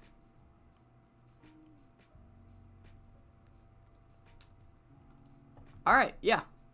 Yeah. So, I hope you all enjoyed. I don't want you to get your okay. Reality, I got bad news for you. It's not a luchadora. It was going to be. Let me show you. Okay. We're going to open the save. It won't spoil it because they haven't been signed yet. Here's the thing. This is who I wanted to bring in. Okay? She wants $500 a show. I'm not paying that. I don't care how much money I'm making. I'm not paying that. Full transparency, this was my original idea. However, I thought of something better. So, I just don't want you to get your hopes up. It's not a luchadora for this fucking reason. $500 a show. It's ridiculous. Get out of here. I don't want to pay my own workers that much. I'm mad at she'd be making more than Maki Yoshifumi. And Maki Yoshifumi's whole gimmick, okay, she wouldn't. She would be making only $100 less than Maki Yoshifumi, and her whole gimmick is how much money she makes. So, she is elite. It's way too much. She would not make it out of round 1. She would not. I know Electric Dreamer is elite. I showed you my Olay save. Electric Dreamer is elite. And then I'm like, let's get Celeste Moon. Let's get Celeste Moon. $200 a show for a jobber. What the fuck? Like, I know they're good, but, like, they have no pop and... Luchadoras know how to work a fucking paycheck. That's all I'm gonna say. Alright, fuck. That's the stream. I hope you all enjoyed. I will see you guys for the one shot. Not tomorrow. Like always, wait for the announcement video to go live. And then that's the day I'm streaming. But, yeah. Have a good time. One-shot predictions in the comments of this VOD. Who do you think's winning the one-shot? Leave your answers in the comments below. And, yeah. And, winner gets,